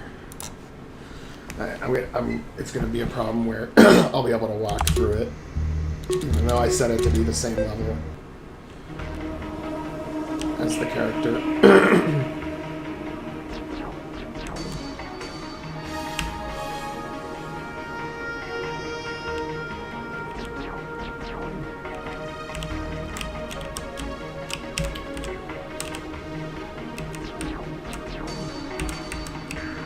Okay.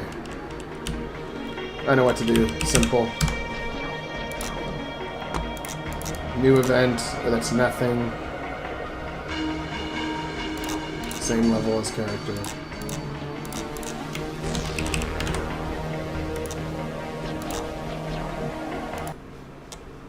We'll make sure, but I think it'll work.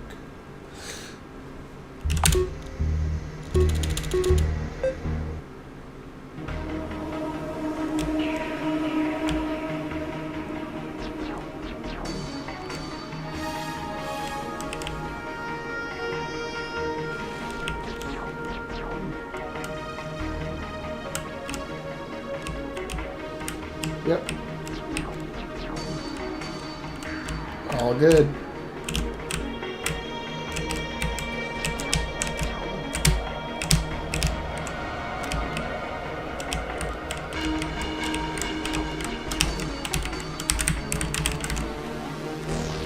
Okay.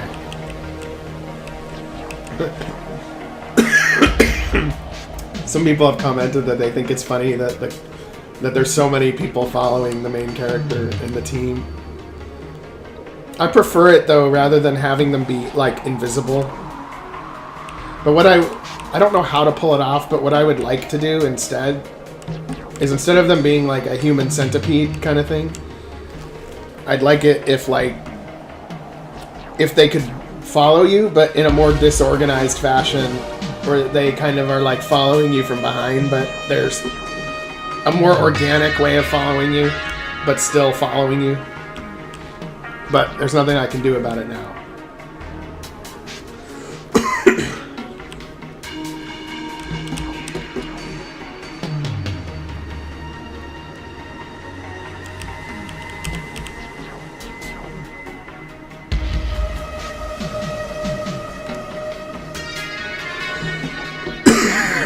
Now we gotta make this computer core look more, I want to use the word beefy. You gotta make it seem bigger, like it's a beefy computer. Like,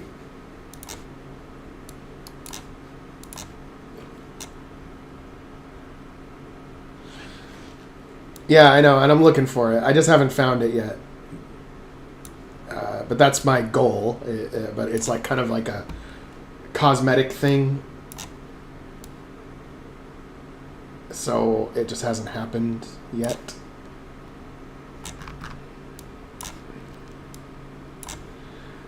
See, and that's where these Lego pieces come in handy. I can make it look like it's a big, chunky computer core.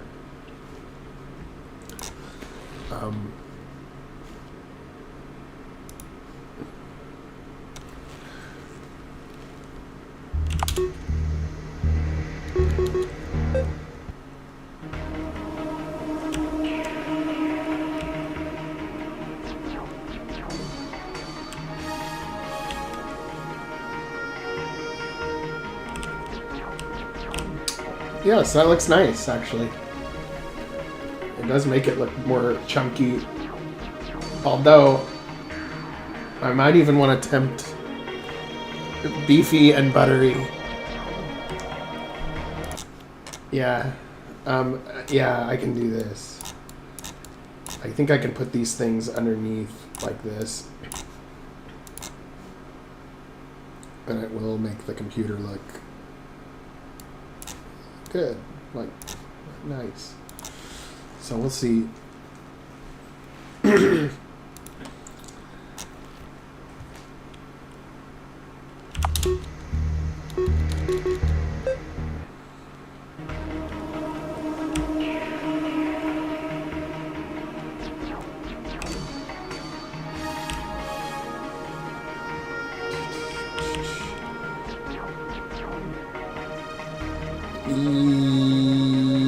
Yes, but. But what, you say? We take those ones away, and then we put them one square up, like this.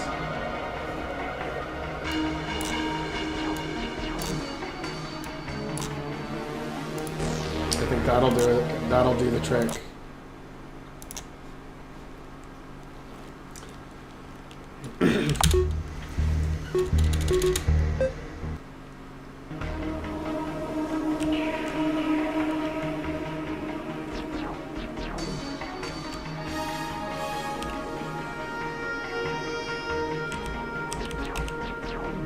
Okay, good, except for the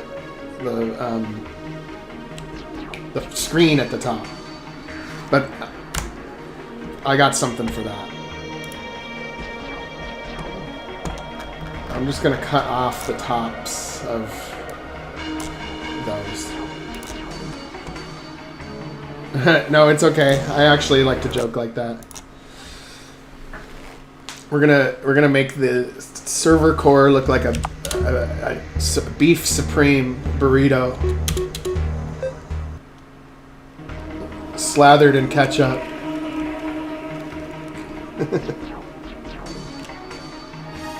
Because it's red, you know. Yeah, it looks nice. I like that. Looks cute.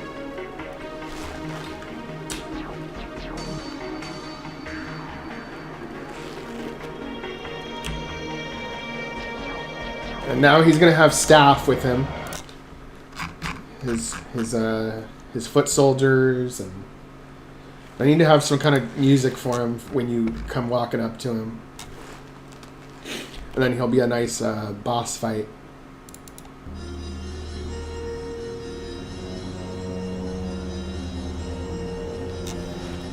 Maybe this one.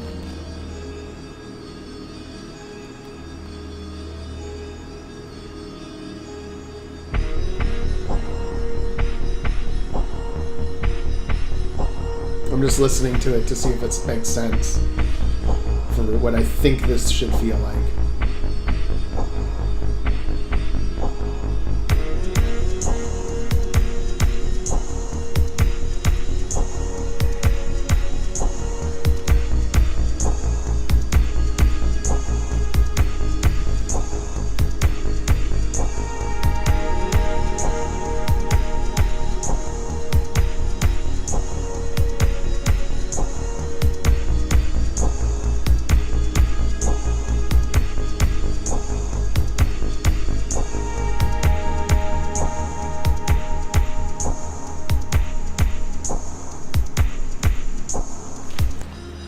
Or there's either that one, or there's the...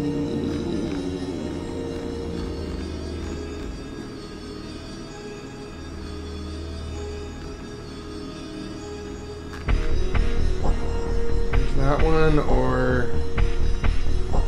What was it called? There was the other one that... Oh, there's either that one, or there's this one.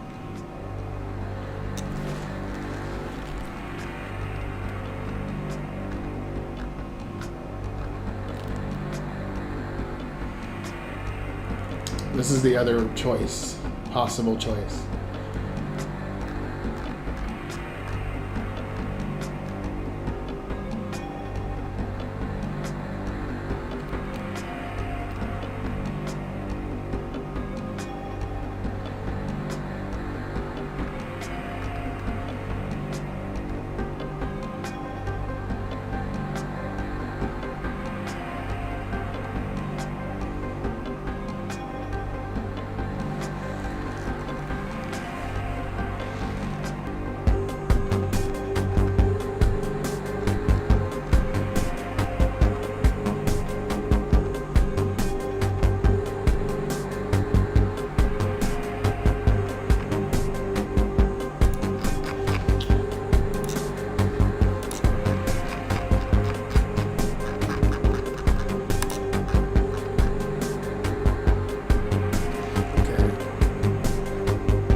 then he's going to have his team with him.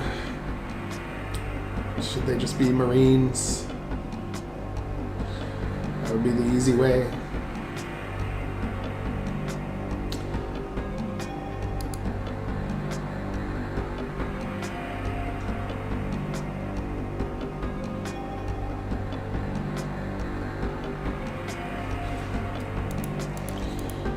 Do you mean, in what you're saying, do you mean that it's a better fit or a worse fit?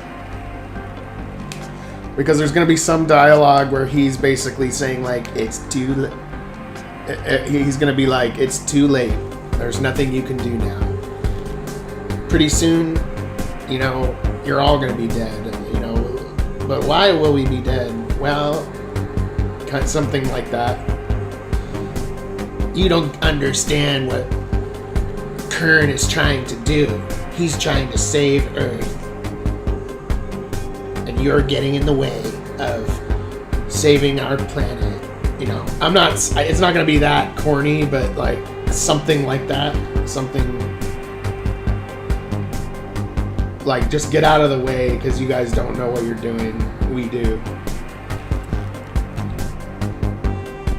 And then at the end, when you beat him, he's gonna press a button and then get teleported away through the time portal. Because Kern sends this dude to various time periods to set things the way that Kern wants. Yeah, I like the second one better too.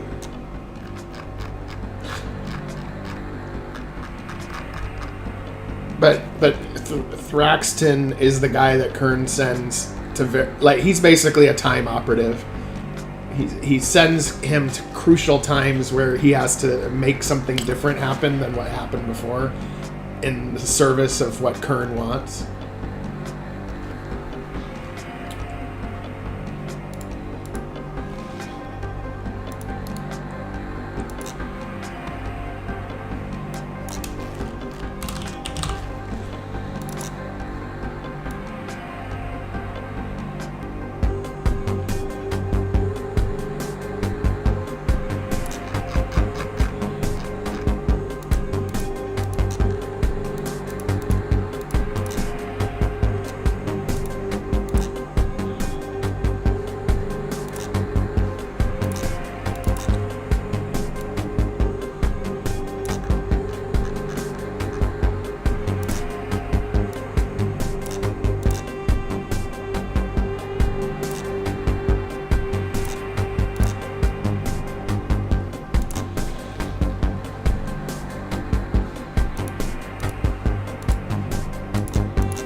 Yeah, I will do that.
One, two, three, 4, 5, 6, 7, 8, 7, actually.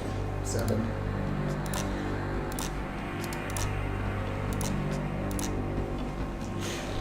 1, 2, 3, 4, 5, 6, 7.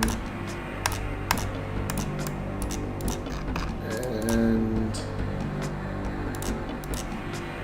player touch. And there's something I can do where there's like an activation row thing.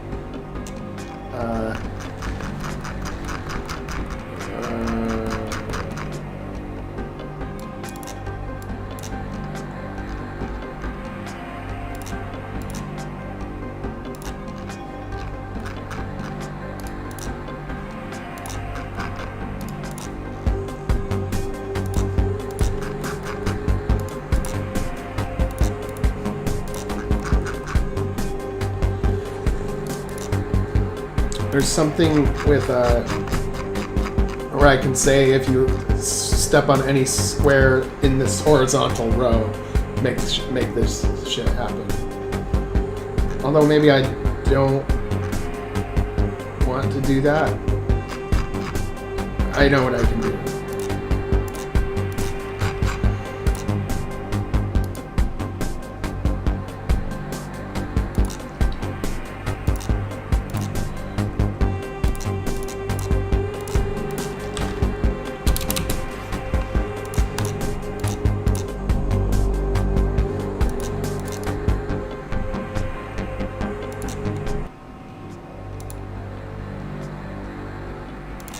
Left, and that's it. Upper left, and then this one just does upper right.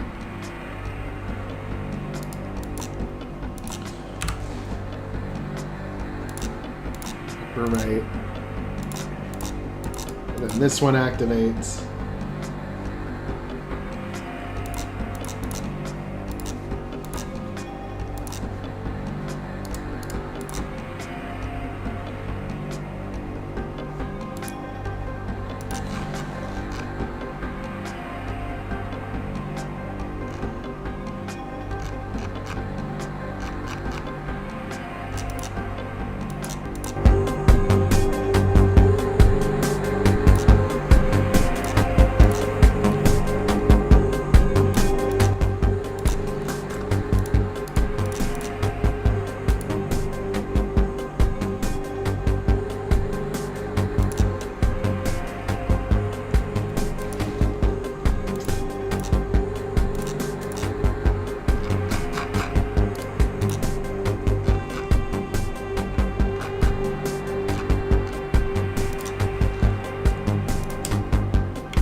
It's got, what, 6 Marines? 1, 2, 3, 4, 5, 6.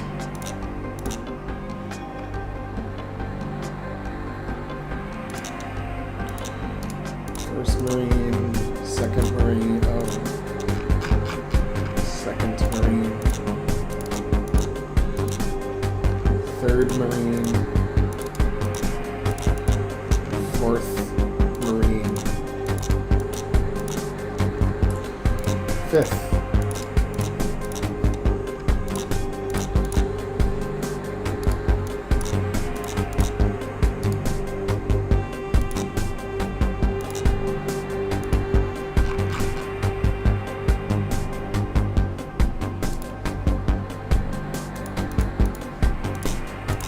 He's going to come down to face you directly.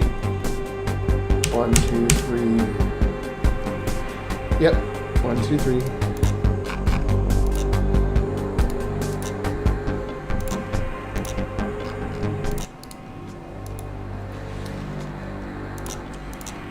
And his Marines will just turn down instead of stepping down.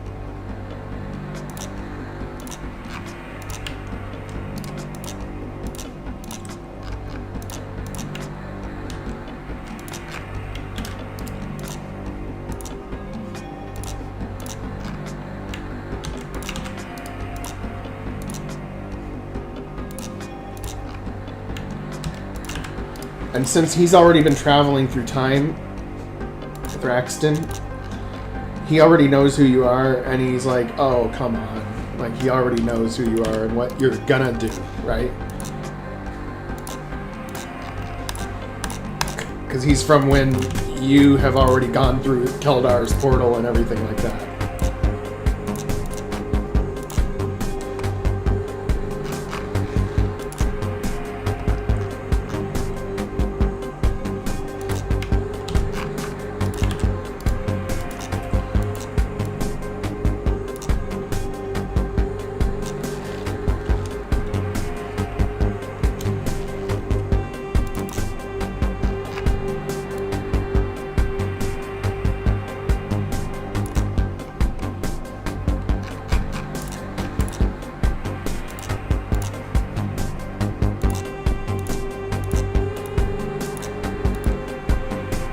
I forget which face is Thraxton's.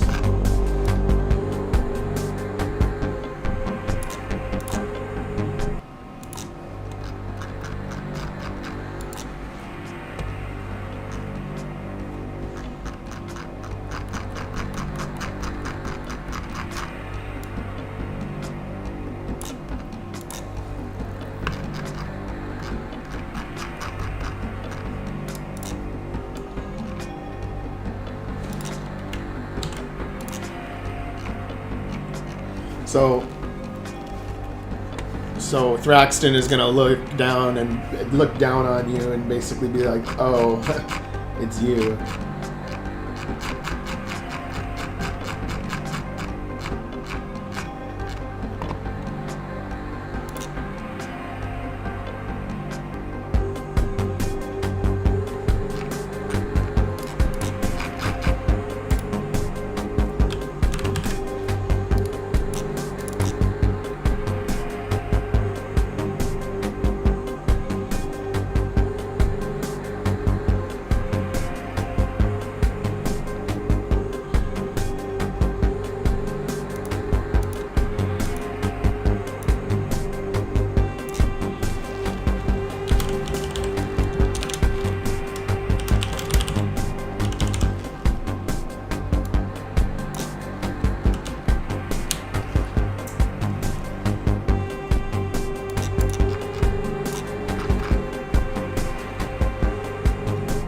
Yeah, very dismissive, and he's already had dealings with them, but this is the first time you're having dealings with him.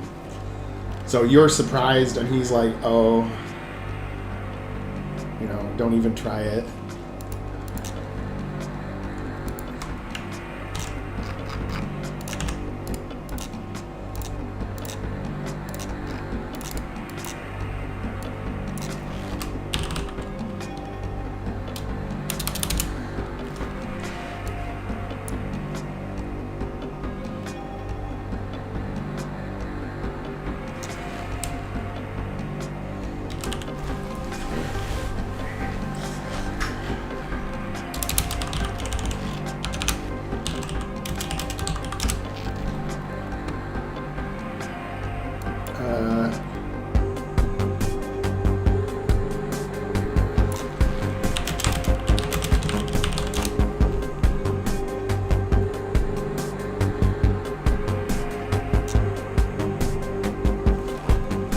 Well, Keldar has never interacted with Thraxton, because Thraxton works for Kern. Kern took the ancient relic and reverse engineered it, and that's what they're using to do everything that they're doing.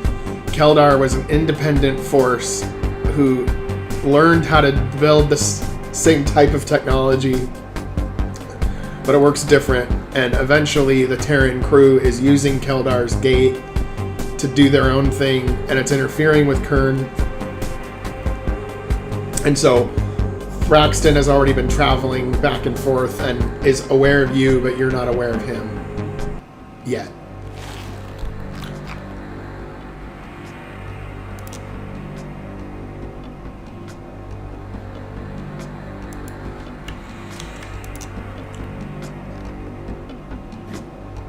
Yes, correct. At this point in the game, the Terran crew doesn't know about Keldar, hasn't gone through the gate, but Thraxton, this is a Thraxton from the future that's already been like doing stuff for a long time and has had dabblings with you after you've gone through the Keldar gate. And you know, it'll be good. I have some good stuff here, I think. We'll make it up as we go along.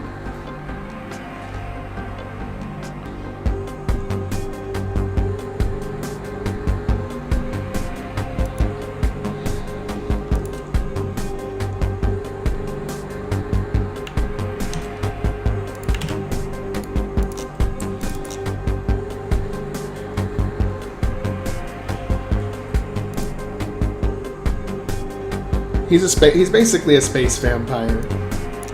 He's even got the fangs.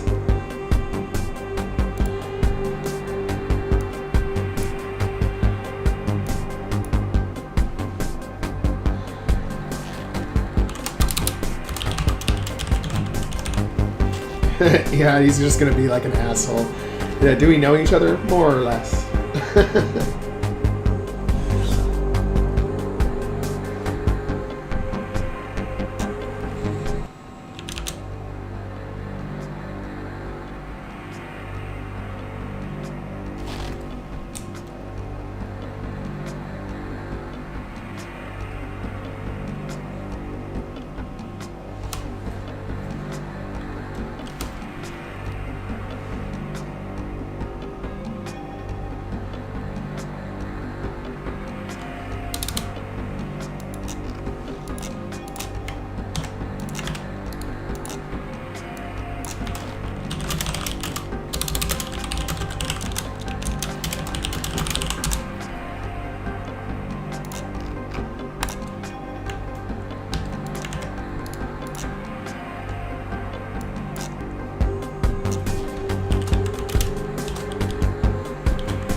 Your nightmare.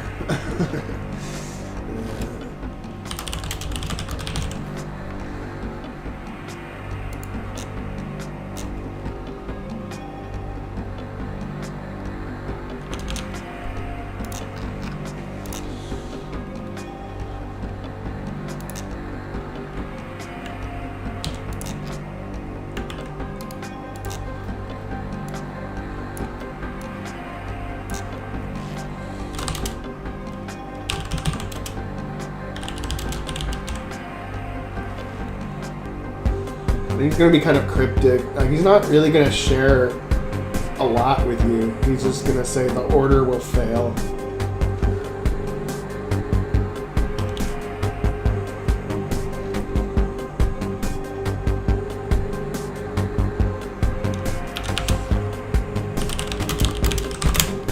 The order will fail if you're too late.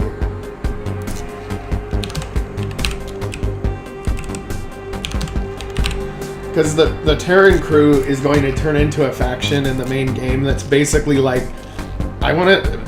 make it analogous to like the Knights of the Round Table or something, but they're called the Order of Restoration because they're trying to restore everything. And then they get linked up with you as the coalition eventually. And so he's saying it kind of offhand, like the order will fail. You're too late.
He's got to be arrogant, but not too.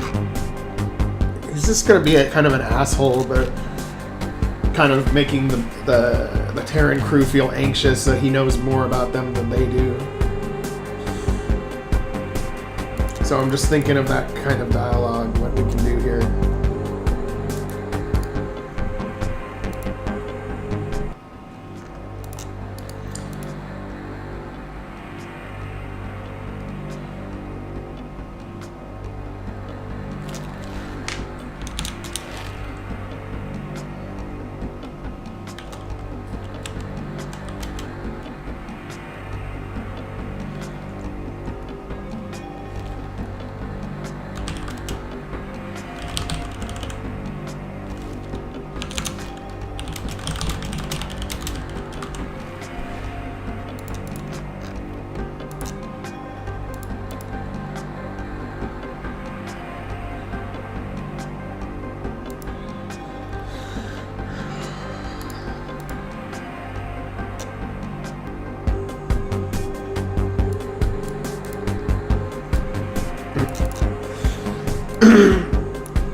Yeah, the Order of Restoration. That's going to be what the former Terran crew calls themselves after they've been at it for a few years. And then there's others that want to restore it to how it was too, that weren't even part of the crew. Like they find allies along the way and they become their own proper faction.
It's you. Sorry, do we know each other? More or less. What are you talking about? Who are you? I'm Colonel Eric Thraxton, your nightmare. We've met before, at least from my perspective. Although you were much older.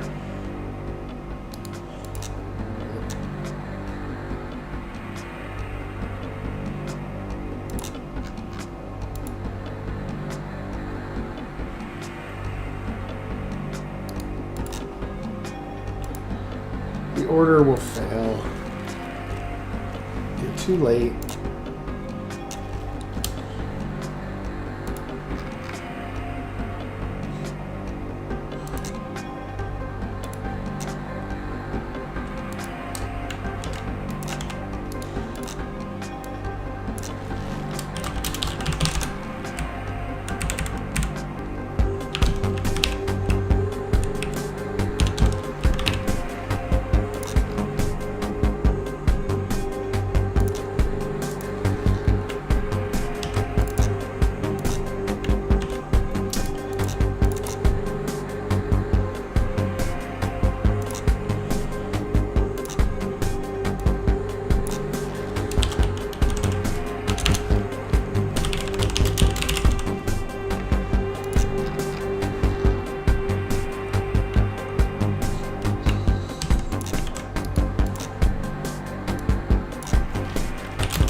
So he kind of will just, he won't hand it to you on a silver platter, but he'll go, although you were much older, the order will fail, you're too late. The order, oh, you'll find out.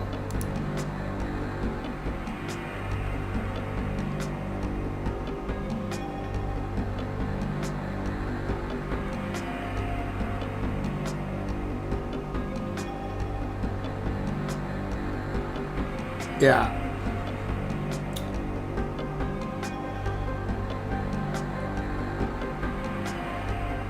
Yep.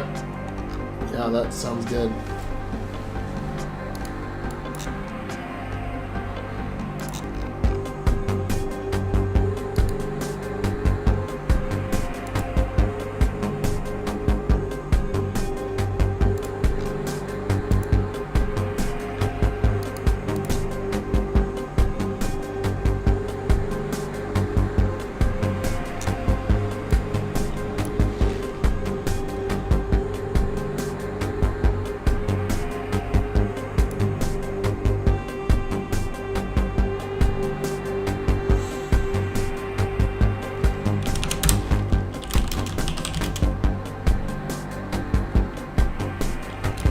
I know what you come for with that shit.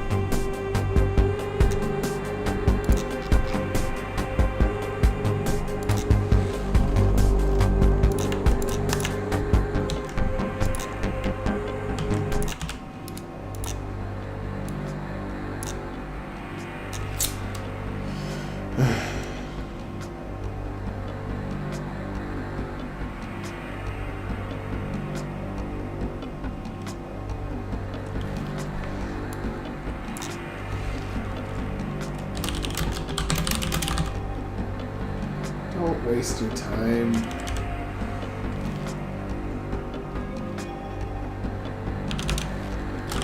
This ship is meaningless now.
order will fail. Too late.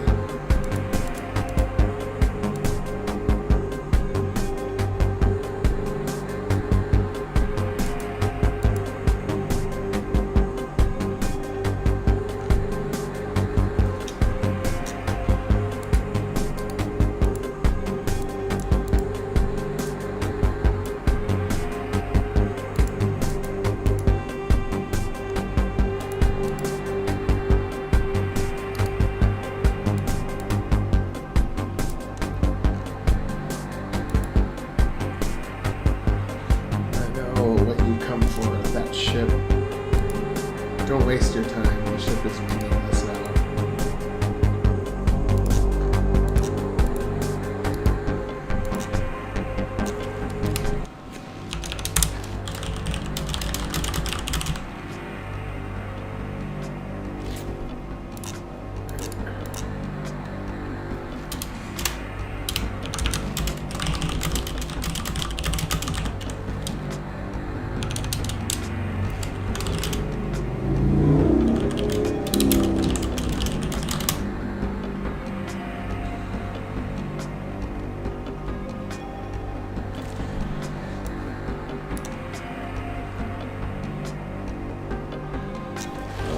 Order. Oh, you'll find out. I know what you've come for. That ship. Don't waste your time. The ship is meaningless now. What? Why? We've already unlocked the secrets of the crystal, the chip. We no longer need a ship or a gate to make a jump. You're too late. You're too late. There's no way to stop us now. Just sit back and leave the rest. Leave the rest.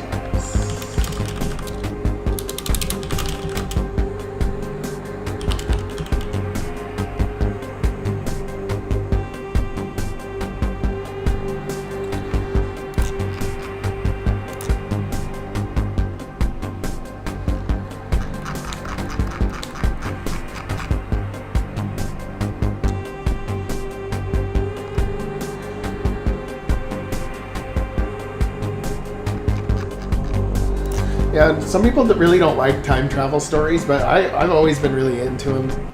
Of course, like you gotta realize there's gonna be some contradictions or whatever, depending on how you interpret time travel. But I've always found those stories to be very fun and interesting for the most part. I'll check that movie out.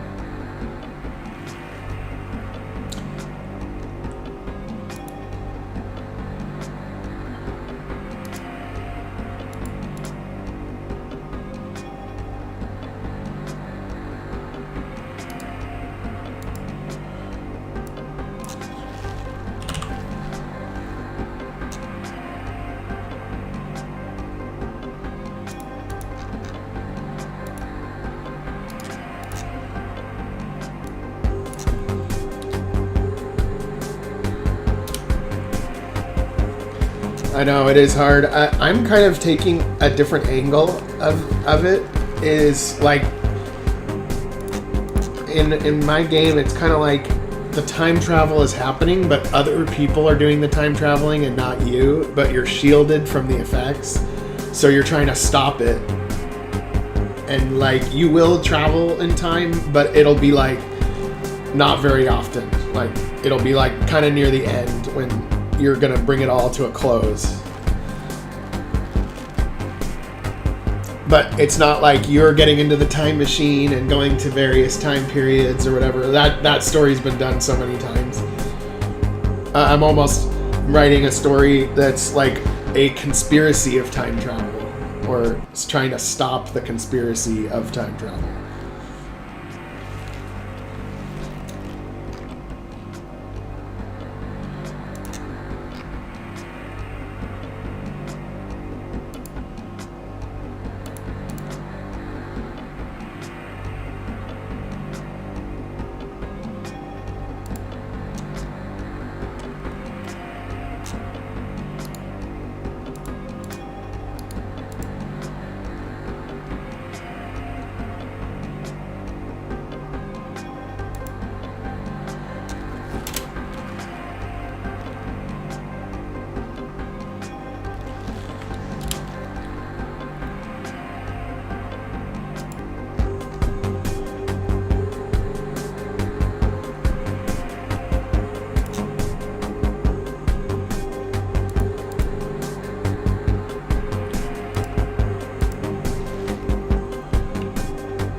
track and do the rest of it. So how are you doing this?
No way to stop us now. Just sit back and let the experts handle this.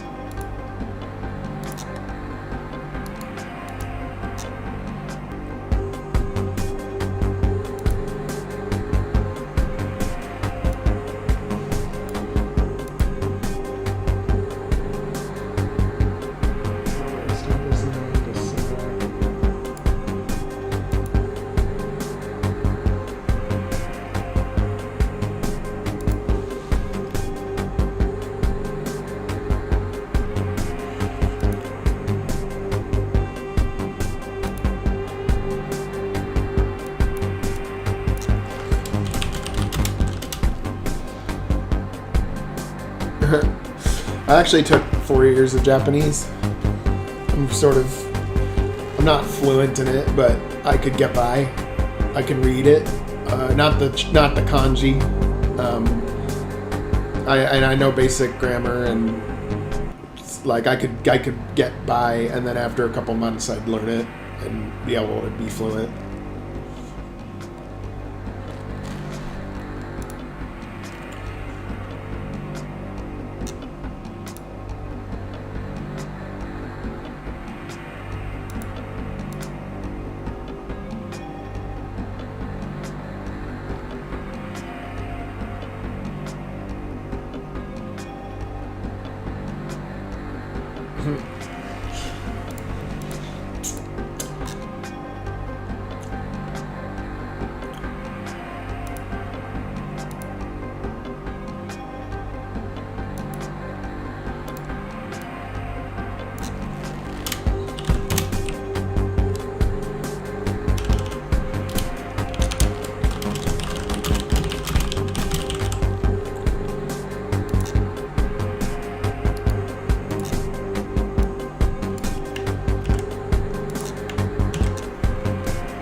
Yeah, I'm glad that a multi-hour long stream is where you guys like to hang out. I'm glad that I could fulfill something in your guys' life or your heart.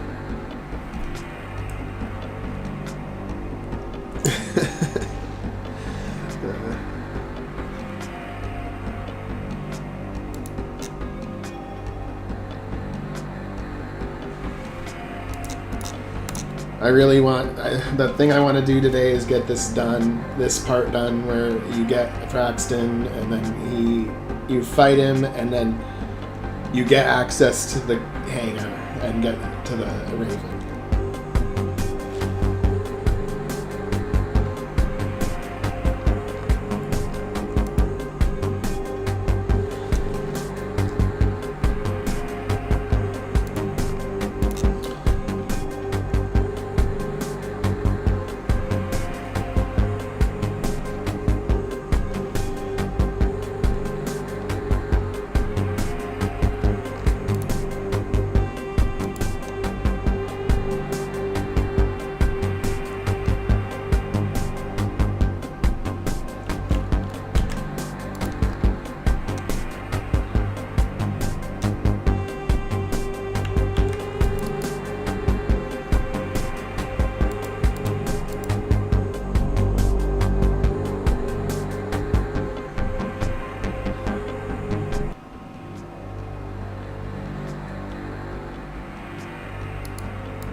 learn a thing or two from watching us, and then we fight him, but some kind of clever line before you fight him.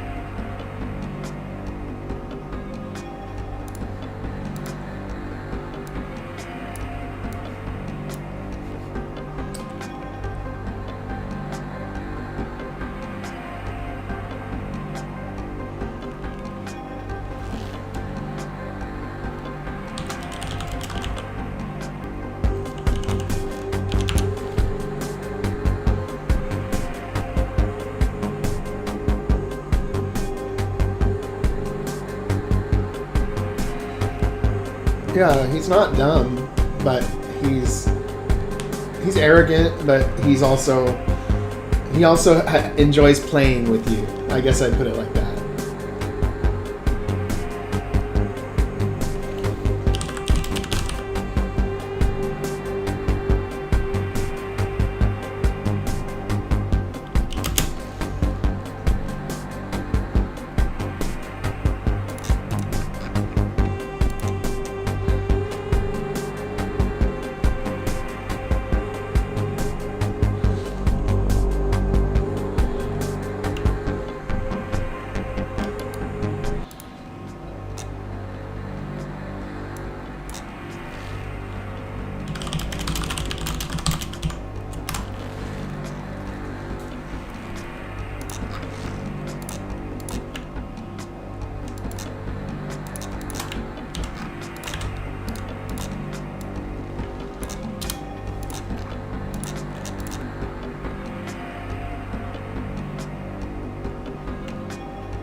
See what you're made of. And then the battle will start.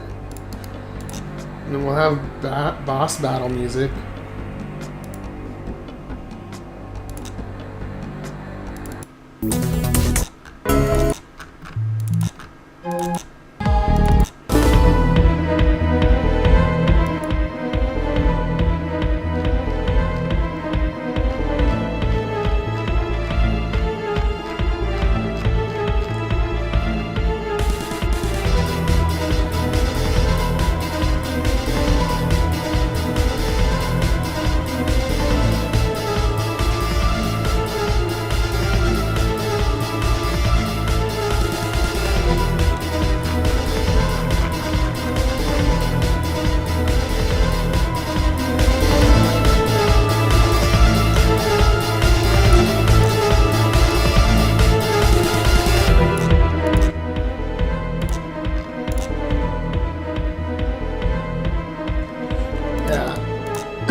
Okay, I think I'm gonna use that line.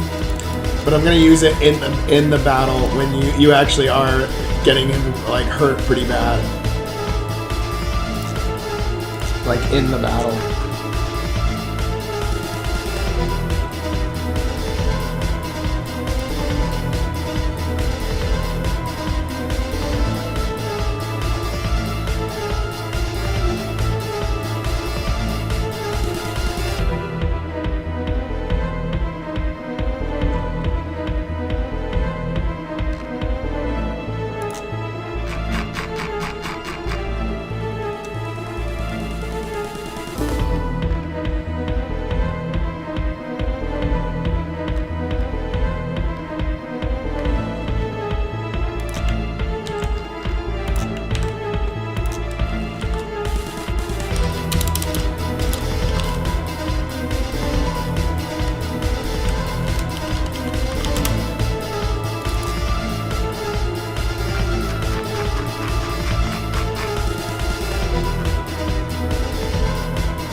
want him to say something after you win the battle, like, that was a good workout, you know, or like, that was a good warm-up.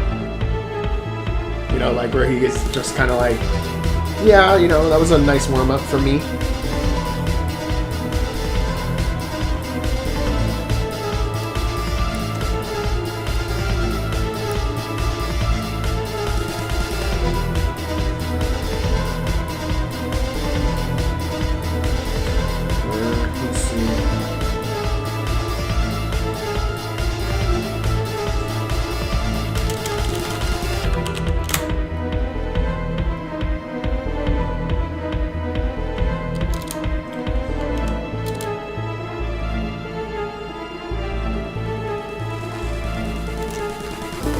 Walks up to the computer console, presses the button, and then he disappears.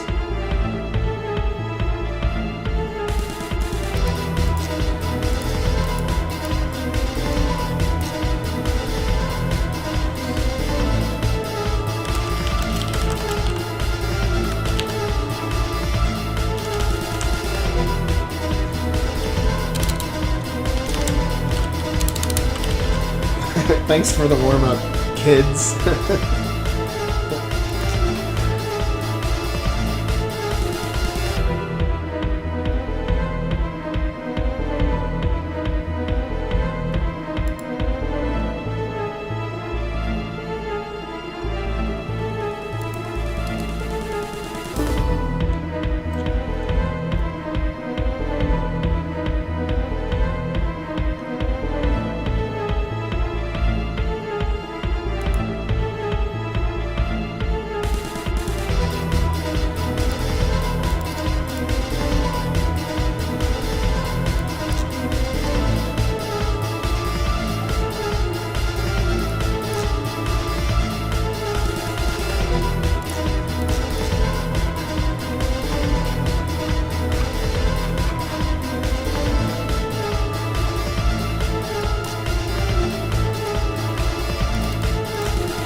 Yep, I always just try to think of things that are excuses to add more to the story.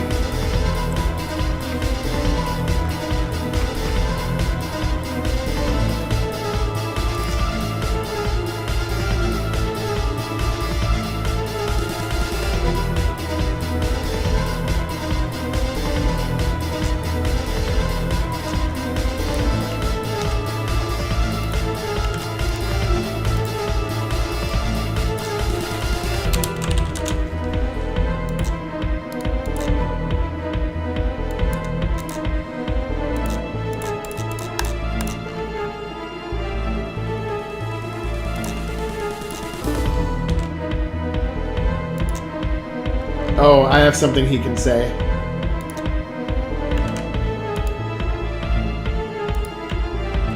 I have something he can say.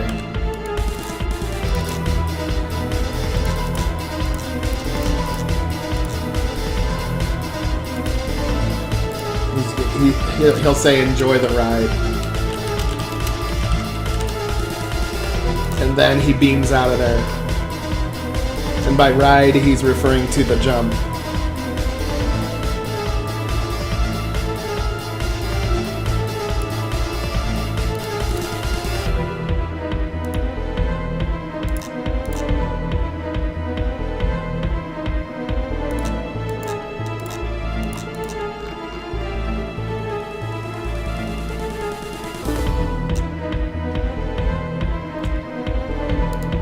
Yeah, intuitive is how I operate.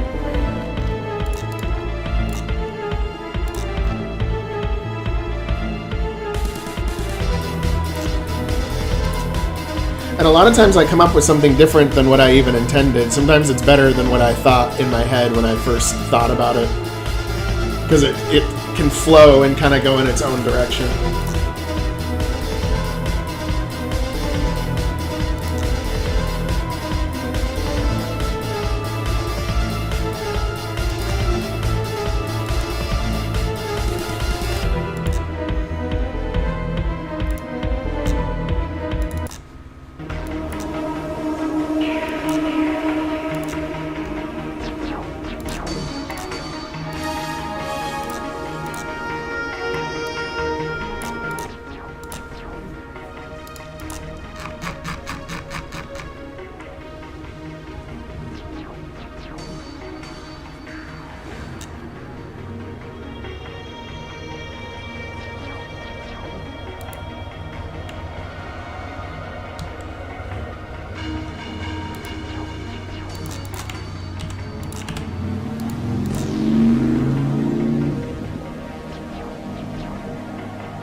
Yeah, it's true.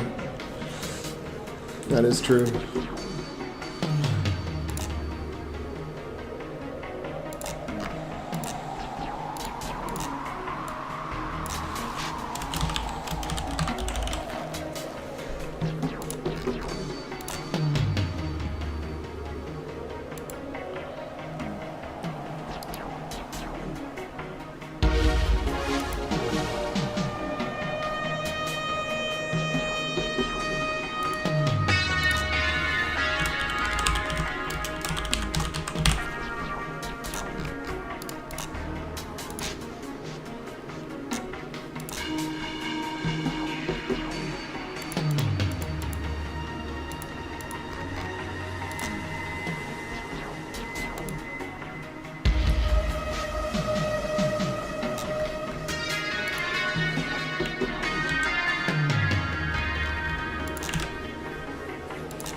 Right, and maybe, oh, you know what? Maybe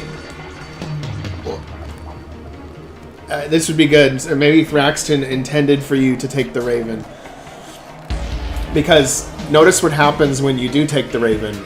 You go on a blind jump, and you go 25 years back in time, and then literally Archer and crew ages 25 years. So they have much less time to do something about it because that happened to them. And of course, since they've already figured out how to do a jump without a ship or whatever, it was like the ship was sabotaged. So you have to do the blind jump, and you just went exactly where they wanted you to go, and you're still a factor, but it's like if you took somebody that was a threat and you made them 25 years older, got them out of the way, basically.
Yep. And I think that's what we're going to go with. But it needs to be subtle enough to where the player figures out it was a trick, but it's not so explicitly said. So the Colonel Thraxton saying, enjoy the ride, is just kind of like, what? You already know that we're going to... But it can't be too subtle or they won't get it. So I'm trying to think of what to pepper in here.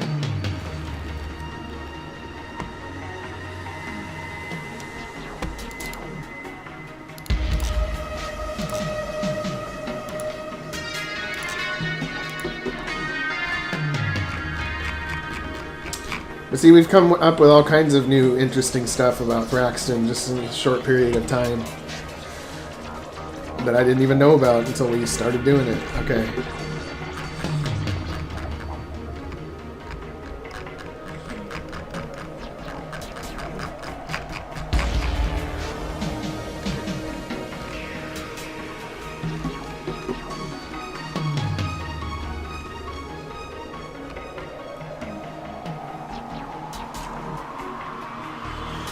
Yeah, but sometimes the ideas, though, are all that you need, because the dialogue ends up writing itself if you know what you're trying to say.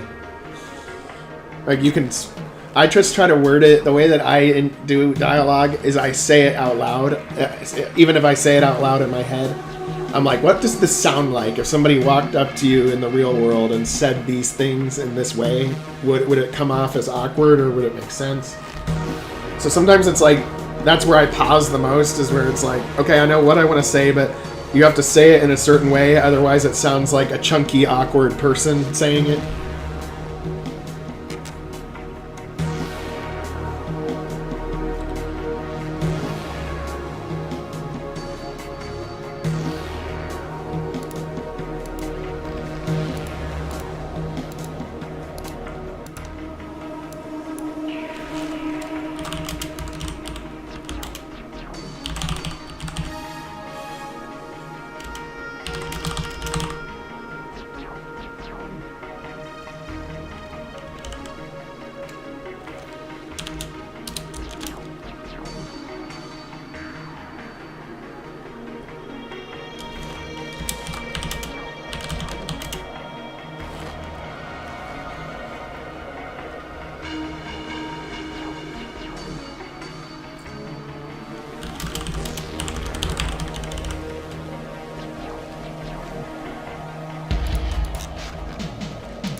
Yeah.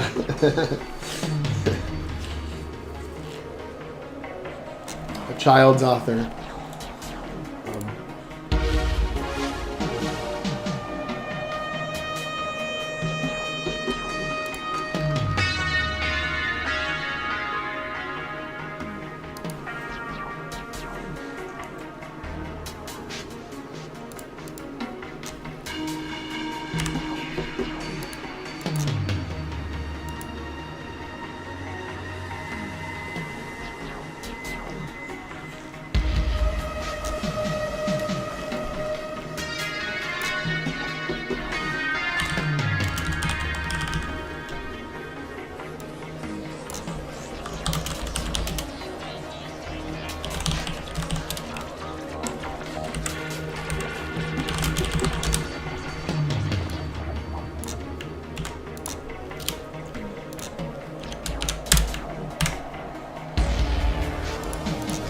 Yeah, I think that works. The hangar has been unlocked. He activated the manual override. What gives? Or what's he up to?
Okay. I think that'll do it. Now we can test it. We can test how it feels and everything. Oh, but before I forget, I have to set the version number on this, because once I upload this today as the latest build, I don't want it to have the same version number, because stuff's been changed, so I change it to 0.92. And the way I do version numbers is very simple. 1.0 means you're done. 1 point whatever after that means you're adding extra to done, so extra stuff, even though it's already done. And since we're at 0.92 now, we're 92% done. 0.92.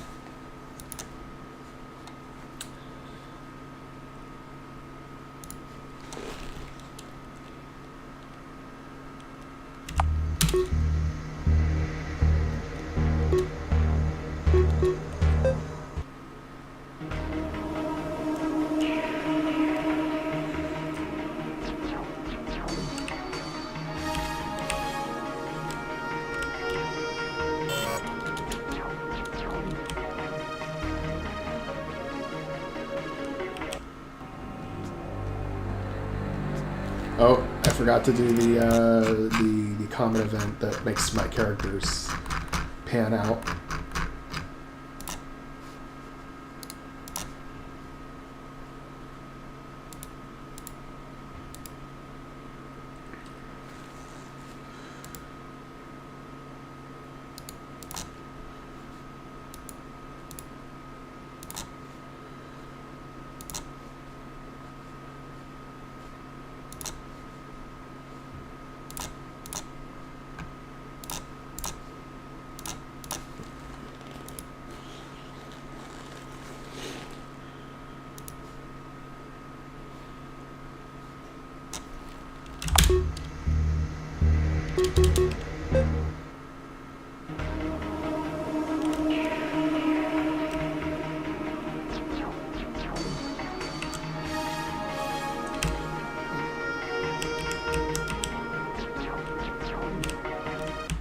Okay, it doesn't activate when I have the other event move it to that center square.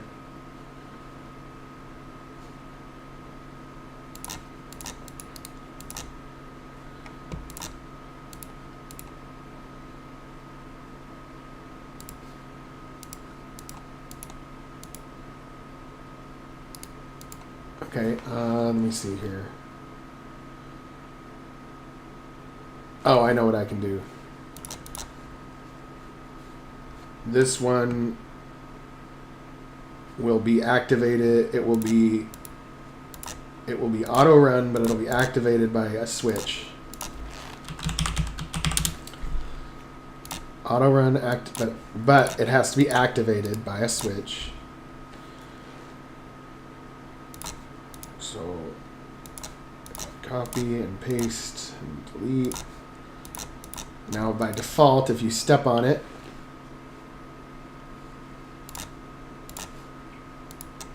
then the only thing that happens is that the switch gets activated, which starts an auto run. And then this one will make you go up or left, and then turn on the activate switch. This one will go up or right.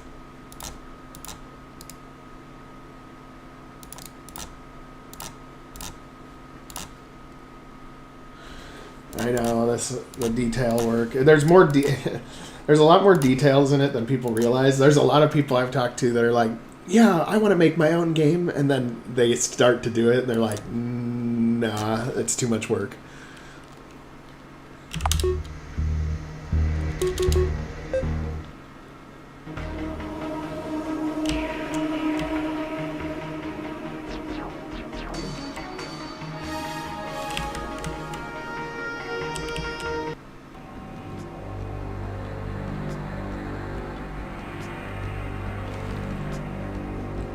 Okay, I want to do a camera up thing.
Okay. There's one little thing I wanted to do.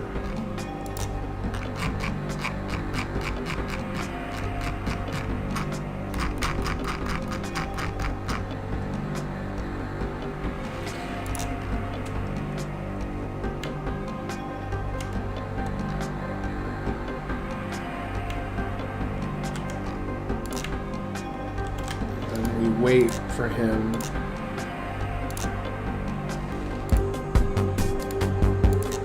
Give him a balloon icon. I'm not going to reset it though. I'm just going to put that in to make it more cinematic when it happens next time.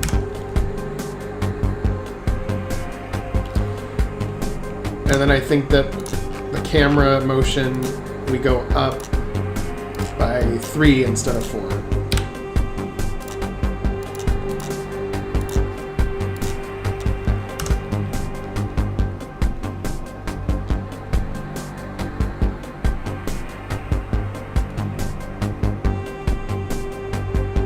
Do we know each other? More or less. What are you talking about? Who are you? I'm Colonel Eric Thaxton, your nightmare. We've met before, at least from my perspective. Although, you were much older. Your pathetic order will fail. You're too late. The order. Oh, you'll find out. I know what you've come for, that ship. Don't waste your time. The ship is meaningless now. What? Why? We've already unlocked the secrets of the crystal, the chip. We no longer need a ship or a gate to make the jump. Nobody can stop us now. We actually know what we're doing, unlike your sorry excuse for a crew. Just sit back and leave the rest to us. Why are you doing this? What gives? To bring order to chaos. You could learn a thing or two from watching us. Enough talk. Let's see what you're made of. And then we're gonna have to make a battle background for the server room here, but let's just roll with it.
And then I'm gonna have Thraxton have like special attacks that do a lot of damage and stuff. But right now he's a little generic as far as his combat.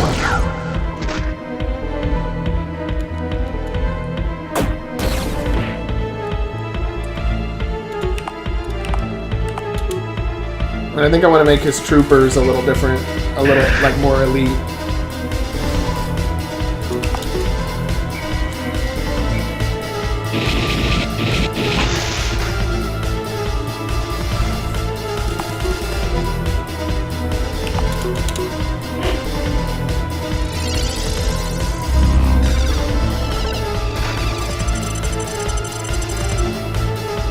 I'm digging it. I think this works actually. Oh, I think we need to make him a little harder, but this is good.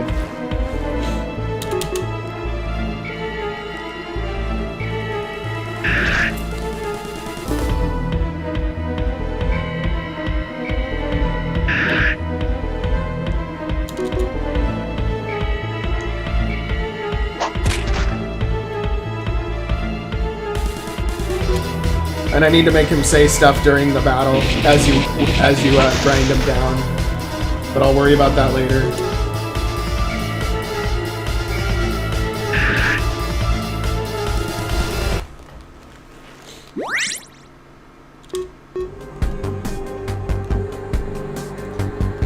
Thanks for the warm-up, kids. Kids. Enjoy the ride.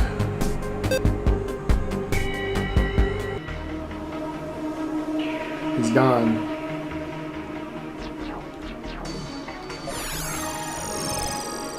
Yeah, during the battle he's gonna say stuff. The hangar has been unlocked. He activated the manual override. What's he up to?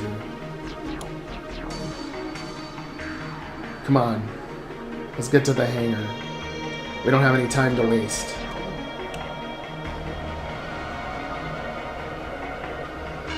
And now we're still denied because I need to set it so that it unlocks if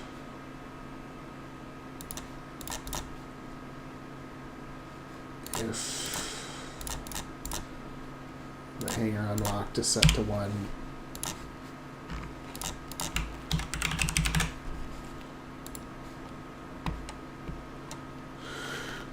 And then when he got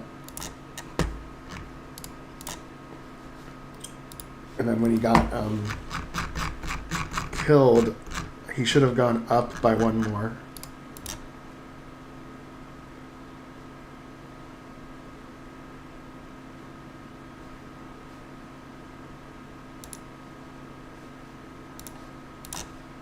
And I feel like the player needed to go up by like 2 more.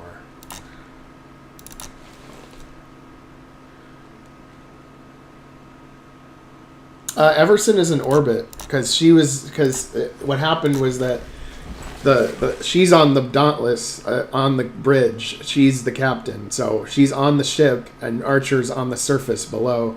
He was on the landing force of the Marines that landed on the planet. So you're Archer at this time while you're on the planet, but then after you get the Raven, it switches over to being just the captain after that. And then you're just the captain after she spends 5 years in prison. So yeah, what's weird about this game is that it actually doesn't have one protagonist. It has pretty much two protagonists. And they switch back and forth.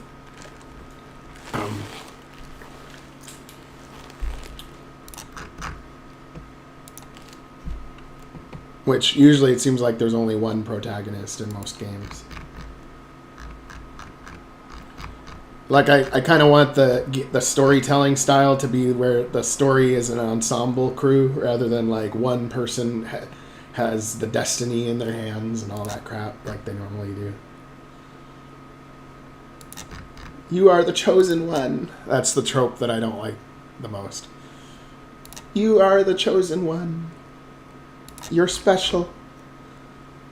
You have abilities that go far beyond any other person. Yeah, no, this is right before Carol starts eating soy balls, because what happens is that you're Archer, right? You get the Raven, you get on board, and then it phases back to the Dauntless, and the bioweapon comes to the planet and just starts wiping everything out. And Captain Everson says to Archer, you need to do a blind jump. Like, there's no way that you're going to survive this. So do a blind jump. And then the Commodore says, no, you have orders to not do that. And do not, have him do that. And then she's like, well, if I don't, then he's going to die. And then he's like, people die. And then she's like, Archer, do the blind jump, and then the Commodore relieves her of command, and then Archer does the blind jump. And so, because of what happened on the planet, the captain gets thrown in prison for that insubordination. Which I thought made sense.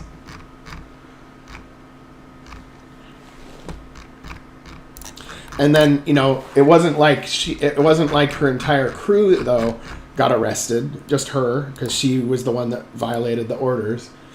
And so some of her crew became part of Novus, because remember, your crew joined Novus, as the Commodore said. So that's why Ramirez, the detention guard, was one of her former crew. And he is a prison guard for Novus, and he slips the soy ball with the transponder in it.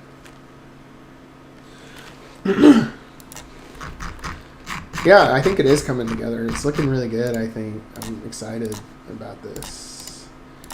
I'm glad I did this last minute addition too. I think it'll make it a little longer and also a little better. Yeah, Ramirez is the one that gets her out. But he's not going to put himself on the line, but he kind of like is willing to do something like that, and it wouldn't necessarily be traced back that it's him. And he's probably just continuing his job as a prison guard, and he's basically like, let me know when you figured it out and I'll come.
And then the one thing you said, yeah, if you defeat me, I'll be sorry.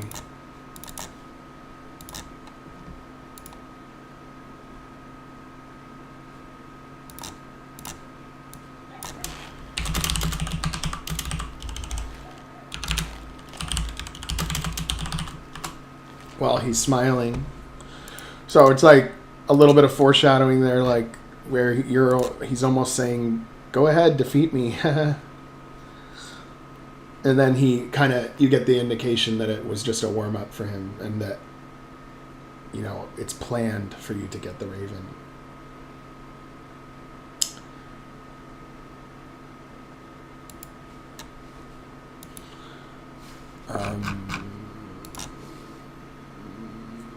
And then now I gotta do the fun part, the battle background for this piece of shit. Okay, so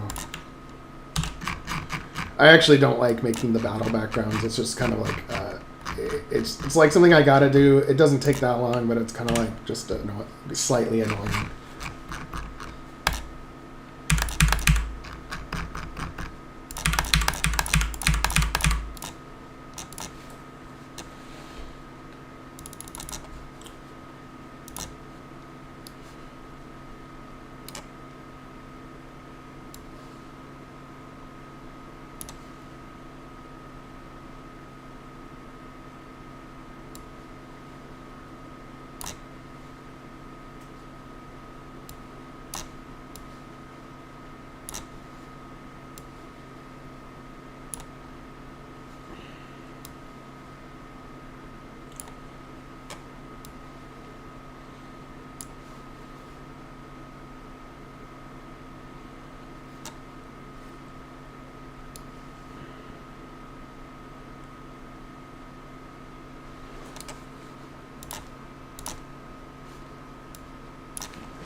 should be sufficient.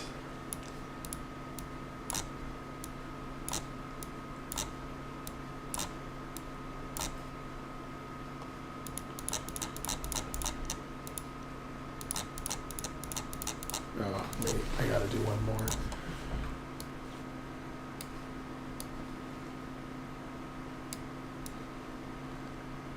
One more row of thingies.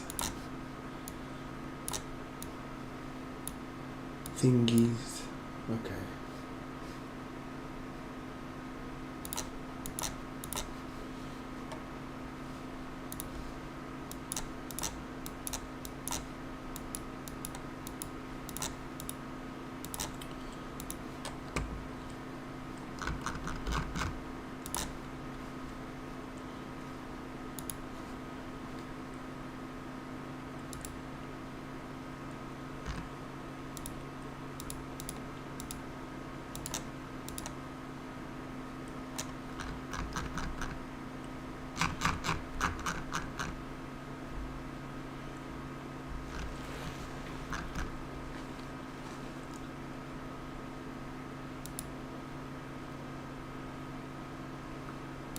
Okay.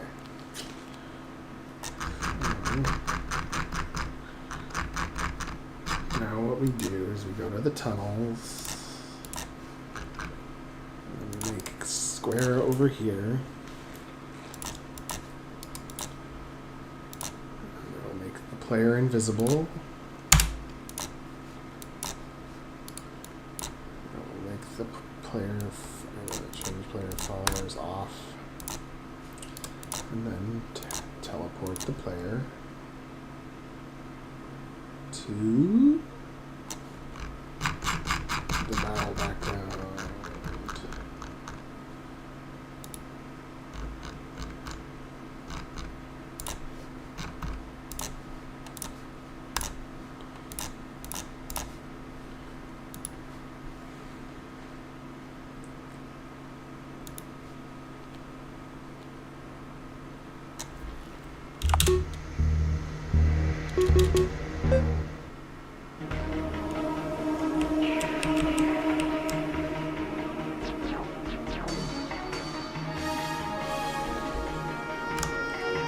Oh, and I gotta make the brightness full. Because if I don't, then it'll be a dark version of dark.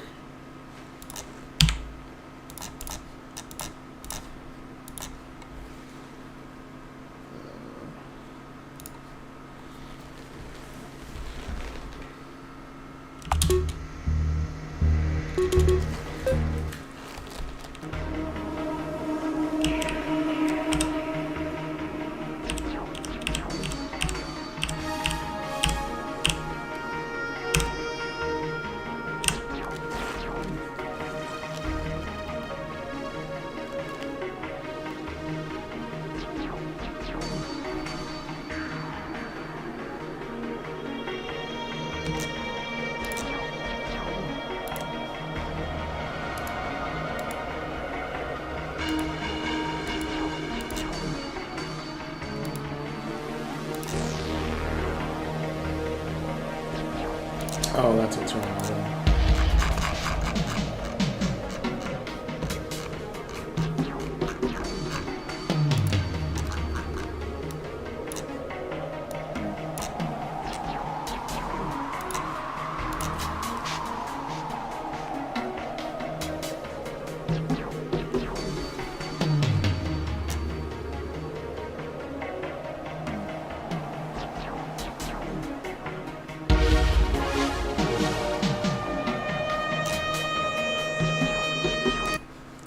Okay, I think I know what I gotta do too. I'm gonna push these computers a little bit off to the sides.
We're almost at the 8-hour mark right now.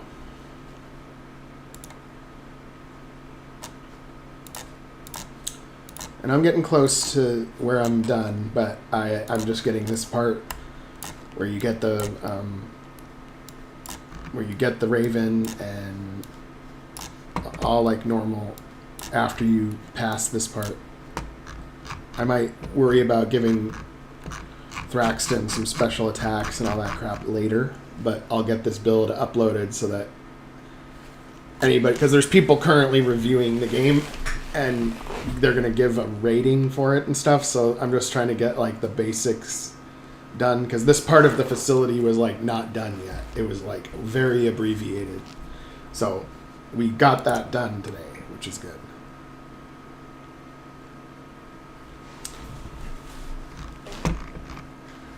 Yeah, for me it's like once I'm in the groove long enough I can just keep going, but if I get interrupted then or too much then it all stops. So today was pretty good.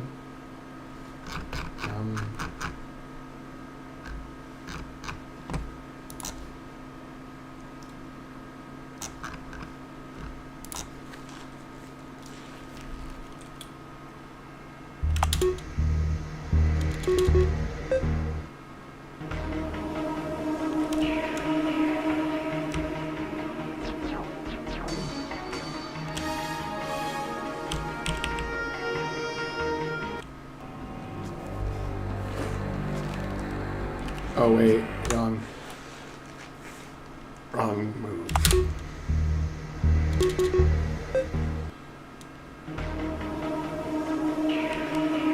It shouldn't affect your save file. If you haven't gotten to the ESA facility yet, it'll enhance your save file.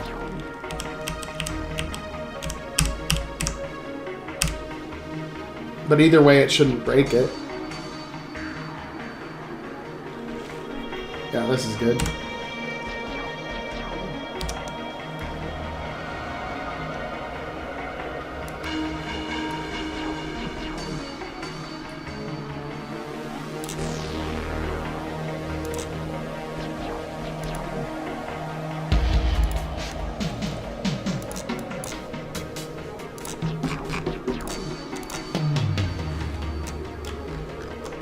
And here's what I gotta do.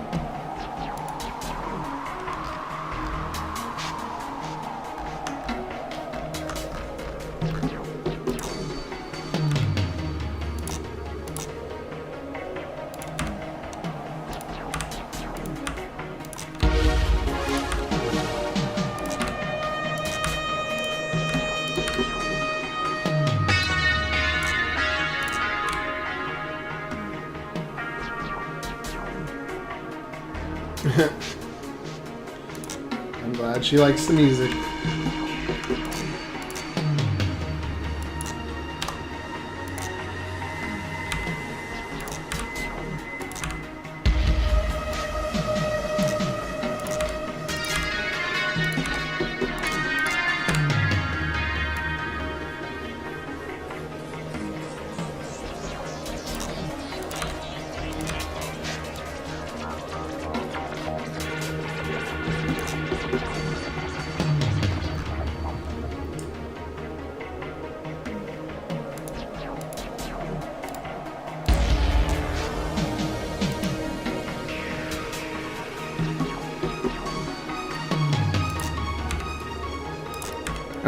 I'm getting rid of these parts so that I can make like the lights pulsing in the background.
let's test it and see.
God, it's doing that stupid thing where it puts the picture on the wrong piece of... What was that problem before? How did I solve that?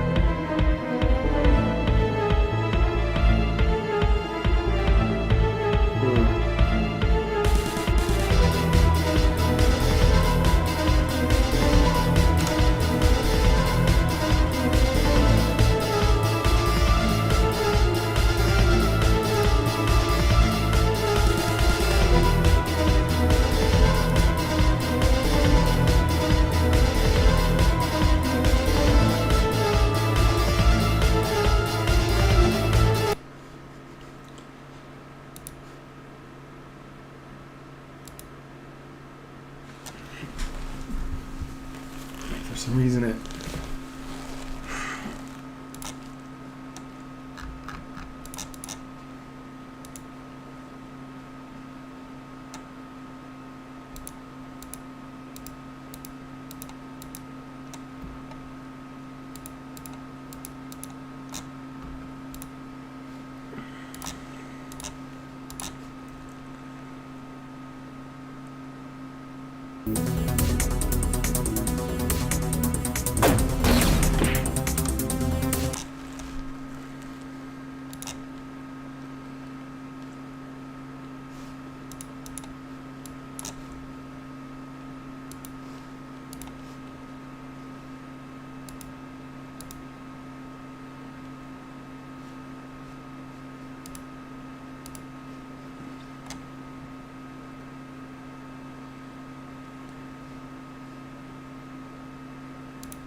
So if I just... Oh, a what? Oh, man. hate when shit just crashes.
I don't know why it's off kilter by like one set of pixels on the right side.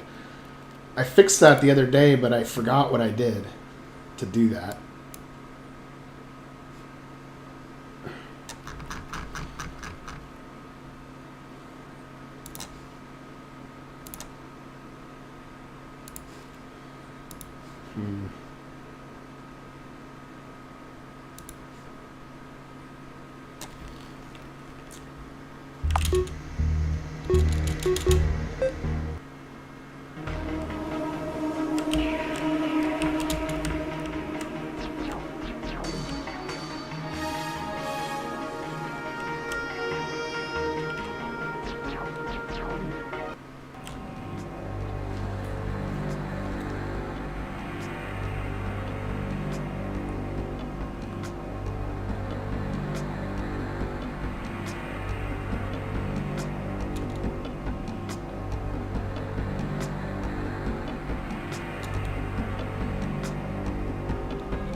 If I recall correctly, I think I solved it by opening up another battle background and then pasting the image on top of it and saving it. I think that's what I did. I don't know why it makes a difference though. And I think that I also need to be one more set of pixels down so that I can see the pulsing lights.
And now the lights aren't even pulsing.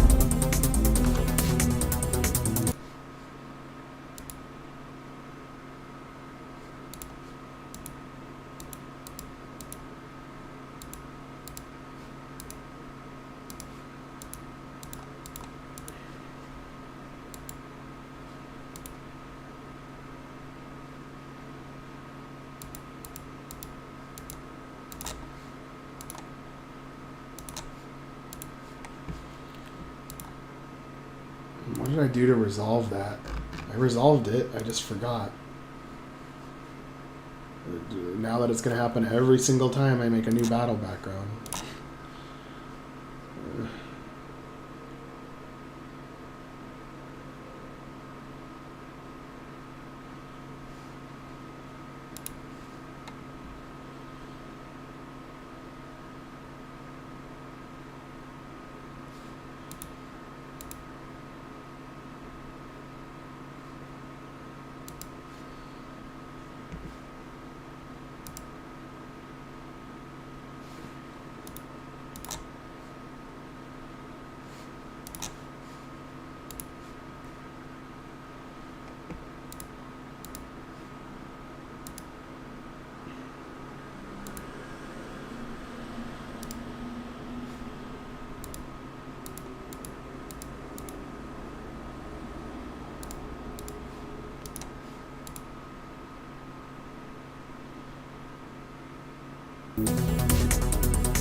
I know it's stupid, it doesn't make any sense. I really don't get it.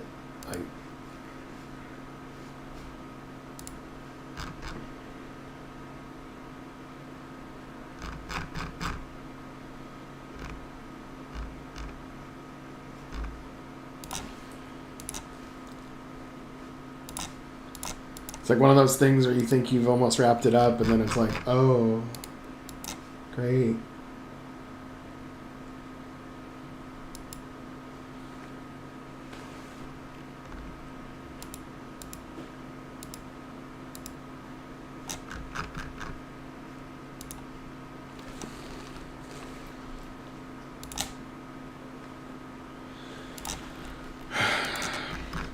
Okay, I'm gonna figure this out later. I'm gonna go for the day. I'm good. I'm done.